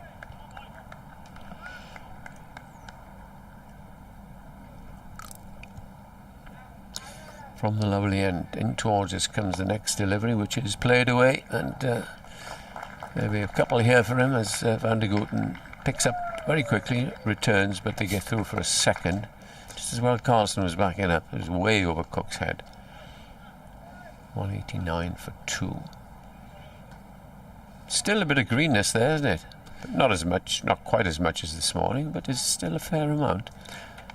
Yeah, I think the problem is that when the ball's has moved off the pitch for Glamorgan's bowlers, it hasn't often been as accurately directed to start with, so it's started wide and gone wider, or not got close enough. There's the next ball, and it's pushed away to Carlson. That's the end of yet another over. And Durham are 189 for 2, 92 in the lead here, and it's ominous for Glamorgan, who lost very heavily, of course, to Essex last week, and now he might be the last session of the first day. But at this stage of it, I don't want to sound too despondent and too down about things, but a very, very strong position here. And again, there will be not many points for Glamorgan to glean from this game, let me be sure of that. It won't be a draw game. They can only play for what they might hope bowling points. Van der Hochten from Finkland in bowls, and Bedlingham drives, and he's got that one through the covers as well. Byram couldn't get a hand to it. It's a couple of runs, and they'll settle for 2. Apologies, that was Jones on the drive there, but similar to the style of Bedlingham in the previous over from this end. Hogan left the field. There's a second sub on. Maybe just someone changing. Is he down at long leg? He said, I'm going to chase it mid-off. I'll get onto long leg. That looks like him. Maybe just someone changing boots in preparation for a spell. Van der Hoogten bowls and Jones defends to mid-off, and there's no run. Ian Holmes asks, what is the current Joe Cook situation, please? Well, you remember that Joe Cook was withdrawn from the Essex squad on the day before the match as a result of being a COVID contact, and we don't think he was available for selection for this game. So Van der Hoogten in. Bowls hits Jones on the pad. Half in the peel. Can we remember who the COVID... Was it James Wheel was the COVID man? Wheel did have COVID, yes, that was... So would you not have thought that Selman, Cook and whatever were put into quarantine? But the others I just don't quite understand it. Or did he catch it from somebody else? Not catch it, was he not a close contact of someone else, Cook? Well, depends on the timings, I think. Right. As Van der Hoogten runs in, bowls to That's Jones. Out, I think. Hit on the pad, not out, says umpire Pratt. Moved across there, didn't he? Also walking away for a walk, and is Jones, who may be feeling rather fortunate because he went right across his stumps to try and flick it away. I'm sure Joe Cook would have welcomed the chance to challenge for this game, since that he went to university in this part of the world. Played for Durham MCCU, but not available. As Van der Hoogten bowls to Jones, who does get back to ball that. They're pushing it out on the offside, no run. Our route from the hotel this morning, a couple of 100 yards up the road, I pointed out to Nick the prison. So be careful here, Nick. I said, you don't want to go in there, one of the most secure prisons in Britain. And it is a huge prison, which if you go to the top of the cathedral, as I've done many times, you can see them exercising down here. As Van der Hoogten bowls, forward comes Jones, defending to mid-on, and there's no run. I got an entire cricket team in prison once. You what? I got an entire cricket team in prison once. Explain. I was the fixture secretary of my university club. I received a letter via snail mail, as one did in those days, from Leyhill Open Prison, saying, do you fancy a game? It'll be a home game for us, if you wouldn't mind. And, yeah, basically, in that role, since I was a rather poor player, and it was the only way to get games was to arrange as many fixtures as possible. So I said, all right, we'll come and play you. Did you play? Yes, we got absolutely hammered. It was a terrible wicket. They were used to playing on it, and we weren't. There's another over coming up, and it's Southwaite to bowl. Bedlingham drives nicely out to extra cover. There's no run. You know, in the end of the 60s, Glamorgan went to Broadmoor, where Don Shepherd was telling me that they played against some very good players, as you say. And one of them, who was in for life, kept on sending Don messages. Oh dear. We got him a little bit nervous because he admired him so much as a bowler. I don't know whether he replied or not. Getting a little darker now as Southwaite bowls. Bedlingham. Oh, what a shot. Went off the back foot and hammered it. I don't think anyone, your Pontings or your best cover points in the world would have stopped that. It went like a trace a bullet away from his bat as the score moves on to 195 for 2. And he's up to 20. Somebody just go and tell him it's not a one-day game. Back ahead of Jake Libby, who was dismissed for 2, playing for Worcestershire today. So Bedingham now the leading run scorer in the county championship once more. Shot of the match that. As in comes Southwaite and bowls, and this time he's into the shot, so confident there. Walking into the shot and played out into the covers. 195 for 2 runs short of 100 lead. And Martin's obviously got a better camera on his iPhone than I have, judging from the picture that he's posted. Rather closer to the action than I can get with mine. Nothing Time I got an upgrade. It's getting darker here. Bellingham plays it up to mid-off, and there is no run. 1-9-5 for 2. Martin will give us verdict of the weather now. Whether it's about the sort of time the gloom comes down, or the in-between lights. What have we got left there? 9 overs left. They may just need the lights for the last couple. In comes the next ball, and that's driven away 4 more. Oh, what an assault! There's a man in form. Where's South Africa pick this man? He's come in and batting as if he's in a practice net without a care in the world. Mind you, it's a brilliant position to come in with, isn't it? With a healthy lead already, but he really has picked off these boundaries with some outstanding shots. Could it be 1,000 runs tonight? In again comes the next ball, and this is clipped away on the onside. Now that could just run away for another boundary. It's in pursuit. I think it is. No, it is 4 more runs. Now his proportion of runs are quite extraordinary in this innings coming from boundaries. He hasn't looked in any trouble. He's middled everything. It looks as if he's got a good bat there as well, as the 200 comes up. And a batting point for Durham. Yeah, 24 runs out of 28 in boundaries for David Bellingham. He's hit 28 off 16 deliveries, which is T20 pace rather than county championship pace. But we'll have to get Martin back onto strike soon to get Bellingham's 1,000 by this rate. What's he got now? Where are we? 945 plus 28, 973. 27 to go. Well, plays the next 27 as well as he's played the first 27. There'd be no problem. Van der Hoogten in to Jones, Out. who's caught behind, pushing forward,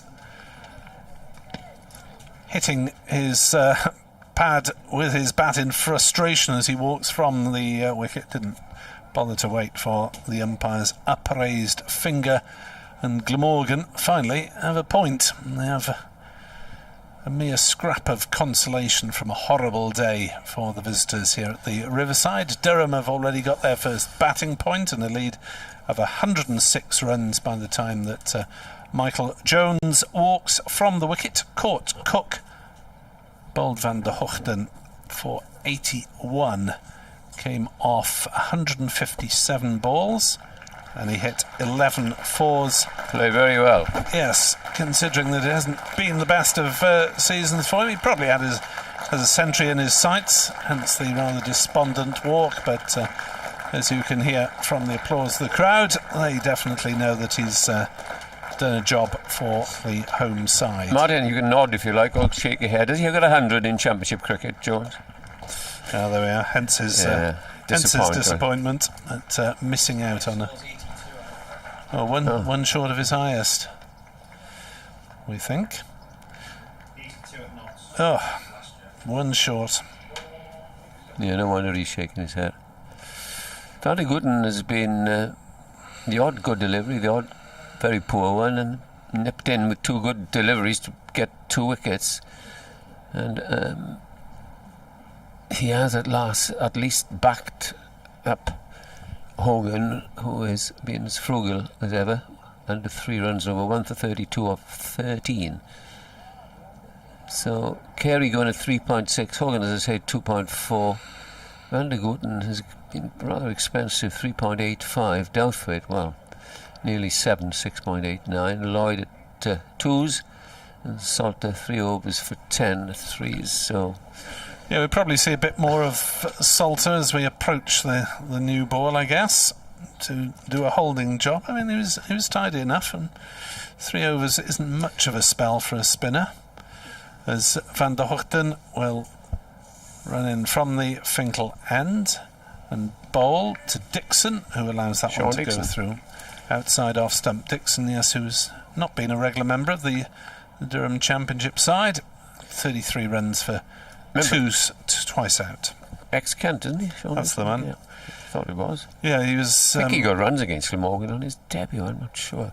He was picked up in preference to Nick Selman. I think they were both for Kent's second 11s, and Selman was a narrow choice. Dixon won it for Kent, and Selman went to Glamorgan instead. Van der Hoogten bowls. Dixon is forward, defending on the offside. On that tail, Nick, there was a man called Colin Page, who was a very, very good coach down at Kent many years ago, and Matthew Maynard was down there as a trialist at 16, 17 years of age, and he rang Alan Jones, the Glamorgan coach at the time, and said, look, I've got a useful young player, I don't think we need him, but would you like to have a look at him? And that's how Matthew came to play for Glamorgan. Van der Hoogten into Dixon, allows that one to go through, and here come the floodlights, just gradually fading up the light here at the riverside. 17:53 on the scoreboard. 8 overs still left. Where's the over rate on the boards? I've got a feeling that Glamorgan are probably behind on the gut feeling, with a little spin bowl. Van der Hoogten bowls. Nice drive from Dixon to get off the mark. Scrambling stop again by the long arms of Michael Hogan. He's split off. He's had a lot of work to do there, hasn't he? Old boy. 204 for 3. Durham leading by 107 runs here on BBC Sport Online, with Martin Emerson, Edward Bevan and myself, Nick Webb, as Van der Hoogten will run in and bowl, and that's defended on the offside by Bedingham for once. 28 off 17 balls now for the South African, coming in at number 4 and punishing this Glamorgan attack. 204 for 3 Durham. Glamorgan dismissed for just 97, their lowest ever against Durham, so the lead is 107 runs. I'd better take perhaps Edward, if you would take a quick break now, we'd better get Martin back in the attack just before the 6 o'clock bulletin, and then Edward can take over from me for the last couple of overs while I do some writing of the match report for the BBC Sport website. So I'm trying to keep up till the end of the season, despite the slightly declining interest in some quarters in Divisions 2 and 3, but we're still interested, and so is Martin. Lloyd in the gloom here in Chester Street, bowling to Dixon. Defends that one. Dixon's spent much of the season playing for Felling in the North East Premier League and wasn't anywhere near the first team in the county championship. This is his first appearance, but he's earned it on the back of some impressive knocks in the One Day Cup, including his first century in the format. Got 103 not out against Lancashire in South Northumberland a few weeks ago. So he's filling that middle of the table berth, which probably used to belong to Jack Burnham, who's now been released by Durham, as Lloyd bowls. It's left alone outside the off stump. But also, it can quite easily be argued that he's unlucky to miss out Graham Clark, who was the country's leading scorer in the One Day Cup with 646 runs, including 300s. He got 141 and 140 twice. Wow. Yeah, you would have thought that players would be trusted to take 50 over form into the championship, and they're not the same game, but it's not a million miles apart. In comes the bowler. That's well wide of off stump and is left alone. Floodlight's starting to kick in now. It's just clouded over in the last few minutes. I went downstairs and I was just sitting just down to the right of our commentary box and basically caught the last rays of sunshine of the day, and then the sun's just gone in behind a high level of cloud which has drifted in the last few minutes, and it's got rather grey and looks like it could have mist up a bit. You were suggesting the possibility of some rain around tomorrow morning, were you? That was in the BBC forecast. Don't look at that one. Don't look at that one. And this squirts away from Beddingham down towards third man. Dixon for one run. Let's see what the Met Office app says. Tend to find out of all of them, this is the one that's generally the closest to reality. Tomorrow, 80% chance of rain at about 7 o'clock in the morning, and then it fizzles out and nothing the rest of the day by the looks of things. Yeah, it just depends if it's dried up, I suppose, by 10:30. Lloyd to Beddingham. Beddingham drives back past the bowler and will get at least a single. It's cut off just beyond the where you'd normally have the discs in a one-day game up at the bowler's end. Is that Carey coming around to stop that one? Looks like him from this distance. Looks like he landed with his elbow on the ball as he was trying to field it from mid-off. Dixon's on 2. Durham 206 for 3. They lead by 109 here on BBC Radio Newcastle, BBC Wales. Dixon defends. We're into the last 7.1 overs of the day. In fact, make that 7, because that was the end of the over. Scoreboard's just a delivery behind, unless the umpires were slightly early with their calculations there, weren't they? According to the scoreboard, we're a ball missing. The influence of the 100 is everywhere. It's a 5-ball set. Yes. These overs are so 20th century. England 49 for no wicket. The scorers are now contacting the umpires to let them know by the looks of things. Oh, they've corrected it now. It's now 7 overs remaining. Oh, well. There we are. It's officially what the umpire says it is. Van der Hoogten to start a new over, and Beddingham to defend the first ball on the offside. So as the light dips, yes, it's dipped quite considerably, really, hasn't it? And the last half hour, somewhat surprising for a very bright and pleasant day. And then you get the metaphysical question as to whether the floodlights are enhancing or supplementing the natural light, which is cricket's equivalent of how many angels can you get on a pinhead. Van der Hoogten bowls, and Beddingham mistimes one for once, driving off the inside edge back to the bowler. No run. 206 for 3. Beddingham's volley of boundaries providing some late excitement for what's been quite a gentle evening session, but that very much in Durham's favour, as this one is another defensive shot from Beddingham. That's 3 in a row. He's got stumps in sight, maybe hasn't got that 1,000 runs in sight for tonight anyway. Happy to contemplate it over his muesli and pick it off sometime tomorrow morning.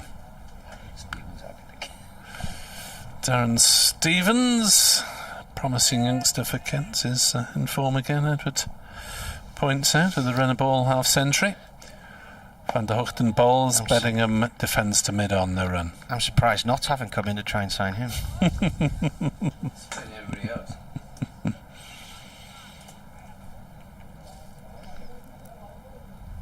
Well, out of they had a top 4 that they'd all just bought a year or 2 back. Well, they've just signed another North East player, haven't they? Literally. Sam yes. North East. Sam North East is vague. Made his debut against Durham for Kent back in 2007, 2008, I think it was. Van der Hoogten to Beddingham, who plays out on the offside. No run. Maybe it's that Van der Hoogten has bowled a better over, but Beddingham, I think, has now realised that he's close to the close. His ambition is to be there at the close and to allow Durham the chance to consolidate on this already massive lead. It's through tomorrow. Van der Hoogten into Beddingham, who angles that one away down towards backward point. There'll be an easy 2 runs as the throw comes in. 208 for 3, Beddingham 31. 2 runs off that over. Dixon is 2 not out. His first 3 scoring shots, Beddingham, there were 2 4s and a 2, so he went ahead of Jake Libby again, because Libby only made 2 today for Worcestershire. So now the leading run maker in the country again, and no doubt determined to be the first to 1,000 runs this season. He got 310 in a game against Derbyshire here way back when, in I think it was Durham's first home game of the season. Across 2 innings, the first Durham player to score 300 in a game. Lloyd bowling now to Dixon on 2. Dixon leaves that one. That's not far off the off stump. Lloyd's standing there, aghast, with his hands on his forehead in disbelief that he didn't get a wicket. Yeah, the ball's moved quite a lot all day after it's past the wickets. There's some acronym I read that had been invented for that. Can't remember what it was. It wasn't particularly interesting. So late movement. Floodlights are at full pelt now. Lloyd in, right arm over. That's well wide of off stump and is left alone. You were talking about artificial light against natural light. There are other factors that they take into account as well. And one of the things, one of the match referees was telling me 2 or 3 years ago. In fact, it was our late friend Graham Cowdrey, who we lost in the winter. Was basically saying the other factors they take into account. It grounds like this because these lights are so powerful. It's things in the background like the dark trees and whether or not the fielders can lose the ball against that dark backdrop. This is played by Dixon and it rolls down towards third man, and of course you've got dark blue seats on one side of the ground here as well. But the artificial light against the natural light, that's starting to literally fade in the context of where we are with floodlight systems now, because even the original sides to bring in floodlights like Essex and Derbyshire and Sussex, those smaller groups of lights, even Essex have replaced theirs now. They've got really powerful lighting setups like this now. Defended by Beddingham on a length from off stump. Ball's back to the bowler. But it is, it's quite gloomy out there now. There is a van in the car park at the far end with its lights on, and they're fairly obvious.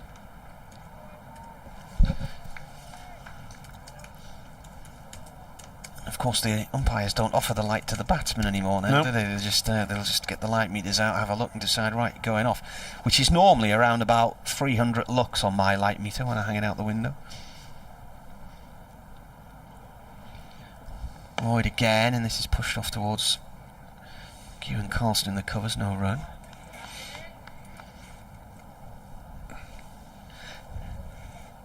See Ian Blackwell in conversation with Sean Dixon at the non-striker's end. Dixon boasts a massive score for Kent. Huge knock. He got 318 against Northampton Beckenham 2017. Second highest score by a Kent player. This is turned late by Beddingham off towards backward square leg. He's going to come back for 2, and will do so in good time there as the ball is fielded by Hamish Rutherford. End of the over. Durham 211 for 3 here on the BBC. They lead by 114, and there are 5 overs to go today. Time for the Wi-Fi to play up again. I'll do one more over before giving it a gentle tap round the head, metaphorically speaking, or maybe not metaphorically speaking. Depends if any BBC engineers are listening. 211 for 3. The lead is 114 runs for Durham, with 7 wickets in hand. There's Van der Hoogten, 2 for 46 against his name. Starts new over to Dixon with 3 not out against his name. Drives to mid-off Hogan Fields, and there's no run. So Glamorgan searching for early wickets in the evening gloom, just to take the edge off their disappointment really for the day. After being 97 not out, all out, it would take a spectacular performance from their bowlers to get back into the game, and they haven't provided that. As Van der Hoogten sees another ball blocked by Dixon. As Morgan coaches on yet another lap of the field, trying to find an angle where the scoreboard looks any better, or possibly an angle where they can't see the scoreboard at all. 211 for 3. It's the unpalatable sight from the Welsh point of view, the joyful sight from the Welsh point of view. Van der Hoogten bowls, Dixon drives, Hogan fields, Martin laughs. What have you discovered? Well, it was just the sigh from Ed there. I think that the Glamorgan coaching staff would have heard that through the window, probably.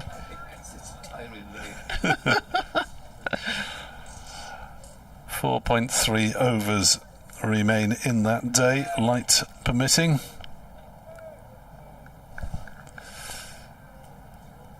At least you went up at 3 this morning, Ed. Yeah. Van der Hoogten bowls, big appeal for LPW, not answered by umpire Pratt. I would say that was outside the line of off stump, unless the umpire thinks he's hit that. Prodding the forward. bowler seems convinced it was out. Well, the scoreboard's gone blank. 211 for 3. As we switch our attention to the other board, which is a completely different format. Oh, he's got an inside edge under that, I think, under the knee roll. 2 slips for Van der Hoogten, 5 saving the single. Third man and fine leg back. Driven by Dixon to Hogan at mid-off, who's been in the firing line quite a lot. Well, you know, when we book these streams for the commentaries, and we have to say what the start time we want and what the end time, and some people forget that matches run well beyond when they're meant to finish, and suddenly commentaries vanish into the ether at 6:30. I'm just wondering if they haven't booked enough airtime on that. Yeah, I think there was a Somerset game that was a day-nighter, and Van der Hoogten bowls, and it's left to go through by Dixon. 211 for 3 it remains, maiden over, but I think someone booking the stream had forgotten it was a day-nighter, and therefore proceedings ended about 7 o'clock, and about the last 30 or 40% of the game was not heard by BBC listeners at any rate. Well, you can ring the internet desk and get them to help you out and extend the time on air. Anyway, 4 overs to go, so I'll try and craft a few final words for the BBC website. And Matthew Maynard's pointing at you. Matthew is pointing at me, indeed. I'll point back at him. Martin. In comes the bowler, and that's driven away nicely for 4 by Bedingham. Didn't look like it had the legs initially, but it's gathered momentum as it heads up past the long off boundary.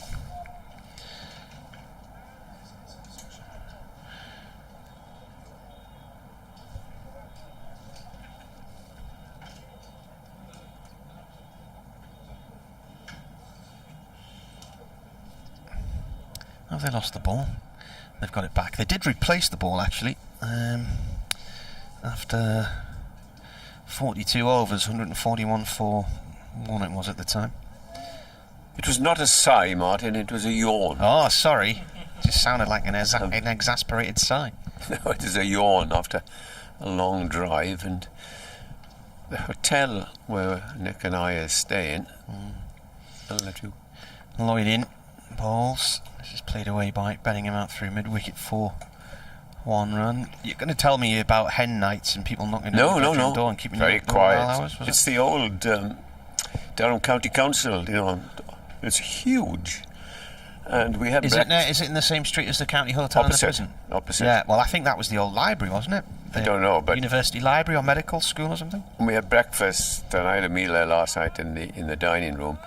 And what was the council chamber, where up on the top, as if you were in a pulpit, was the chairman. So it's a huge hotel. Lloyd Bowles cut by Dixon down towards third man for one. And what I don't like in the summer at all, when it gets light about 4, 5 o'clock in the morning, So it it's comes 6 in. at the minute now, isn't it? Yes, but I thought, right, all these, right, this morning, 5:45, it was coming from the roof, which is a glass roof, just something like this, nothing. So I was rather annoyed with that. I always take a eye mask with me wherever I go. Well, I do, but I've forgotten. I thought sure that this hotel would have blacked out. This is a lovely back foot slap. My word. Late cut there from Beddingham right out the middle of the bat, and that's away for 4. Why isn't he been moves on to recognised? 42. Just say, Martin, why hasn't he been recognised by South Africa on a national side then? Or has he played one I don't day? know, because nothing. When he came over here last year, he was playing on a European passport, and then because of Brexit and things have changed this year, he's now back to being an overseas while they're trying to sort that out. So Yeah, but never played for South Africa. no. And how old? 27? Astonishing. It's time, A nudge off towards mid-wicket. Well, I tell you what, he's got 42, yeah. so if he gets another 13 tonight, he's got to 1,000 runs, the first player to 1,000 runs. How many overs have we got left to go, though? That's the thing. 3.1 remaining today. I put my money on him. 3 fours, and he's more or less Bob's your uncle. Keeper standing up. One slip in place. Lloyd comes in. Beddingham defends. It goes back to the bowler, who shapes up as if he's going to hurl the ball at the... In fact, he didn't even have it. It's gone past him. So, 3 overs to go. And Durham are 221 for 3. And they lead by 124 here on the BBC. Where will you be eating out tonight then, Edward?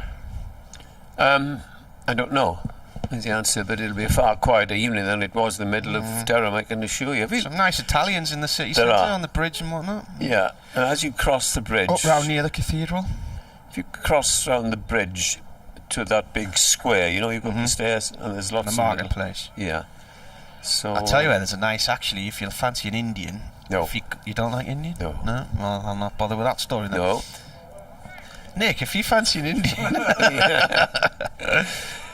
Michael Hogan is back for a couple of hours before the close, and he will be bowling from this end, which is the Finkel end. So what's your food of choice then normally? Would be an Italian or something like that? I am an Italian, Chinese, Yeah? but I'm afraid none of the Indian for me. Hogan comes bustling in now and bowls, and Dixon leaves outside the off stump. Well, there's a few Italians just on the bridge and just around near the cathedral. There's a big burger place as well, one of these pubs that do these gastro burgers which get all over your hands and all over your mouth. That's right, I won't for be about having 12 those. quid. I think Chinese-wise you have to cross over.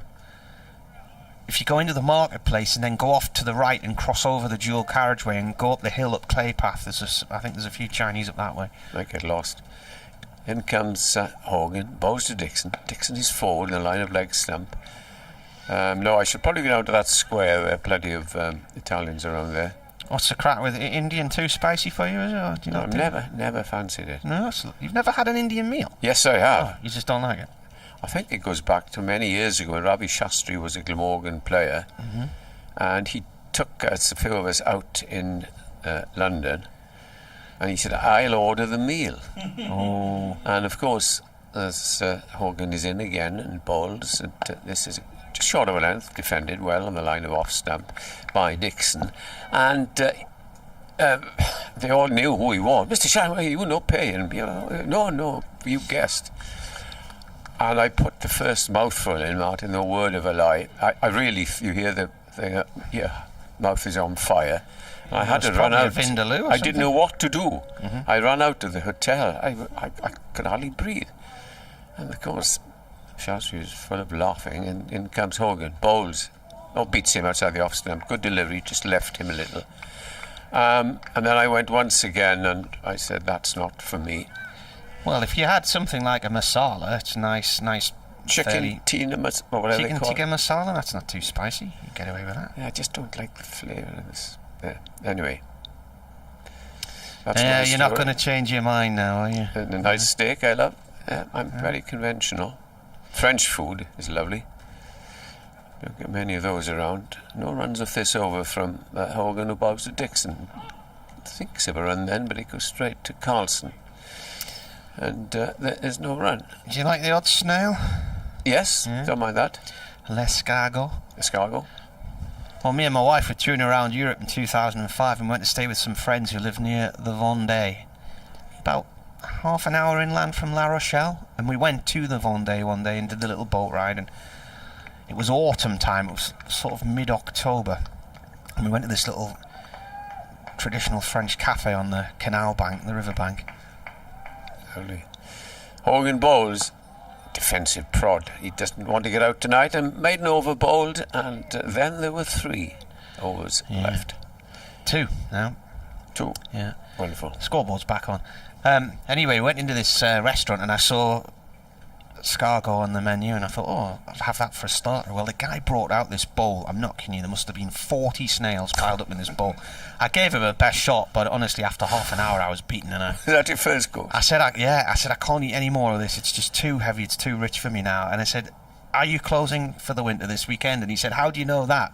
I said, because you've just given me the entire contents of your fridge, haven't you? And he said, yes. So, and then the famous duck stew in Carcassonne Cassoulet. That's lovely. Duck and sausage stew. Lloyd into Beddingham. It's gone in the keeper's gloves. Keeper gets the bails off there. Beddingham helps pick them up. Done an Indian tour about 10-15 years ago, and you've got to be very careful out there. Yeah. Got to impress. I do. Yeah, I'll have a steak, but not spicy. Not spicy. In the end, you get what you want. Not that I'm a fussy eater, but anyway. You haven't built a picture of being a fussy eater over the last 10 minutes. No, I just don't like India. Lloyd to Beddingham. Beddingham plays that back past the bowler. I've been up with that place in Paris, Montmartre, where you have a 4-hour meal in the night. Wonderful. You'd enjoy that. You just relax and have a drink, and then you have your first, then you have another bottle, and then you have a lovely course, and it's chat, and the only thing is people just smoke all around you, the French. But terrific, isn't it, out there, France, to eat. Yeah. Beddingham with an edge down towards third man. That's away for 4, or is it? Yes. There's a chase on here from Salter, and it stops. He'll run 2 instead. Looked like Salter had given up the ghost then, and the ball slowed in front of him, so he went after it. I was thinking it was 1,000. Beddingham is on 44 and 11 more runs for 1,000 in the county championship this year. There was at one point talk of 1,000 runs before the end of May, wasn't there? But then the rains came. Did you give it the old, the start of the season, David who? No, I'd seen him. He'd played nicely last year, and the brief period of cricket we had. Lloyd comes in. Beddingham forward to that one. It goes off towards Carlson in the covers. No run there. So we have 2 balls left of this over. 8. And an over to go. There's only been one Durham player who has finished as the leading run maker in the county championship, and that was Keaton Jennings in 2016. Of course he played, didn't he? He was the player of the year that year. Beddingham turns this short on the leg side, no run, and that is the penultimate ball of this over. I was almost going to say the final ball of this over. There's still 1 to go. Just 2 runs from it so far. That edge down towards third man. So we'll get the full quarter of overs, and the time is 6:20. A little bit late. It's 20 minutes late on an 11 o'clock start. How many wickets today? 13. Over 8 was on the board earlier as -1. Leeds 126. Bedingham plays this defensively to short mid-wicket, and that is the end of the over. So he's off strike as we go into the final over, and he is on 44. Yes, it's been an excellent day for Durham, it must be said, from the moment the toss came down in the home side's favour, and that they rather predictably decided to have a bowl. And from early hopes of 63 for 1, that soon dissolved as 9 went down for 34, all out 97. And Durham's batsmen played beautifully, every one of them, it must be said. And Michael Hogan, who has done his level best by bowling at just over 2 runs and over, will bowl the final over of the day, and he is bowling to Sean Dixon as he comes in and bowls to him, and Dixon leaves outside the off stump. Unlikely to get the 1,000 tonight, because if a wicket does fall, if Dixon gets out, of course, that'll be it. England are 59 without loss, so they need 309 runs to win in a day, so they'll have to look for it, I would have thought, surely. Or there'd be criticism as they did. A good start in the morning, then yeah, I mean, that's doable in a day, isn't it? Good Lord, yes, 90 overs, if not more. Michael Hogan, in the gathering gloom, runs away from us and bowls to Dixon, who watches it and leaves outside the off stump. What's been your highlight of the day then, Ed? The highlight of the day was lunch. Breakfast? Lunch? Pork. Enjoyed that Sunday lunch. Pork with all the trimmings, eh?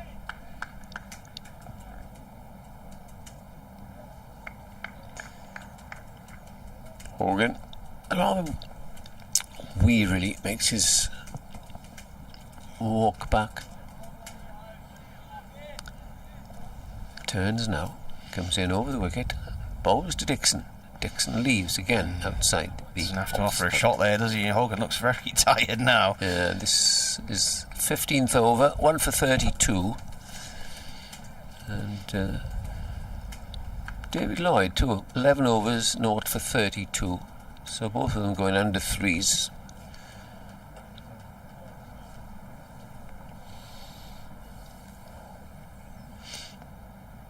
Hogan walks back. Halfway through the last over. Can he make him play? Yes, but only back down the pitch, where he'll kick the ball, and he picks it up. Bail falls off. All very quiet now as the ground virtually empty except for the officials and us hard workers up here in the media centre.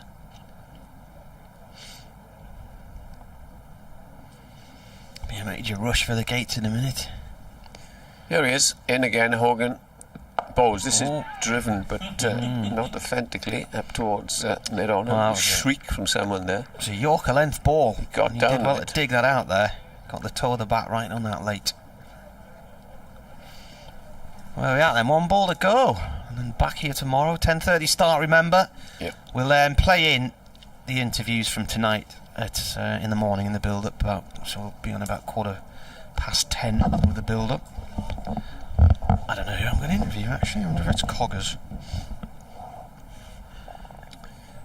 Yes, Hogan, with the last ball of the first day's play here at Durham, Chesterley Street to be absolutely correct, and he bowls to Dixon. Dixon is forward, and as one famous umpire always used to say, and that gentleman concludes the entertainment for today. Very entertaining it's been.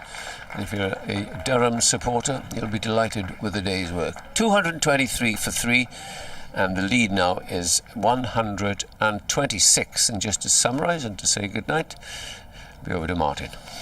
Yeah, David Bedingham needs 11 runs in the morning to be the first player to get to 1,000 in the County Championship this year. He was the first to 700, 800 and 900, but having had to sit out a week last week when the Surrey match was called off, he's watched Jake Libby get ahead of him for the first time in months, and he's now back ahead of Libby again after Libby was out for 2 today.